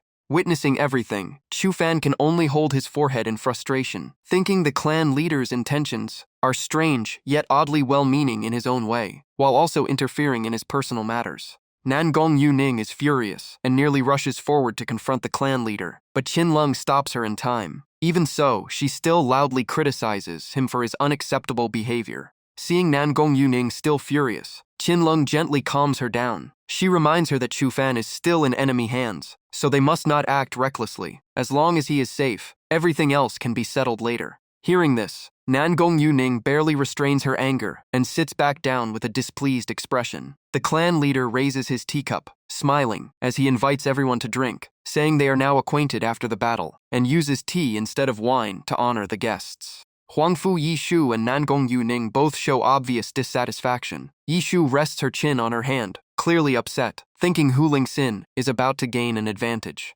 Nangong Yuning sits with arms crossed, silently hoping Hu Lingxin will not go too far and steal Chu Fan right in front of her. Meanwhile, Di Xin and Qin Lung share the same thought. Chu Fan is someone they value, and no one is allowed to touch him, not even the senior sisters. In contrast to the tense atmosphere, Yun Xiao blushes with excitement. She secretly thinks that if Hu Lingxin succeeds, she might also have a chance in the future. Maintaining her calm senior sister demeanor, Qin Lung suddenly stands up and slams the table. The loud sound startles Nangong Yuning, who quickly asks what she is doing. Qin Lung quickly regains composure, lowers her head to apologize, and says she is not feeling well and needs to rest, asking for permission to leave early. The white-haired girl standing nearby can only smirk inwardly. In her opinion, Qin Lung clearly cannot accept Hu Lingxin being alone with Chu Fan, and is using a poor excuse to leave. Observing in spirit form, Chu Fan suddenly feels a bad premonition, wondering if Qin Lung is really planning something. The clan leader shows no suspicion at all, and even smiles, saying he understands women from the human race have inconvenient days each month, and tells her to rest freely. Qin Lung calmly thanks him, while Chu Fan is speechless at how easily he believes it, and even supplies excuses for her. The white-haired girl watches Qin Lung's back and mutters that she is too cunning. On the surface, she says to take things slowly, but in reality, she is more anxious than anyone. Next, Huangfu Yishu also stands up, holding her phone and saying the company has urgent matters, and she needs to step out to make a call. The white-haired girl immediately reminds her that this is another world, and phones cannot get a signal here. Yishu turns to her with a sharp, warning gaze. The girl quickly corrects herself and awkwardly says there might still be signal. The clan leader again smiles warmly and tells Yishu she is free to leave if she has important matters. Watching everyone gradually leave one by one, Nangong Yuning can only sit there with growing irritation. In the end, she also stands up, saying she has official duties to attend to, and leaves. The white-haired girl sighs helplessly, saying they are not even trying to pretend anymore. Soon after, Di Xin and Ke Tianyue also leave. Di Xin simply says she is going first, while Ke Tianyue cheerfully says Yue wants to follow. The white-haired girl can only sigh again, saying they are not even bothering to think of excuses anymore. Seeing Yun Xiao also getting up, the white-haired girl asks what excuse she plans to use this time. Yun Xiao places a hand on her chest and hesitates for a long time without an answer. Suddenly, she smiles and says she has been sitting too long and wants to go outside to stretch. Hearing this, the white-haired girl facepalms, completely defeated. Watching everything from above, Chu Fan laughs helplessly. He already knew his senior sisters would not sit still, so he tells himself he must return quickly. The clan leader smiles at the white-haired girl and says being cared for by so many outstanding women is rare fortune for Chu Fan. The girl curiously asks if he has seen through everything. The clan leader leans back confidently, saying such small thoughts are easy to see through. The girl then seriously asks if he is not worried their jealousy will ruin his plan. The old man smirks meaningfully and proudly declares that the more they panic and act, the more it fits his calculations. At that moment, Chu Fan returns and merges back into his body. Hu Lingxin sits beside him, looking exhausted, barely keeping her eyes open as she says she is so sleepy she can hardly hold on. The atmosphere is instantly shattered as Huangfu Yishu, the demon empress, and Nangong Yuning appear at the same time. Entering the room, Yishu immediately warns that no one is allowed to bully her junior brother. The demon empress folds her arms and declares Chu Fan belongs to her, while Nangong Yuning also agrees and insists on protecting the young junior brother. Seeing the sudden arrival of the senior sisters, Hu Lingxin cannot hide her shock. Hu Lingxin forces herself to stand and walk toward everyone, asking the senior sisters to take good care of Chu Fan, since they arrived just in time. Before she can finish, Hu Lingxin suddenly faints on the spot. Nangong Yuning rushes over to check Chu Fan, while everyone else panics and calls out for both senior sister and junior sister. Later, both Chu Fan and Hu Lingxin are placed on beds to rest. Qin Lung explains that the female pheromone was expelled by the strong demon soul inside Chu Fan, unintentionally affecting Hu Lingxin. Luckily, the effect is not serious for women, and she used acupuncture to remove the toxins, so there is no danger now. Hearing this, some finally feel relieved that both of them are safe. However, Yishu looks serious and says the real trouble has only just begun. The demon empress looks at the chained door sealed with locks and frowns, saying the place has been set up with a formation and they cannot escape for now. She steps forward and judges that this is likely a highly dangerous ancient prison formation of the demon race. She introduces the illusory desire gate, sealed with a blue lock and 2 chains wrapped in purple-pink magical rings. The formation turns the entire area into a sealed pocket dimension. There are only 2 ways out. The caster must undo it, or someone inside must achieve a dual soul unified state. Qin Lung asks why she has never heard of the illusory desire gate before. The demon empress calmly explains it is an ancient demon formation, rarely known, and she only learned of it from demon historical records. She recounts that in ancient times, to counter the heavenly demon and create human-demon hybrids, a human grand priest used demon power to build this formation, forcing demons into cruel mating rituals. Hearing this, Nangong Yuning mocks that such shameless methods could only be thought of by demons. The demon empress gets angry, but Qin Lung quickly steps in to stop the conflict and asks whether the formation can be broken. The demon empress replies that she already said the goal of the formation is to produce hybrids, so it will automatically break if it detects someone in a dual soul unified state. In other words, one of them must possess 2 lives within one body. She clarifies that this essentially means someone must be pregnant. Upon hearing this, all the senior sisters instantly blush and repeat the word pregnant in shock. Each of them begins imagining the same thing. Pregnancy would require doing that with Chu Fan. Although they all know it will eventually happen, the timing feels too sudden. Some hesitate to take advantage of the situation. Some worry Chu Fan might resent them, while Yue silently resolves not to let the others take the chance first. Just as the atmosphere becomes awkward, Yun Xiao shyly raises her hand and says she is willing if no one else wants it. Before she can finish, all the senior sisters immediately object in unison. The demon empress coughs lightly to regain attention and awkwardly tells everyone to stop overthinking. She states she will not hand Chu Fan over to anyone because she has another way to trick the formation. 2 images of Chu Fan appear standing back to back. The demon empress explains that the demon soul inside him has extremely strong vitality, so even if it is split, it can still exist for a short time. She continues, saying that by combining the human Chu Fan's Dantian essence with a fragment of the demon Chu Fan's soul, they can create a fake soul body and implant it into someone. This would form a false dual soul state, enough to deceive the formation and escape. Hearing this plan, all the senior sisters feel slightly disappointed and can only respond with regret. Seeing their reaction, the demon empress frowns and calls out their thoughts, telling them to stop thinking about strange things. However, she also casually mentions the process might still feel interesting, leaving everyone confused. After some time unconscious, Chu Fan slowly opens his eyes with a splitting headache, wondering where he is. When he finally sees his surroundings clearly, he finds all the senior sisters surrounding him with strange expressions. The demon empress calmly reassures him to relax, saying everything will be gentle. Chu Fan panics even more and quickly asks what they are planning to do. A moment later, Chu Fan appears looking exhausted, with dark panda-like eye circles and a drained body, letting out a helpless sigh. After leaving that place, Chu Fan walks with 6 senior sisters. Behind them, Yun Xiao puts her hands on her hips and says she already warned this method would not harm him, yet he still ended up completely worn out. Nan Gongyu Ning smiles in amusement while the demon empress shakes her head helplessly. Nan Gongyu Ning says that when it comes to being close to Chu Fan, no one would ever refuse such an opportunity. As she speaks, she imagines hugging him and ends up blushing herself. Nan Gongyu Ning then turns to question the demon empress, asking what right she has to criticize others when she was the one who fought for the first chance of intimate contact with Chu Fan. Hit at her weak point, the demon empress turns away awkwardly, unable to respond.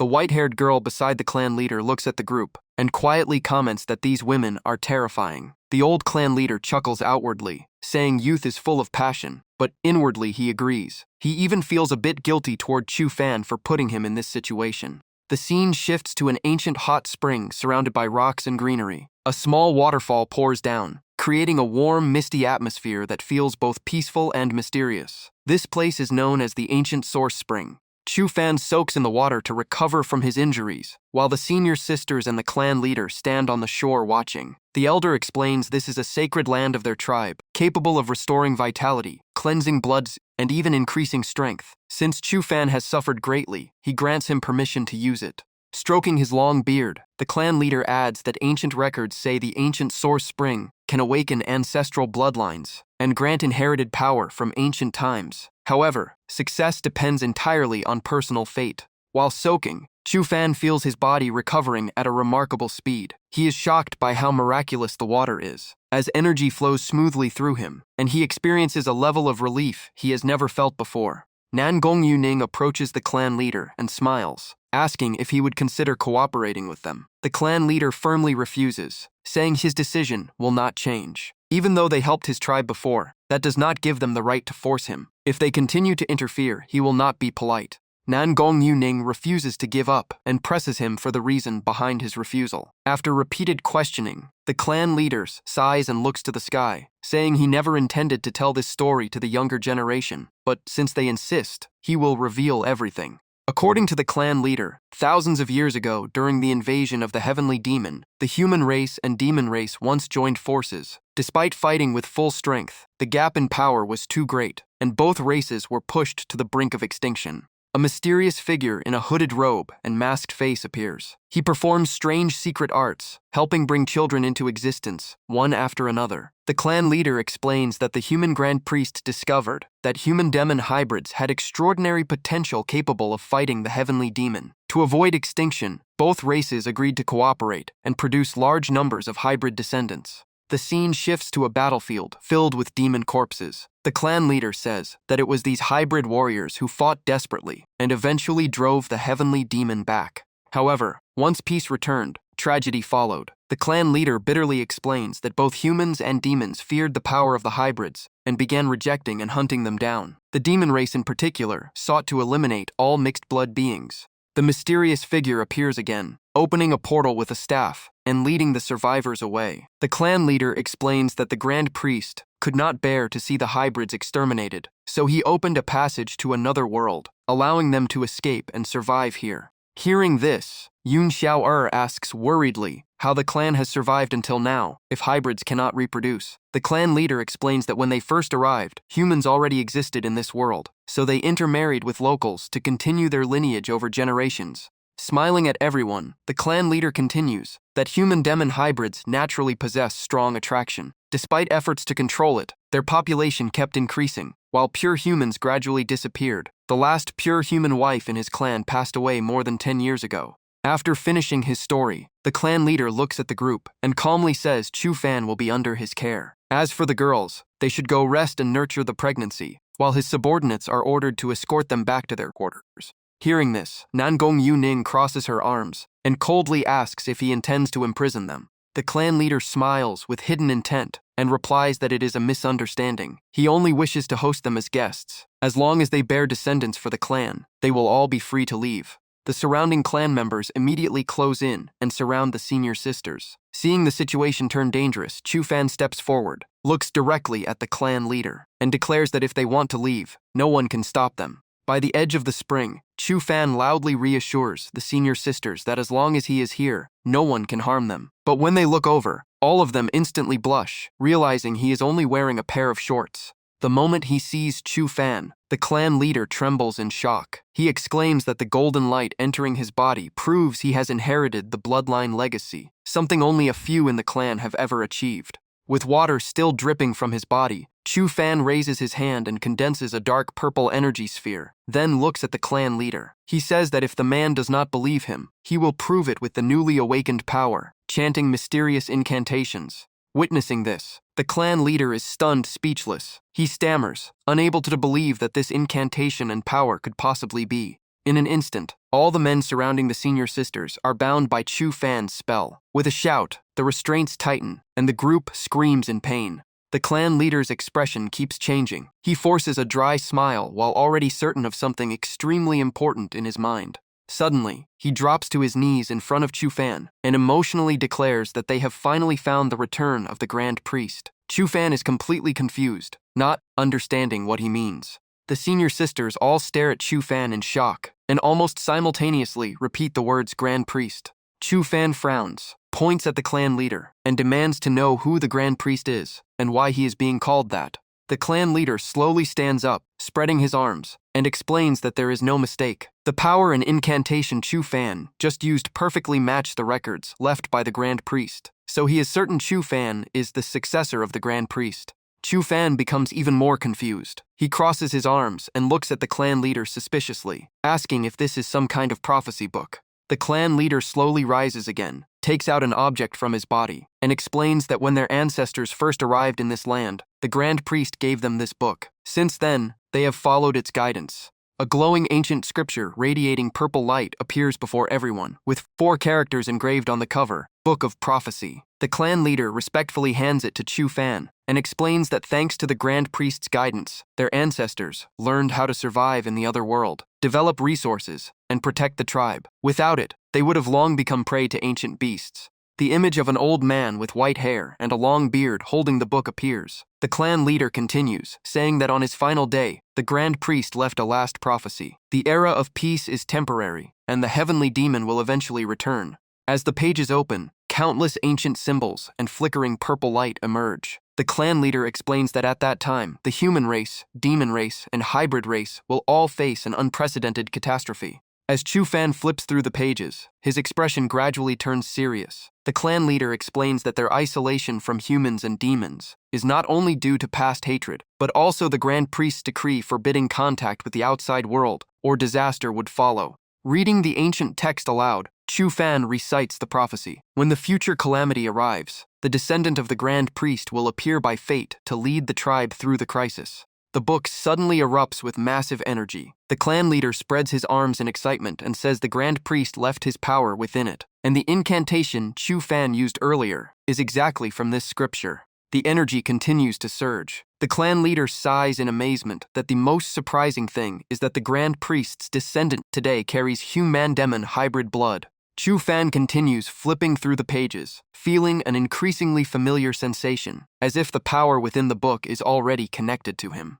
He places his hand on a page, and instantly the light from his palm merges with the ancient scripture. Chu Fan silently thinks the book seems to be responding to him. In a blink, energy from the book wraps around Chu Fan and slowly lifts him into the air, leaving even him completely stunned. A mysterious purple force erupts around Chu Fan, shocking everyone present, as the clan leader stammers in disbelief. The scene shifts to a massive ancient-style palace floating over a lake of lotus flowers, known as the Golden Palace, where a voice reacts in shock at the proposal to launch an invasion of another world. The white-haired girl slams the table in anger, rejecting the plan and arguing they only faced resistance after invading someone else's land, while the man calmly insists their original goal was to conquer the other world, and a human-demon hybrid clan changes nothing. The middle-aged commander in a dark military uniform states coldly that if the enemy surrenders, it is ideal, but if they resist, force will be used. The girl turns to leave, insisting she must warn the other side first if the army insists on moving forward.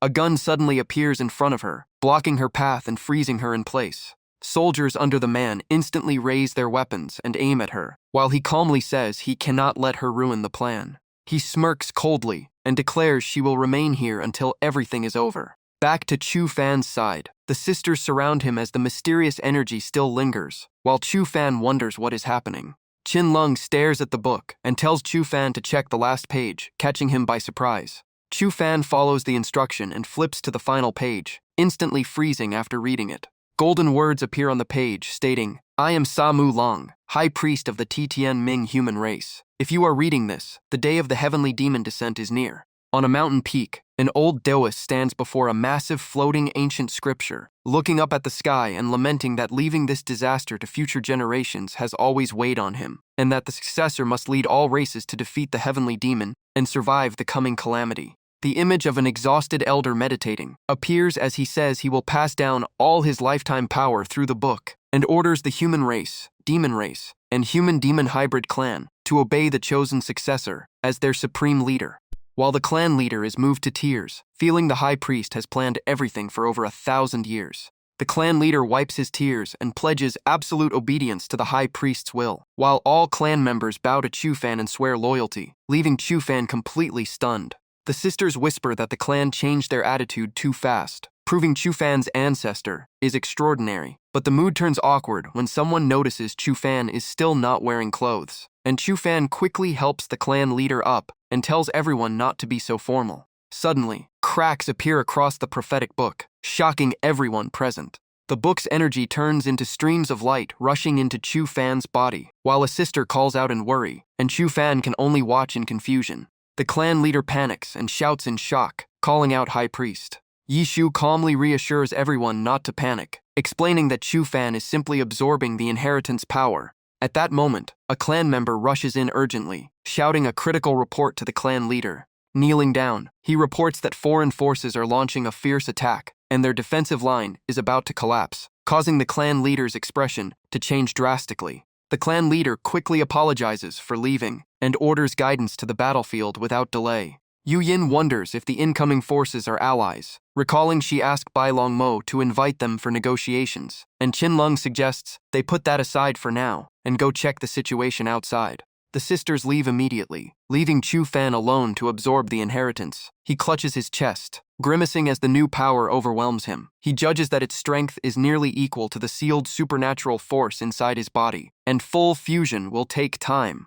Chu Fan clenches his fist as purple energy keeps spreading around him. His gaze turns firm as he vows not to betray his ancestors' expectations and to protect the survival of all three races. Outside, the armored commander leads his troops straight into the clan leader's territory. He casually throws a clansman aside and asks one final time if they will surrender, claiming he dislikes killing and will ensure safety if they obey. The clan leader's son grits his teeth in rage, accusing them of slaughtering people since arrival while still pretending to be righteous, and a subordinate suggests using a demonization secret art for a last stand. Just as both sides are about to clash again, a powerful voice suddenly orders everyone to stop. The clan leader appears, shocking everyone. Bahu starts to speak, but the clan leader ignores him and tells the commander it is all a misunderstanding and asks both sides to stop fighting. Yu Yin angrily clenches her fist and questions them, saying she clearly invited them for negotiations, yet they attacked on sight and asks what they really want. The commander refuses to waste words and orders his troops to advance, coldly saying explanations will come after everything is settled and casualties are their own responsibility, then commands the charge. Armored soldiers with firearms rush toward the clan's position when a voice suddenly echoes with overwhelming authority. Let's see who dares. Chu Fan appears in a new outfit with a completely different aura. He activates a formation, releasing terrifying energy across the area and chanting a spell to command the power of heaven and earth. As the final command is spoken, the summoned force crashes down from the sky toward the target. An explosion erupts where the commander stands, blasting nearby soldiers away in an instant. The commander stares in shock, covering his mouth in disbelief at what just happened. Chu Fan lands calmly and warns them that they must step over him first if they want to touch these people. Seeing him, Yu Yin calls his name in relief. The scene shifts. The commander slams the table in anger, calling Chu Fan an arrogant brat for interfering in Great Xia affairs. Yu Yin immediately stands up to defend Chu Fan, angrily questioning who the old man is calling a brat. The commander coldly replies that if Great Xia did not value Chu Fan, none of them would even be qualified to stand before him, making Yu Yin demand he repeat it. Outside the room, onlookers whisper that things inside are escalating, and a fight may break out, while others say if war comes, they will fight to the death. The clan leader firmly tells everyone that regardless of peace or war, they must obey Chu Fan's orders without question, and a clansman agrees that with the chosen one on their side, there is nothing to fear. Just as tension peaks, another soldier loudly orders everyone to shut up. He sternly commands everyone to stop arguing and leave the room immediately. He then steps up to Chu Fan and calmly requests a private conversation.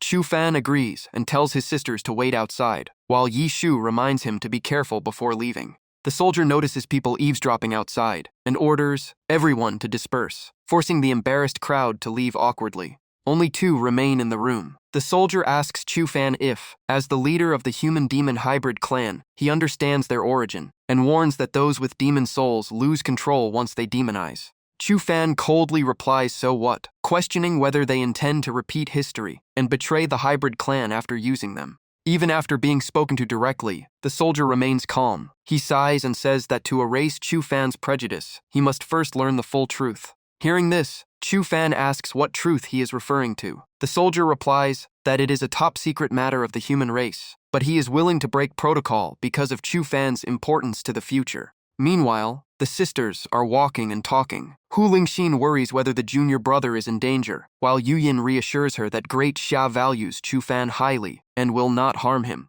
Suddenly, a scream echoes from the village gate. Yi Shu immediately turns toward the sound, while the demon empress judges that it seems to be coming from outside the gate area. Earlier, Ba Hu and a group of clansmen had clashed with others. In anger, Ba Hu demands the opponent repeat what was just said. A two-block-haired young man cracks his knuckles and smirks in contempt. He says he is only stating the truth, openly insulting the hybrid clan as a lowly race, abandoned by both humans and demons, forced to survive in this remote place. Enraged by the insults, Ba Hu is about to attack, but his subordinate stops him, reminding him the clan leader ordered them to remain calm during negotiations. Ba Hu snaps back at the man restraining him, accusing everyone of blindly obeying the clan leader. He claims his father has been misled by outsiders, and another subordinate agrees, questioning why an outsider is representing them, leaving the village leader unsure how to respond. At that moment, something strange begins happening to Ba Hu's group. Dark miasma rises from their bodies, shocking everyone. A man mocks them for being exposed, while a villager points in horror and says something is appearing above them.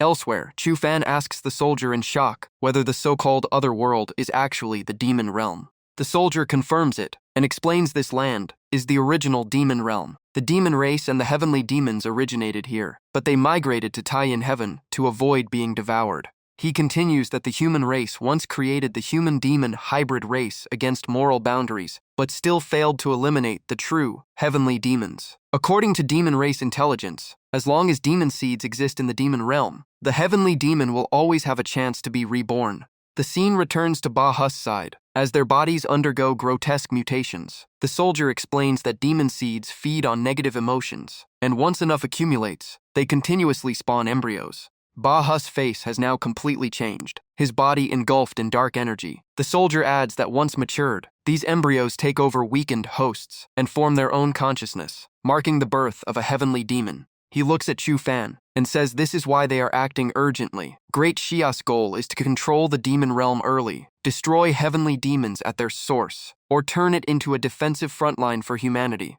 Chu Fan suddenly senses an abnormal surge of energy, and his expression darkens. He says it is already too late, leaving the soldier confused.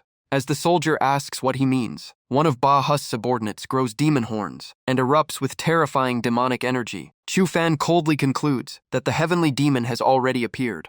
Seeing this, the arrogant young man turns pale with fear, trembling as he calls it a monster. The creature lunges at the group, slashing toward the soldier, Yi Shu, and others with its claws, before they can react. The soldier is blasted away. As he struggles back up, he stares at the monster grimly, realizing that even this juvenile form is already terrifying, and that this is indeed the legendary heavenly demon. Amid the chaos, Qin Lung continues treating an injured man, using healing arts while calming him, and saying she is removing a blood clot in his lungs so he can hold on. At that moment, another monster charges straight at Qin Lung. The sisters shout a warning for her to dodge as it closes in. Qin Lung sees the monster right in front of her, raises her hands to shield herself, and thinks it is already too late to escape. But at the last moment, Chu Fan appears. Chu Fan pulls Qin Lung away from danger and carries her to safety. Realizing it is him, she calls out his name in shock and emotion. Chu Fan raises his hand and unleashes a blazing golden energy. His gaze locks onto the monster as he coldly declares he will not let anyone harm his senior sisters in front of him.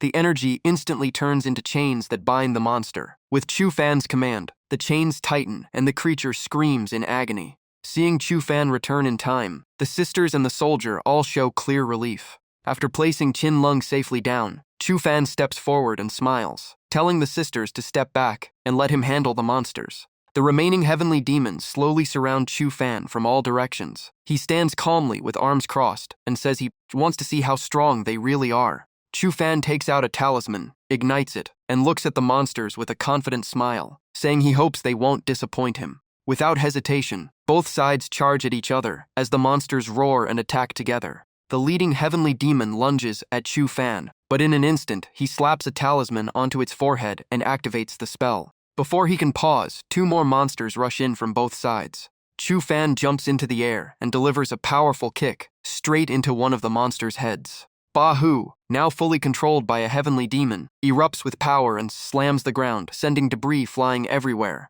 The sisters worry for Chu Fan as he is surrounded, but he easily evades all attacks and smiles to reassure them he is fine. As he continues fighting, Chu Fan thinks he originally wanted to suppress the heavenly demons and save the possessed people, but the situation no longer allows it.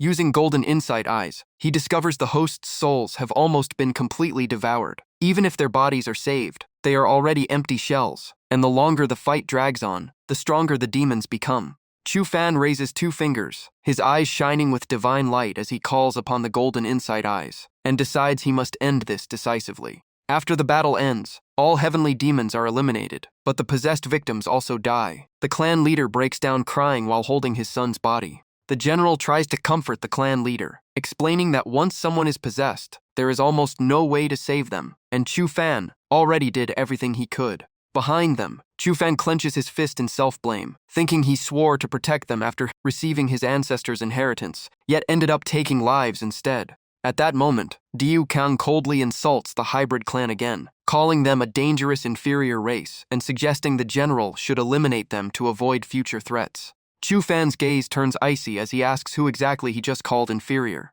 He flicks his hand and forms a golden energy hand that crips Diu Kang in mid-air. Diu Kang struggles and begs the general for help. The general angrily accuses Chu Fan of attacking his subordinate in front of him, but Chu Fan counters that no one cared when that subordinate provoked the hybrid clan. The energy hand tightens further as Chu Fan coldly explains the hybrid clan has a secret method to resist possession, but constant provocation filled them with negative emotions, allowing demons to invade during moments of weakness. Diu Kang is now begging for mercy. Chu Fan finally releases him, letting him fall to the ground, and warns that if the general cannot discipline his men, he will do it himself. Chu Fan then asks Qin Lung to lend him the Spirit Needle divine artifact. She immediately summons it without hesitation. Qin Lung throws the Spirit Needle toward Chu Fan. Seeing this, Diu Kang panics and asks what he intends to do. Holding the divine needle, Chu Fan activates its power as runes glow and green light covers it. He declares that out of respect for the general and the Bureau of Anomalies, he will only cripple the man as a warning. Hearing this, Diu Kang desperately begs him not to proceed.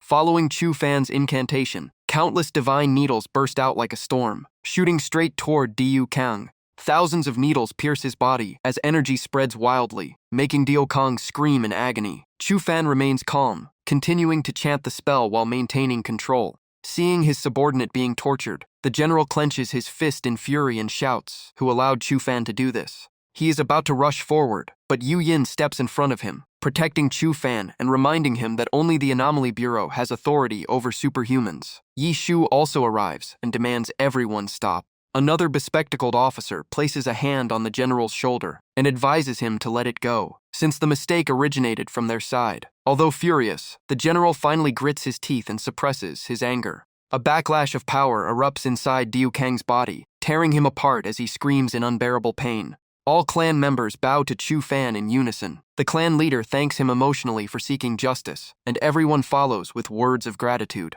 Chu Fan calmly helps the clan leader up and blames himself for failing to fully protect them. The bespectacled officer reports that heavenly demons have appeared again. Fortunately, they are still in embryo stage, so he suggests returning to the strategy meeting and promises to handle the clan situation. Inside the Golden Palace, an ancient-style structure with red tiles and towering pillars, someone reports that current intelligence only reaches this point. In a luxurious meeting room, Chu Fan, the clan leader, the demon empress, and military officers begin discussions. The bespectacled officer explains that heavenly demon embryos have already formed, and both demon race and human demon hybrids are highly vulnerable to possession. Chu Fan crosses his arms and coldly tells them to stop doubting him, saying he understands the bigger picture and will share the human demon clan's secret technique, easing everyone's concerns. He takes out an old, time-worn document and says there is no need to waste time, immediately moving on to the battle plan. Everyone stands and gathers closely as Chu Fan explains that the heavenly demons are still in embryo form and can possess any living being, stealing their consciousness to reproduce further. With both hands on the table, Chu Fan emphasizes that their priority is to contain the spread by forming squads to monitor and control life forms in the other world to prevent possession.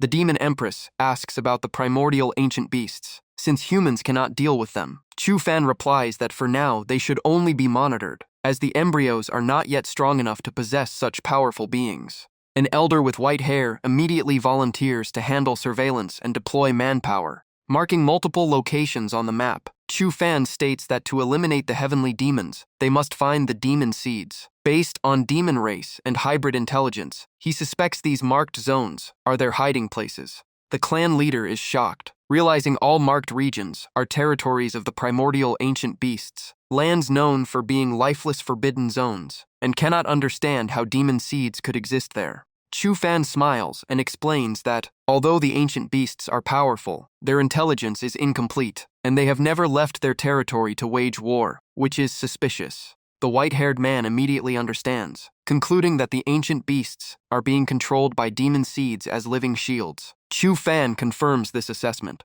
Breaking his pen, Chu Fan switches to another and orders the formation of multiple exploration teams to investigate and confirm the true locations of the demon seeds. Holding a pencil, Chu Fan assigns further tasks, instructing them to recruit members with strong combat ability and firm willpower. He stresses that this mission is extremely dangerous and may be a own-way journey, and that this must be clearly stated when announcing recruitment. Everyone accepts the order, while one officer snorts in dissatisfaction. Before leaving the meeting room, Chu Fan tells them to proceed with the current plan and finalize details the next day. After Chu Fan leaves, the officer expresses his dissatisfaction, believing a young brat should not be leading everyone. The bespectacled soldier immediately speaks up in Chu Fan's defense, saying true heroes are often young, and great achievers are never bound by trivial rules. The white-haired officer agrees, calling the old man too rigid, leaving him to snort coldly. Though he says nothing more, dissatisfaction grows in his heart as he silently waits to see what Chu Fan is truly capable of. At an ancient spiritual spring, Chu Fan and his 3 senior sisters soak in the pool. He explains that according to ancestral records, this place is the key to unlocking inheritance seals, meant only for descendants, and outsiders gain no benefit. As he approaches the sisters, Chu Fan adds that the pool contains dense, natural spiritual energy, capable of cleansing and strengthening their bloodlines, making all 3 sisters listen closely. The purple-haired girl quickly covers herself, blushing as she nervously says she would not know how to refuse if Chu Fan really wanted. Yu Yin hugs her cheeks excitedly, asking shyly what he plans to do with everyone still there. Yu Yin also awkwardly mentions she should inform her father. Chu Fan is completely speechless at their misunderstanding. Realizing they misunderstood, Chu Fan quickly explains he only intends to use the spring to enhance their strength. The sisters finally respond in embarrassment after understanding the truth. Chu Fan tells them to place their hands on his, and explains he will guide the spiritual energy to cleanse their bloodlines. During the process, they may feel numbness and heat, and must not resist it. After giving instructions, Chu Fan declares the process begins. The sisters immediately turn red again, reacting to the strange sensations. Chu Fan smiles and holds their hands, as energy flows from his palms into theirs. Noticing something unusual, Yu Yin hurriedly tells him to wait. In an instant, all 3 sisters are blasted into the air, screaming in shock and confusion. A loud explosion shakes the entire area. After the processes, the 3 sisters lie exhausted against rocks to recover. Chu Fan changes back into his clothes and tells them to rest there and recover first. Outside, Qin Lung has been waiting for a long time. Hearing movement, she turns and sees Chu Fan stepping out of the spring. Qin Lung walks over with a slightly flushed face and hesitantly says she wants to talk. Chu Fan asks if something happened. She explains that during treatment of wounded from the heavenly demon battle, she came into contact with residual demonic energy and felt something very unusual from it. Before she finishes, Chu Fan guesses that it feels similar to the power inside his body. Qin Lung is surprised that he already knows. Chu Fan explains that every time he faces heavenly demons, the demon soul inside him reacts strongly, as if waiting to awaken. Qin Lung anxiously asks if he knows the reason. Chu Fan smiles and says it is only a guess that his demon soul is connected to the heavenly demons, and jokingly wonders if he himself might be one. Hearing this, Qin Lung immediately grabs his hand and firmly denies it, saying he will always be her junior brother and must never say such things. Chu Fan simply smiles and nods. Chu Fan gently pulls his hand back and reassures her that he was only joking and could not possibly be a heavenly demon. Qin Lung still looks uneasy. Before leaving, Chu Fan waves goodbye and reminds Qin Lung to rest early for the next day's Great Xia strategy meeting. Walking away, Chu Fan's expression grows firm. He silently vows that if he ever stands on the opposite side of his senior sisters, he will never let them be put in a difficult position. Sometime later, Chu Fan looks at his 3 senior sisters helplessly and complains that after the meeting they have rested for nearly a week and still refuse to recover, wondering how long they plan to continue. Yu Yin crosses her legs and arms, claiming her technique conflicts with Chu Fan's golden light spell, causing severe weakness after that day. Chu Fan silently thinks he never even used the golden light spell then. Next, Yu Yin says her family fortune was affected by a stock market crash in the Huangfu group, which weakened her strength as well. Chu Fan internally sighs that the loss would not even be enough to build a bathroom corner. Completely tired of their excuses, Chu Fan turns to Qin Lung. She calmly replies that she is not good at combat and has always been like that, which he already knows. The white-haired girl slams the table in anger, stopping the argument and insisting everyone simply follow Chu Fan's arrangements. Lin San glances at the group and teases that someone is clearly benefiting from being on Chu Fan's team, yet still acting reserved. The girl instantly blushes and hurriedly denies it. Seeing the tension rising, the bespectacled officer stands up and stops the argument, asking everyone to calm down and listen. He suggests Chu Fan lead a separate squad so they can respond to emergencies and coordinate support more efficiently. Chu Fan agrees. The group enters a dark forest, where faint light only comes from flickering fireflies in the silent surroundings. Leading the team, Chu Fan carefully moves deeper into the dangerous forest, with the sisters and allies following behind. Chu Fan suddenly stops, and Yu Yin asks why he has halted. Chu Fan warns that something is unusual ahead. The clan leader chuckles, saying they are still far from the primordial ancient beast territory, and nothing should happen. But right after he speaks, the scene before them freezes everyone in shock. A swarm of red bats with strange patterns suddenly streaks across the sky. Chu Fan immediately shouts for everyone to lie down. The red bats latch onto multiple team members, and screams echo through the forest. In an instant, those engulfed by the bats are drained of flesh and blood, leaving only skeletons and scattered gore, causing the survivors to collapse in terror. At that moment, fire orbs appear above the panicked crowd. Chu Fan realizes their fear has attracted heavenly demon embryos. He orders everyone to immediately use the soul shock technique he previously taught, or they will not survive. Qin Lung steps forward and tells Chu Fan it is already too late, saying everyone is too frightened and she must act directly. Chu Fan anxiously calls out to her. Qin Lung activates the soul shock technique, driving magical spikes into the bodies of allies while chanting. The intense pain makes them scream, but it forces their minds back to clarity. Suddenly, Yu Yin calls out from behind. Chu Fan turns and is slightly startled. A pack of white wolves has already surrounded them. Chu Fan sighs, realizing they still cannot relax for even a moment. Without hesitation, Yu Yin unleashes her ability, sending golden coins flying toward the attacking wolves. Yu Yin quickly shifts into close combat, striking back against the pack. While Qin Lung is healing the wounded, another wolf suddenly lunges at her before she can react. At the critical moment, Chu Fan appears, pulls Qin Lung away, and slams the attacking wolf back with a shout. Soon after, Chu Fan and the 3 sisters are completely surrounded by wolves. Leaning on Chu Fan, Qin Lung worries that wave after wave of demon wolves will exhaust the entire team. On the other side, the clan leader struggles against the wolves and reports that their strength seems to be increasing over time. Chu Fan's expression turns grave. He confirms it is not an illusion and already suspects something terrifying. Staring at a wolf radiating growing energy, Chu Fan concludes in a low voice that they have transformed into heavenly demons. His words shock everyone, leaving them unable to believe it. With no time left, Chu Fan uses a communicator and orders the team to retreat, abandoning those beyond saving and requesting immediate reinforcements. At that moment, the clan leader looks up at the sky, pale-faced, and tells Chu Fan the situation is beyond control. A swarm of strange black birds with sharp beaks and long wings dives down from above. The clan leader mutters in disbelief that even flying creatures have appeared. On the other end, the bespectacled officer repeatedly calls through the communicator, but receives no response. Realizing communication is lost, he puts down the device and tells the sisters that Chu Fan's team is likely in trouble. He prepares reinforcements, while the Demon Empress immediately declares she will go as well.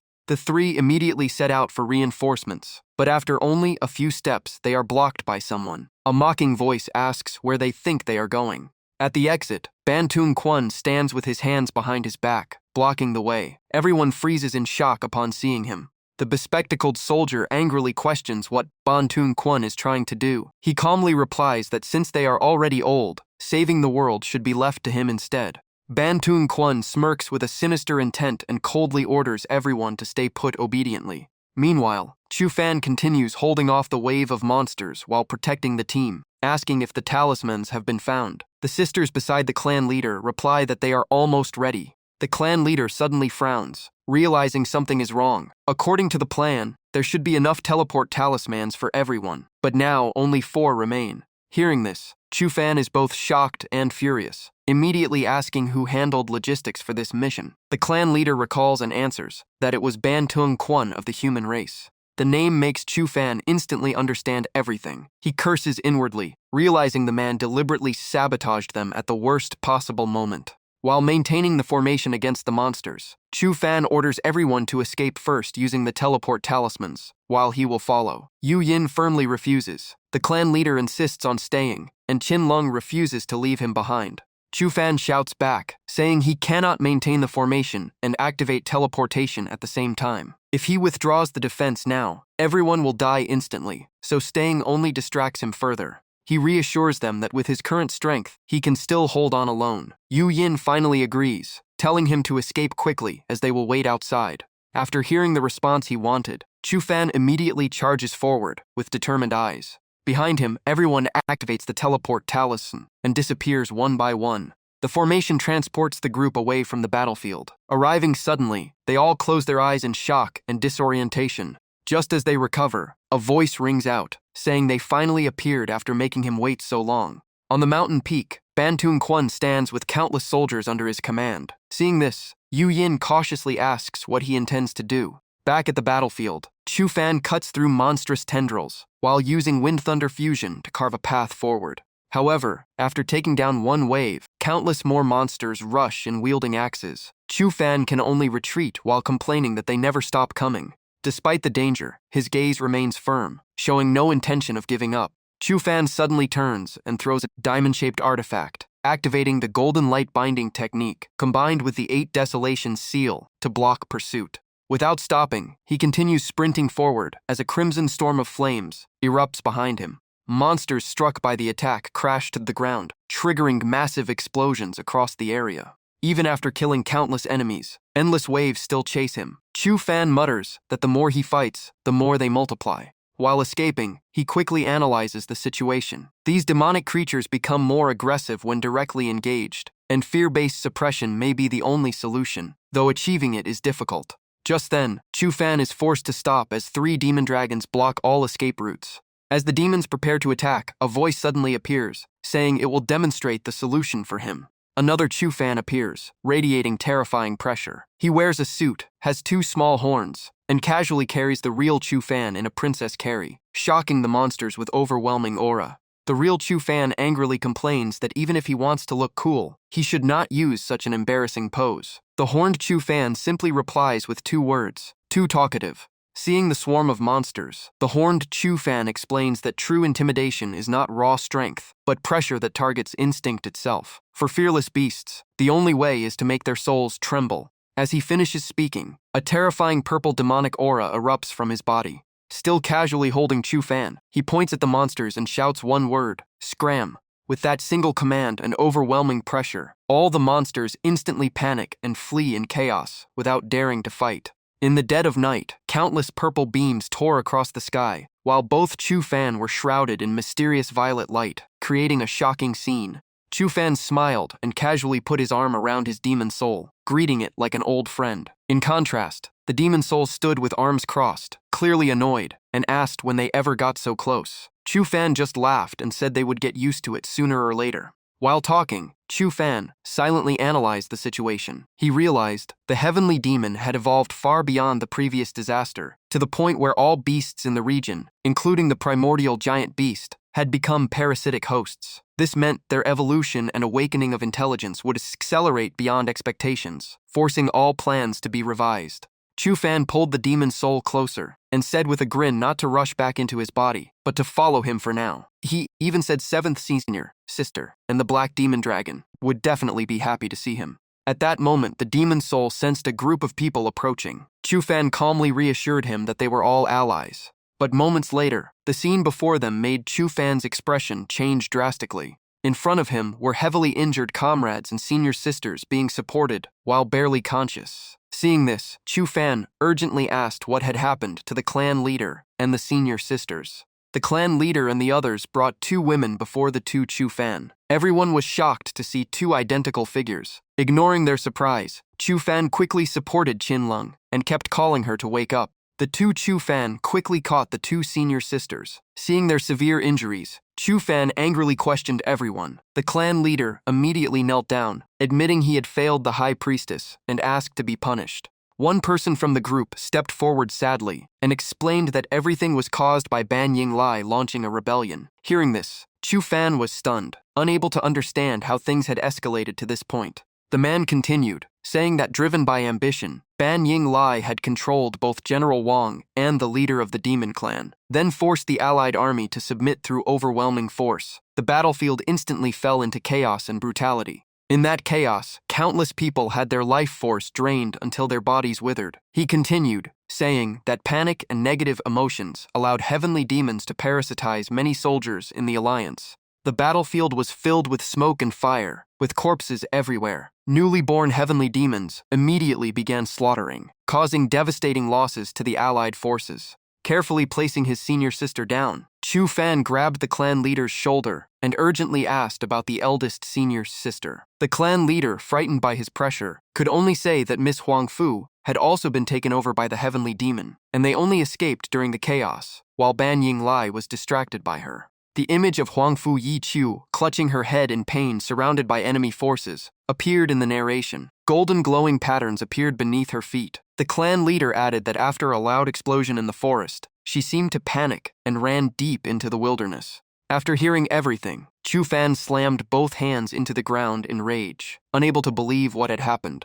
But soon, he noticed something unusual. With the golden Dao cultivation of the eldest senior sister, and on a third of his demon soul left in her body for protection, the heavenly demon should not have been able to possess her so easily. After a few seconds of thought, Chu Fan gritted his teeth and concluded there was only one possibility. The fate and fortune of the eldest senior sister had been destroyed by someone else. A flash of memory took everything back to the day before the operation, under the bright sunlight covering the tallest building in the city's sea. At that time, General Ban led his troops to storm Huang Fu Yi Chu's company, controlling all employees and repeatedly ordering subordinates to transport something away as fast as possible. Recalling everything, Chu Fan's eyes gradually turned red. He regretted deeply not paying attention when his senior sister said she was unwell. In his rage, he swore he would make Ban Yinglai pay the price. Seeing Chu Fan blame himself, the demon soul placed a hand on his shoulder and said he would go rescue the eldest senior sister. Since he had a fragment of his soul inside her body, he could sense her location. Moreover, he was immortal, and heavenly demons could not possess him. Hearing this, Chu Fan immediately regained calm. He handed the spirit light mirror to the demon soul and assigned him the mission of rescuing the eldest senior sister, while he would go save the others. He also warned that if the demon soul fragment inside her was devoured by the heavenly demon and her original soul was lost, everything would be beyond saving, so he must contact him immediately using the mirror. The demon soul accepted the artifact from Chu Fan's hand and nodded, saying he understood, and told him to leave it to him. At Banjiangjun main camp, soldiers were heavily deployed, each one gripping weapons and scanning every movement with full alert. In the middle of tight security, Chu Fan suddenly appeared right in front of a soldier, shocking him to the point of turning pale. The soldier fell backward in panic, while Chu Fan stood calmly and coldly asked where Ban Yinglai was. Terrified, the soldier dropped his gun, unable to answer, and desperately called for reinforcements. Hearing the alarm, all soldiers under Ban Jiangjun rushed in and surrounded Chu Fan. One of them sneered, saying he did not expect Chu Fan to still be alive. Diao Gong also stepped out and mocked him, saying Ban Jiangjun had already predicted his return and was waiting for him. Chu Fan swept his cold gaze across the crowd and said this was the last time he would ask, "Where is Ban Yinglai?" Diao Gong laughed arrogantly and signaled his men to attack, repeating Ban Jiangjun's order that the condemned must not live. If he wanted answers, he should wait for the next life. On a nearby mountain peak, Ban Jiangjun observed everything. Beside him stood a glasses-wearing officer and Chu Fan's senior sisters, all tightly bound. Looking down, Ban Jiangjun smugly believed that once the teleport altar was destroyed, no one would be able to obtain power from the other world again, and the heavenly demon disaster would finally end. At that moment, a loud laugh suddenly echoed behind him, making him turn around in shock. Ban Jiangjun walked up to the demon empress and asked in confusion what she was laughing at. She kept laughing and openly mocked his stupidity. Even while restrained on the ground, the demon empress remained calm. She asked whether he truly believed the demon race needed human formations to enter this world back then. Hearing this, Ban Jiangjun froze. Memories surfaced as he realized he had never once considered how the demon race actually arrived in this world. Before he could think further, the ground suddenly shook violently, almost throwing him off balance. At the prison site, a golden spatial gate suddenly appeared, radiating blinding light across the sky and shocking everyone present. Sensing the familiar energy from the gate, Ban Jiangjun immediately frowned, realizing what was happening. The moment a figure stepped out from the gate, his pupils shrank in fear. Seeing the person clearly, Ban Jiangjun stammered in disbelief, unable to accept that it was Chu Fan. Without saying a word, Chu Fan slowly walked forward as the gate behind him gradually closed. Ban Jiangjun trembled and asked how he could open a spatial gate without the altar as an anchor. Chu Fan smiled faintly in mockery and said Ban Jiangjun, despite being one of the 5 great pillars of Da Xia, still did not understand the link between the main world and the other world. He explained that although the two worlds had different timelines, their spatial coordinates overlapped. The altar merely adjusted time flow to synchronize with the other world, allowing passage to corresponding locations.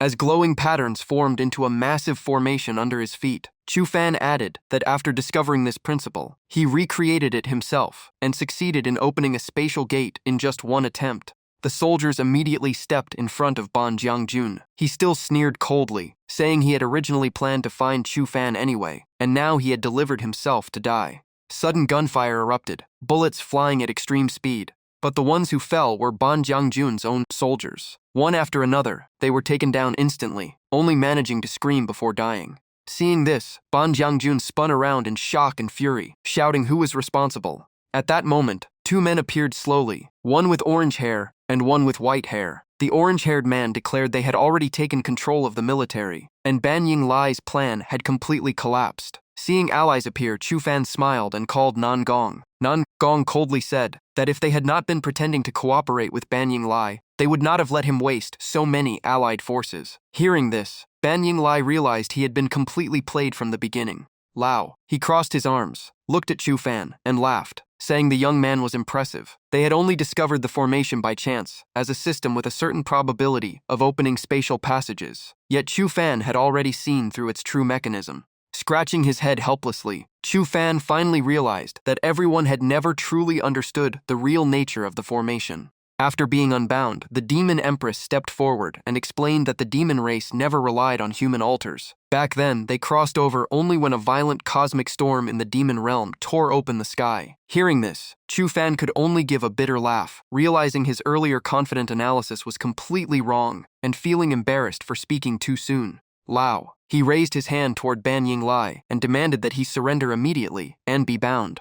At that moment, Chu Fan suddenly stepped forward and blocked him. He looked at everyone and said Ban Yinglai had driven the allied forces into disaster for his own ambition and endangered his senior sisters. This debt he would settle personally, without anyone interfering. Even in a losing situation, Ban Yinglai laughed loudly and mocked Chu Fan as an arrogant brat who had just gained some strength and thought he could look down on the world. As soon as he finished speaking, he exploded with full energy. A golden dragon phantom appeared behind him as he declared he would show Chu Fan the true gap between them. The overwhelming aura forced even the demon empress to struggle. She warned Chu Fan to be careful, saying it was the dragon god art, a brutal body cultivation technique that once allowed Mu Tianyi to severely wound the entire great demon race alone.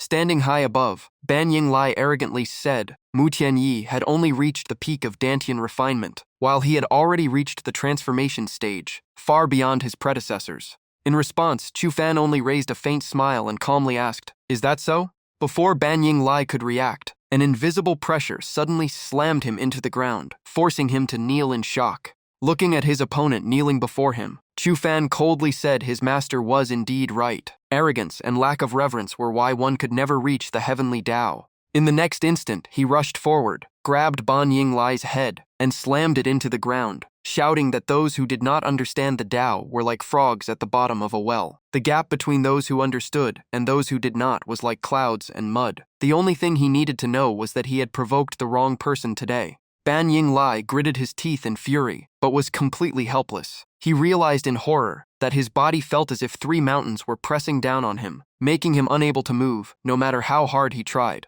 Chu Fan casually kicked him in the face, making him scream in pain. He coldly said this feeling was like a mortal looking up at the sky. Struggling to get up, Ban Yinglai stared at Chu Fan in fear. In the distance, an old man did not understand what was happening, while a brown-haired man with a scar explained that he was not resisting, but completely suppressed and unable to move. Hearing this, the old man was even more shocked, unable to believe that a powerhouse like Ban Yinglai could be forced into such a state.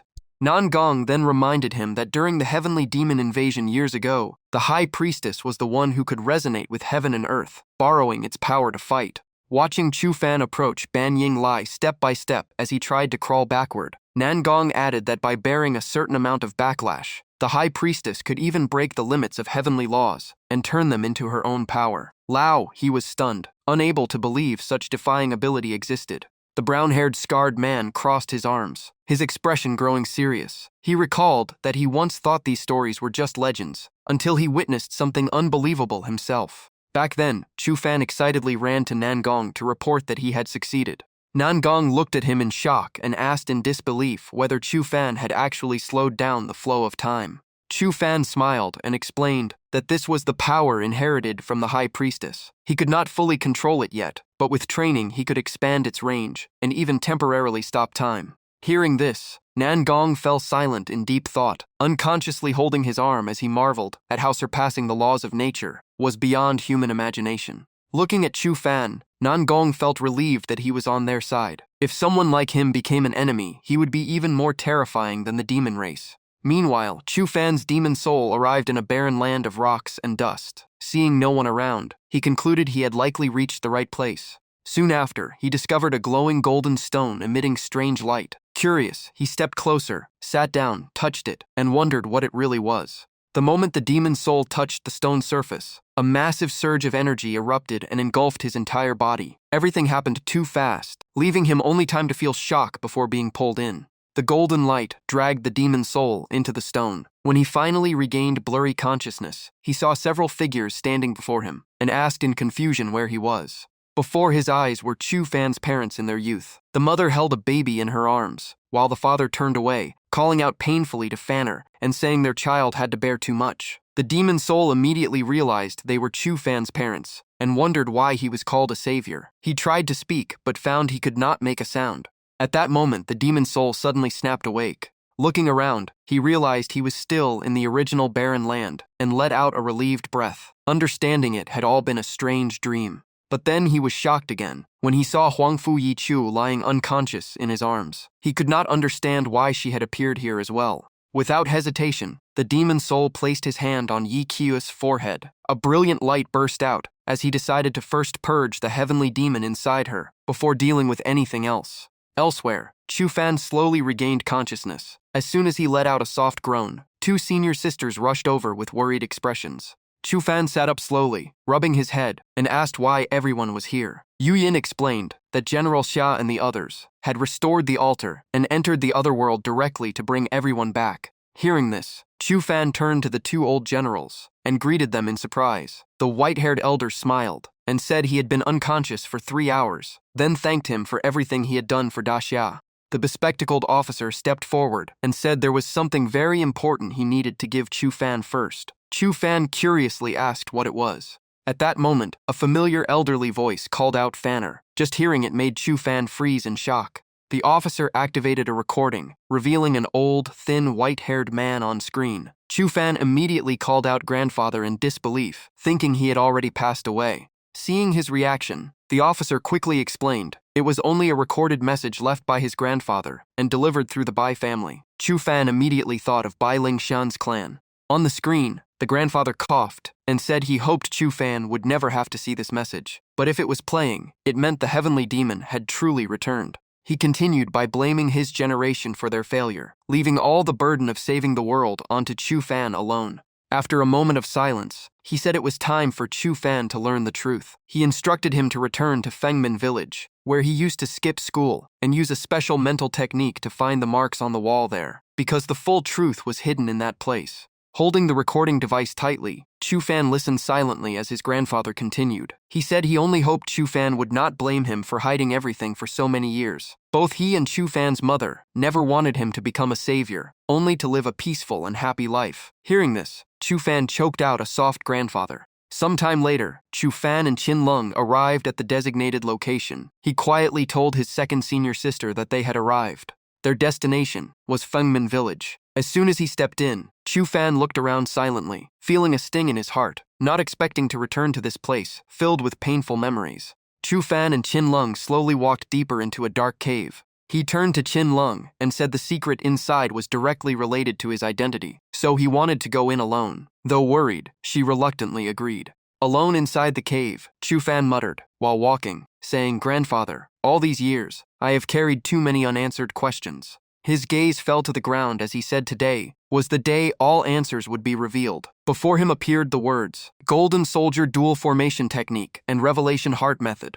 Meanwhile, the officer was secretly observing others. A man in blue took out a painting and asked if anyone had seen the person in it, but received only repeated shakes of the head. Hearing this, the man in blue ordered the group to search elsewhere, while the observer continued to secretly follow. He gritted his teeth in resentment, cursing Wang Chuyi for still hunting him down. In his mind, if he had finished things earlier, none of this would have become a problem. That if things had been done that way from the start, today's situation would never have happened. The soldier jolted in shock and shouted, asking who he was. The old man calmly waved his hand, saying there was no need to be nervous because he was not here to capture anyone. Even so, the soldier remained alert and questioned his identity. With his hands behind his back, the old man slowly replied that from one perspective he could be considered an ally, but objectively he was an enemy of all humanity. His expression turned strange as a blue surge of power erupted from his body. He then coldly revealed that he was the heavenly demon feared by mankind.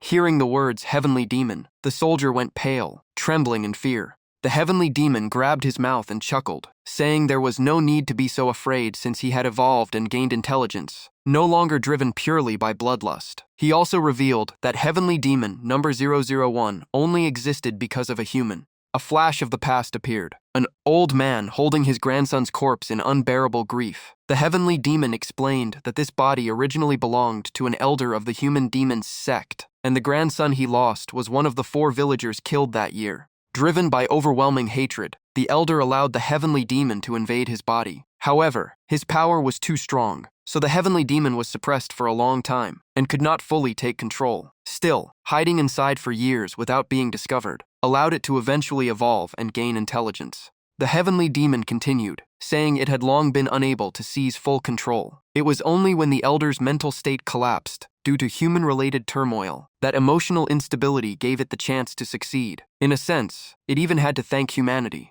The soldier trembled and begged for mercy, claiming he could be considered on the same side as the heavenly demon. He promised to do anything if spared. Hearing this, the heavenly demon only smiled mockingly, saying it had actually hoped the 2 sides could become allies. A calculating look appeared on its face as it said that as long as the soldier cooperated with its plan, he would not suffer any loss. After a while, Chu Fan walked out of the cave. Qin Lung immediately rushed over and asked about the situations inside, wanting to know what had been recorded.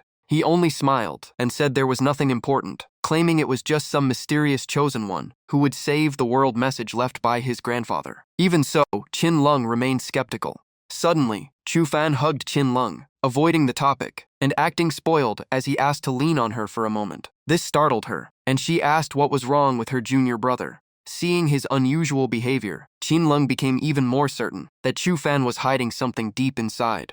Just as the atmosphere between them grew quiet, a voice suddenly echoed repeatedly. Chu Fan turned around in confusion. On the system screen, the soul of Chu Fan himself appeared, sitting beside an unconscious Huangfu Yiqiu. The soul panicked, saying it was trapped and could not get out. Chu Fan was shocked and immediately asked where he had ended up. The soul scratched its head and said it did not know, only remembering touching a stone and being pulled into this place. The stone seemed to have strange runic inscriptions carved on it. Hearing the word runic inscriptions, Chu Fan immediately understood. He looked at the system screen and smiled, guessing the soul had accidentally fallen into a type of formation. Chu Fan reassured him, saying it was not difficult to solve, because he would transmit a technique capable of breaking most formations. The soul curiously asked what technique it was. Chu Fan pointed upward and explained that the method worked by reversing the laws of the 5 elements, disrupting the formation's flow until it collapsed. To activate it, one had to guide energy from the heart meridian through the 5 organs in reverse order of the 5 elements cycle. The soul reacted with a bitter smile, reminding him that it was only a spirit with no organs, dantian, or physical body to circulate energy. Only then did Chu Fan realize the problem and forced an awkward laugh. He rested his chin on his hand, thinking the situation had become complicated. If the eldest senior sister woke up, there might still be a solution, but in her current weakened state, she would struggle to endure the reverse meridian process. Hearing her mentioned, the soul immediately turned to look at Yi Qiu and suddenly remembered she was still there. The soul quickly suggested using Yi Qiu's body as a conduit to borrow its own power, which would meet the requirements to activate the formation-breaking technique. Upon hearing this idea, Chu Fan immediately shouted in strong opposition, refusing outright. He blushed deeply and explained that circulating energy through the eldest senior sister's meridians would inevitably require contact with her upper body. Moreover, since she had never been married, as her most beloved junior brother, he absolutely could not allow such a thing to happen. The demon soul remained completely calm, saying he thought it was something serious. He reassured Chu Fan that no one was going to steal the eldest senior sisters away from him. Hearing this, Chu Fan quickly denied it, insisting that was not his intention. The demon soul continued his reasoning, saying Huangfu Yiqiu was still unconscious, and this was known only to heaven, earth, and the 2 of them, so no one else would find out. But after glancing at the screen, the demon soul noticed another witness present and immediately corrected himself, saying at most, they would just not let a 4th person know. After speaking, he placed his hand on Yi Qiu's shoulder, releasing a glowing light. Seeing this, Chu Fan shouted through the screen, furious that the other party had started without his approval. While circulating energy, the demon soul casually replied that there was no need for unnecessary steps like removing clothing, and urged Chu Fan to continue guiding the technique. On the way with Qin Lung, Chu Fan explained everything and sighed, saying if Huangfu's senior sister found out this was second senior sister's idea, she would definitely be furious. In his view, all of this was caused by that demon race member, so he asked Qin Lung to keep it secret. Qin Lung only smiled meaningfully and said she would see how he behaved first before deciding. Chu Fan could only laugh helplessly, feeling that her smile looked like she was watching prey. After thinking for a moment, Chu Fan suddenly felt something was wrong. According to tribal records, such deep regions had never been visited by humans, so why was there a human formation here? A suspicion flashed through his mind, and his expression immediately turned serious. Something big was about to happen. Without hesitation, Chu Fan grabbed Qin Lung's hand and rushed forward, urging they return immediately, because his instincts told him the situation was spiraling out of control. Qin Lung could only call out in confusion as she was pulled away. At that moment, someone placed a hand on the demon elder's shoulder and laughed, saying he knew Clan Chief Feng would definitely be safe. The clan leader had no idea the person before him had already been taken over by the heavenly demon. The demon only smiled and said he had been lucky to survive. The heavenly demon pointed ahead and said there were still survivors he had brought to a safe place and would now lead everyone to meet them. The clan leader, completely unsuspecting, agreed to follow him. The purple-haired girl noticed Tian Yue acting uneasy and gently asked if something was wrong. Tian Yue simply shook her head and said nothing was wrong.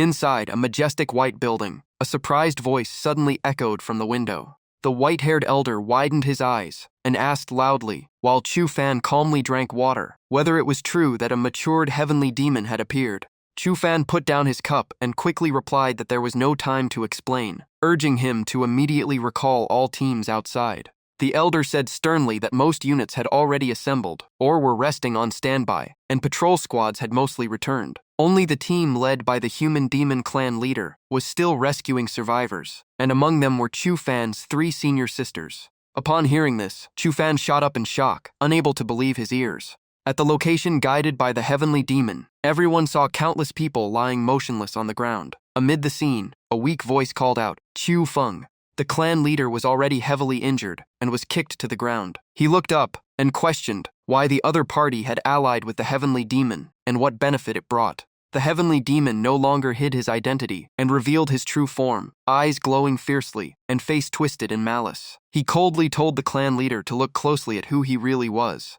As soon as he finished speaking, he grabbed the clan leader's neck. Realizing the truth too late, the clan leader could only scream in horror. Tian Mo lifted the clan leader into the air. The heavenly demon said in hatred that if the mixed bloods had not blocked him, he would have ruled the world thousands of years ago. Killing them quickly was already an act of mercy. He then slammed a brutal punch into the clan leader's chest, leaving him groaning in pain. After dealing with the clan leader, the heavenly demon looked into the distance and clicked his tongue. What annoyed him most was that 2 women had escaped, but since tracking the demon seed was more important, he decided to let it go for now. In a hidden corner, the purple-haired girl was still in hiding. Seeing the situation outside, she sighed in relief and told Tian Yue it was fortunate she noticed something was wrong early, otherwise they would have died. Seeing Tian Yue sitting inside a formation, casting a technique, the purple-haired girl walked closer and curiously asked what she was doing. At that moment, Tian Yue suddenly frowned and coughed out a mouthful of blood, causing the purple-haired girl to rush over in panic. Catching Tian Yue, the purple-haired girl quickly asked about her condition. Though weak, Tian Yue forced herself to stay calm, saying she was fine, and urgently told her senior sister to inform junior brother that he must immediately go save the eldest senior sister and control Ban Ying Yue. The purple-haired girl helped Tian Yue lean against a rock. Despite her injuries, Tian Yue kept urging her, saying if they were too late, the entire world would face annihilation. Hearing this, the purple-haired girl immediately agreed and prepared to contact Chu Fan. After speaking, she stood up and began casting a spell. Raising her arm, a surge of energy shot straight into the sky. She softly shouted, "Open." At the same time, Chu Fan and the others saw a brilliant signal bursting in the sky, like fireworks. He immediately sensed something was wrong, and Qin Lung quickly asked what had happened. Chu Fan formed hand seals and circulated spiritual energy, confirming that 4th senior sister was using the Tian Shu communication spell to send him a message. He then recited the incantation to decode it. Purple text slowly appeared in the sky, along with the purple-haired girl's voice. She reported that she and Tian Yue were safe, and urgently told Chu Fan to capture Ban Ying Lai and rescue the eldest senior sister, or the world would face a great disaster. Ling Xin stood confused, unable to understand the message. Qin Lung calmly speculated that Tian Yue might have seen the future through the heavenly mechanism technique, and sent the warning in advance. Chu Fan remained silent, his heart growing heavier. He silently reasoned that the situation might be far worse than expected. It was very possible that after awakening, the heavenly demon had already detected the existence of Chu Fan's demon soul. Without hesitation, Chu Fan immediately assigned tasks. He asked Qin Lung to inform Wang Chu Yi to mobilize forces to hunt down Ban Ying Lai, while Ling Xin would assist 4th senior sister. As for rescuing the eldest senior sister and his demon soul, he would handle it himself. Both agreed at once. Elsewhere, Chu Fan's friend was supporting Huangfu Yi Chu when he received Chu Fan's message. Hearing the urgent instructions, he was completely confused and asked what Chu Fan was talking about. While rushing toward his friend at full speed, Chu Fan quickly replied that there was no time to explain. He ordered him to leave immediately, find a place to hide, and wait for him. The friend still did not understand and asked why Chu Fan was so agitated. But at that moment, Chu Fan suddenly felt a strong sense of foreboding. Suddenly, an old man appeared, interrupting their conversation with a smile and asking if he was disturbing them. The friend immediately became alert. Countless questions flashed through his mind. Why did this heavenly demon have intelligence? When records stated that only after 300 years since the heavenly demon disaster would the first fully conscious heavenly demon appear. The old man remained calm and said there was no need to be nervous, because he was not here to fight. However, Chu Fan's friend was already in a combat stance. He coldly replied that unfortunately, the only thing he wanted right now was a fight, as there was nothing left to say between him and the heavenly demon.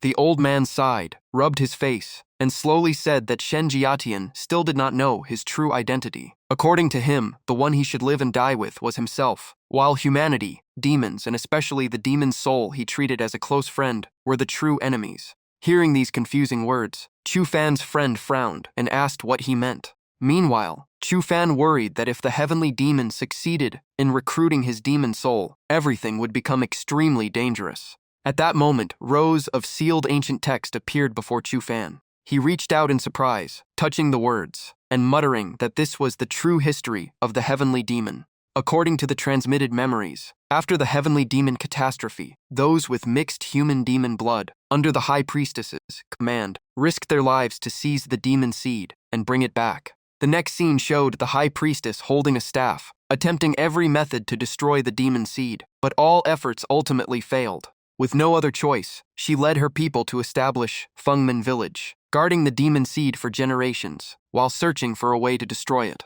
However, later she could not resist the temptation to uncover the truth. She sacrificed the clan's entire fate to glimpse heavenly secrets, eventually finding a way to destroy the demon seed, but also falling into demonic corruption. Chu Fan rested his chin on his hand and suddenly understood why members of the Chu family had short lifespans. It all stemmed from this karmic cause. Setting aside his doubts, Chu Fan continued forward, determined to see exactly what that method was. On the other side, Chu Fan's friend asked in confusion what exactly the demon seed the old man mentioned was.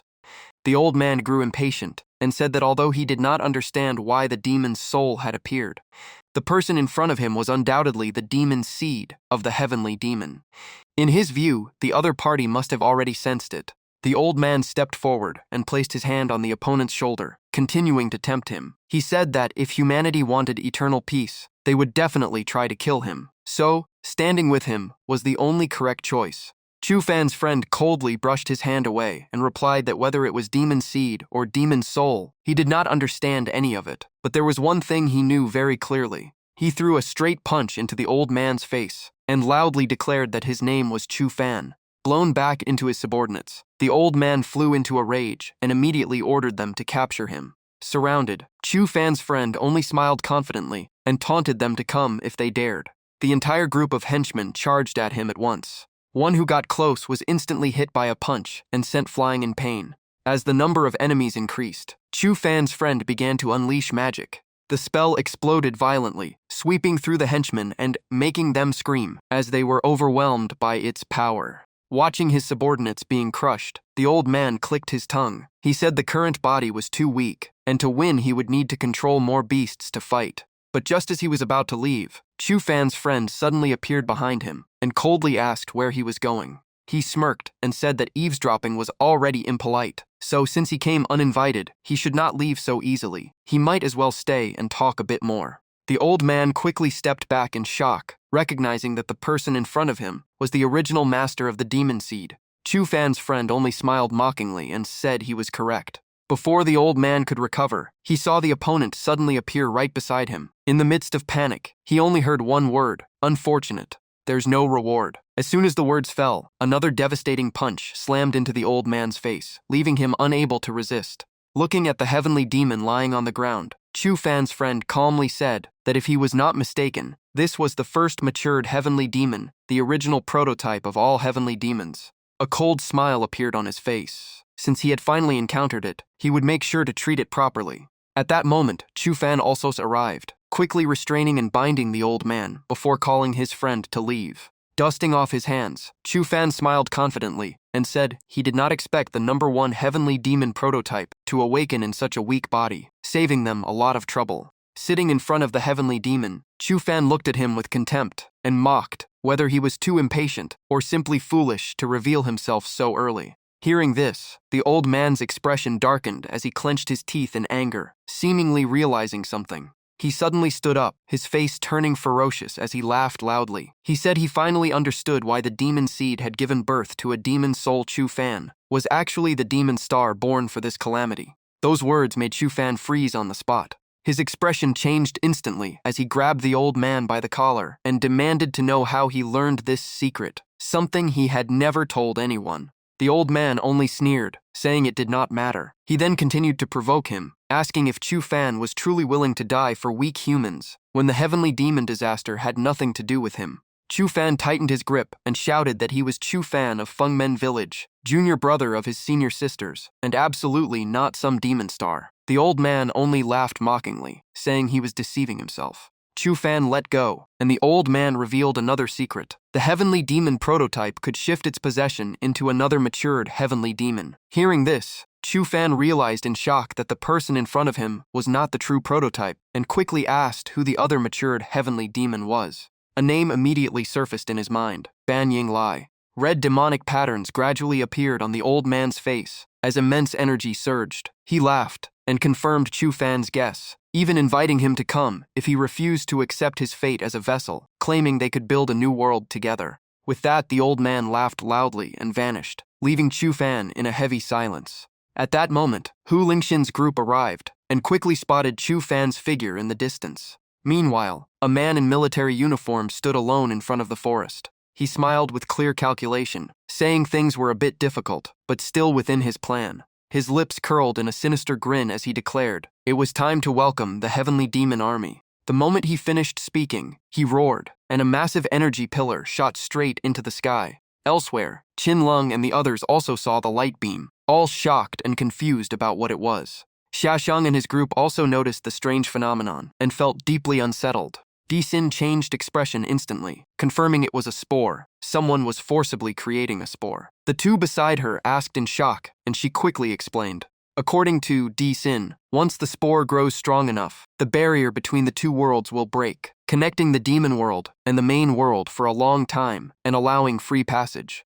Lao Wang turned pale after hearing this, immediately contacting the Ministry of Defense to report an emergency and raise the response level to maximum war status. At the same time, Chu Fan and his team also saw that massive light pillar. Just one glance was enough for him to realize the situation was extremely serious. From the energy pillar, countless demon beasts began pouring out. Chu Fan immediately warned that the heavenly demons from another world were about to invade, shocking everyone nearby. Tian Yue nervously asked Chu Fan what they should do to protect ordinary people in this world from the disaster. Taking a deep breath, Chu Fan thought this might be the only choice left. He bitterly realized even time to hesitate was not given to him. Demon Soul Chu Fan noticed something unusual and asked what was going on. Chu Fan only apologized and said there was no time to ask for permission anymore. Immediately after, he activated a sealsing technique and chanted an incantation to bind the demon soul. Light chains appeared instantly, locking down Demon Soul Chu Fan. The other side asked in shock what he was trying to do.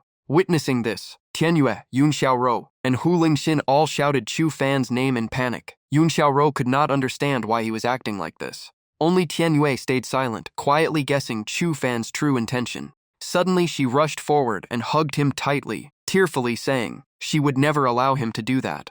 Tian Yue then turned to Demon Soul Chu Fan and urgently told him to run immediately. Chu Fan angrily told his sixth senior sister to let go, stressing if she understood how serious the consequences were. But Tian Yue kept holding him, refusing to let him sacrifice himself. She then shouted again, urging the demon soul to escape before it was too late. With no other choice, the demon soul ran away. Watching it leave, Chu Fan was furious but powerless, screaming for it not to go. He gritted his teeth in frustration, clenching his jaw tightly. Then Chu Fan erupted with violent spiritual energy, blasting Tian Yue away from him. Yun Xiaorou and Hu Lingxin shouted his name in shock. Without saying a word, Chu Fan flew straight into the sky. Everyone looked on in worry, calling after him and asking where he was going. In the sky, the man in military uniform looked down at the entire city and gave a cold smile. He declared that the moment had finally arrived, telling humanity to prepare for their apocalypse.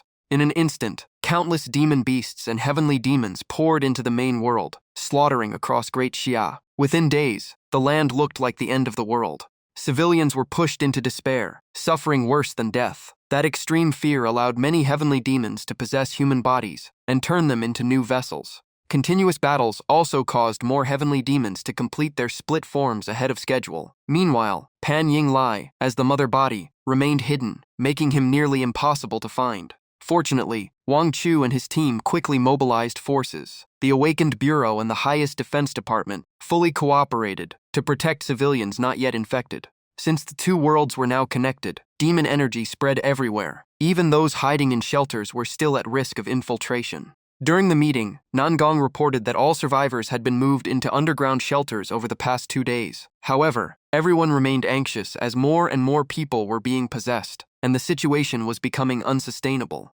Xia Shang urged Lao Wang to find a solution. After a long silence, he could only sigh, saying the sudden outbreak came too fast and no one was prepared. Maintaining the current situation was already the limit. Immediately after, he asked if 5 days had passed, with still no news of Chu Fan. Di-Sin replied they still had not found him, but the senior sisters were still searching desperately. Hearing this, Nangong slammed the table in anger, saying he had misjudged Chu Fan, and that at a critical moment he chose to run away. Di-Sin immediately stood up to refute him, refusing to let anyone speak badly about her junior brother. Just as the tension peaked, Yu Ning rushed in from outside, shouting that junior brother had returned. At that moment, Chu Fan stood silently in front of his master's grave, blaming himself for relying too much on his senior sisters and becoming weak. He looked at the tomb and softly said he finally understood everything. If this was his destined fate, he would take responsibility himself. Chu Fan regretted that his time with the senior sisters might be running out, when suddenly he heard voices calling that they had found him. Huangfu Yishu, Qin Lung, and Yu Ning quickly ran over. The senior sisters called out happily, while Chu Fan turned and greeted each of them. After returning, Nangong immediately stepped forward and asked where he had been these past days. Chu Fan apologized and said he had handled some important matters. He pulled up a chair and said time was running out, everything else could wait, and they must focus on dealing with the heavenly demon crisis first. After sitting down, Chu Fan said he had already learned the situation from third senior sister on the way back. He believed the current situation was better than expected, thanks to Minister Wang, General Xia, and Nangong.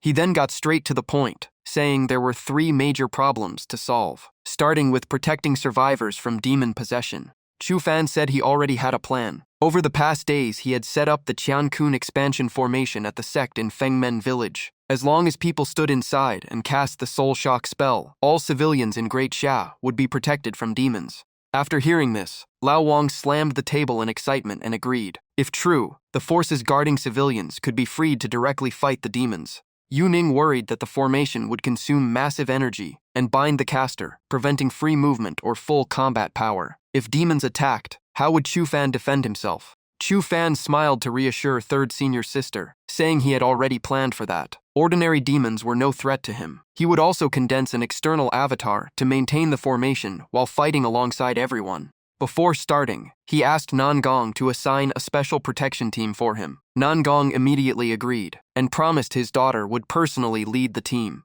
Chu Fan concluded that the first issue was solved, then moved on to the second point, the plan to eliminate the demons. He explained that most demons were still in embryonic form with incomplete intelligence, so they were not too hard to deal with. However, prolonged battles would make them stronger, so they had to be eliminated quickly. A flame rose in Chu Fan's hand. He said that over the past 2 days he had captured several demons for testing and found they were extremely afraid of fire-based power. However, humans had too few fire-type awakeners, so demon fire could be used instead. He suggested each team be paired with 1 or 2 demon fighters. Di Hua, the 7th senior sister, immediately agreed. Lao Wang laughed in admiration, saying problems that had troubled them for days were solved by Chu Fan in just a few words. Chu Fan paused briefly, then said the final step was to merge with the demon soul Chu Fan to eliminate the demons at their root. Yishu asked in confusion how merging with the demon soul could help completely destroy the demons. Hearing this, Chu Fan paused, wondering if 6th senior sister had not told them what she had seen.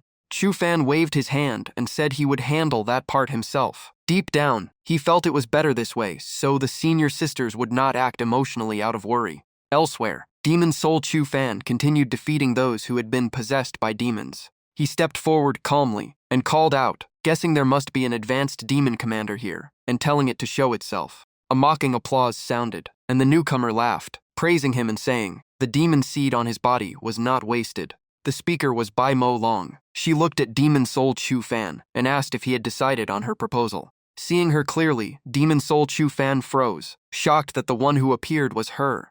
She smiled and said it seemed he was familiar with the true owner of this body. She explained that taking over this body was an unexpected jackpot. Its physique, inner energy, and bloodline were all perfect for demon evolution, a rare vessel even in the demon world. She proudly said capturing this body alive cost her heavily, even sacrificing many parasite hosts before succeeding. With a satisfied tone, she described the screams of the demon race in front of Demon Soul Chu Fan, especially the moment a girl was swallowed and struggled in despair. After speaking, she leaned on Demon Soul Chu Fan's shoulder and mocked him, saying he still cared about weak beings and could never become one of them. She whispered into his ear that if he truly wanted to join them, he must first prove his loyalty through action. Meanwhile, Chu Fan was still rapidly completing the prepared formations. At that moment, he suddenly sensed something unusual in the surrounding area. Seeing him pause, Yu Ning immediately asked what had happened. Behind a nearby tree, Tian Yue was hiding quietly, her heart racing with tension. She was filled with guilt, believing everything today started because of her, from Chu Fan being dragged into this situation to Bai Mo Long getting involved. She recalled the past scene where Bai Mo Long stayed behind to block enemies and urged her to escape to survive. Thinking of this, Tian Yue made up her mind that no matter what, she had to find Demon Soul Chu Fan.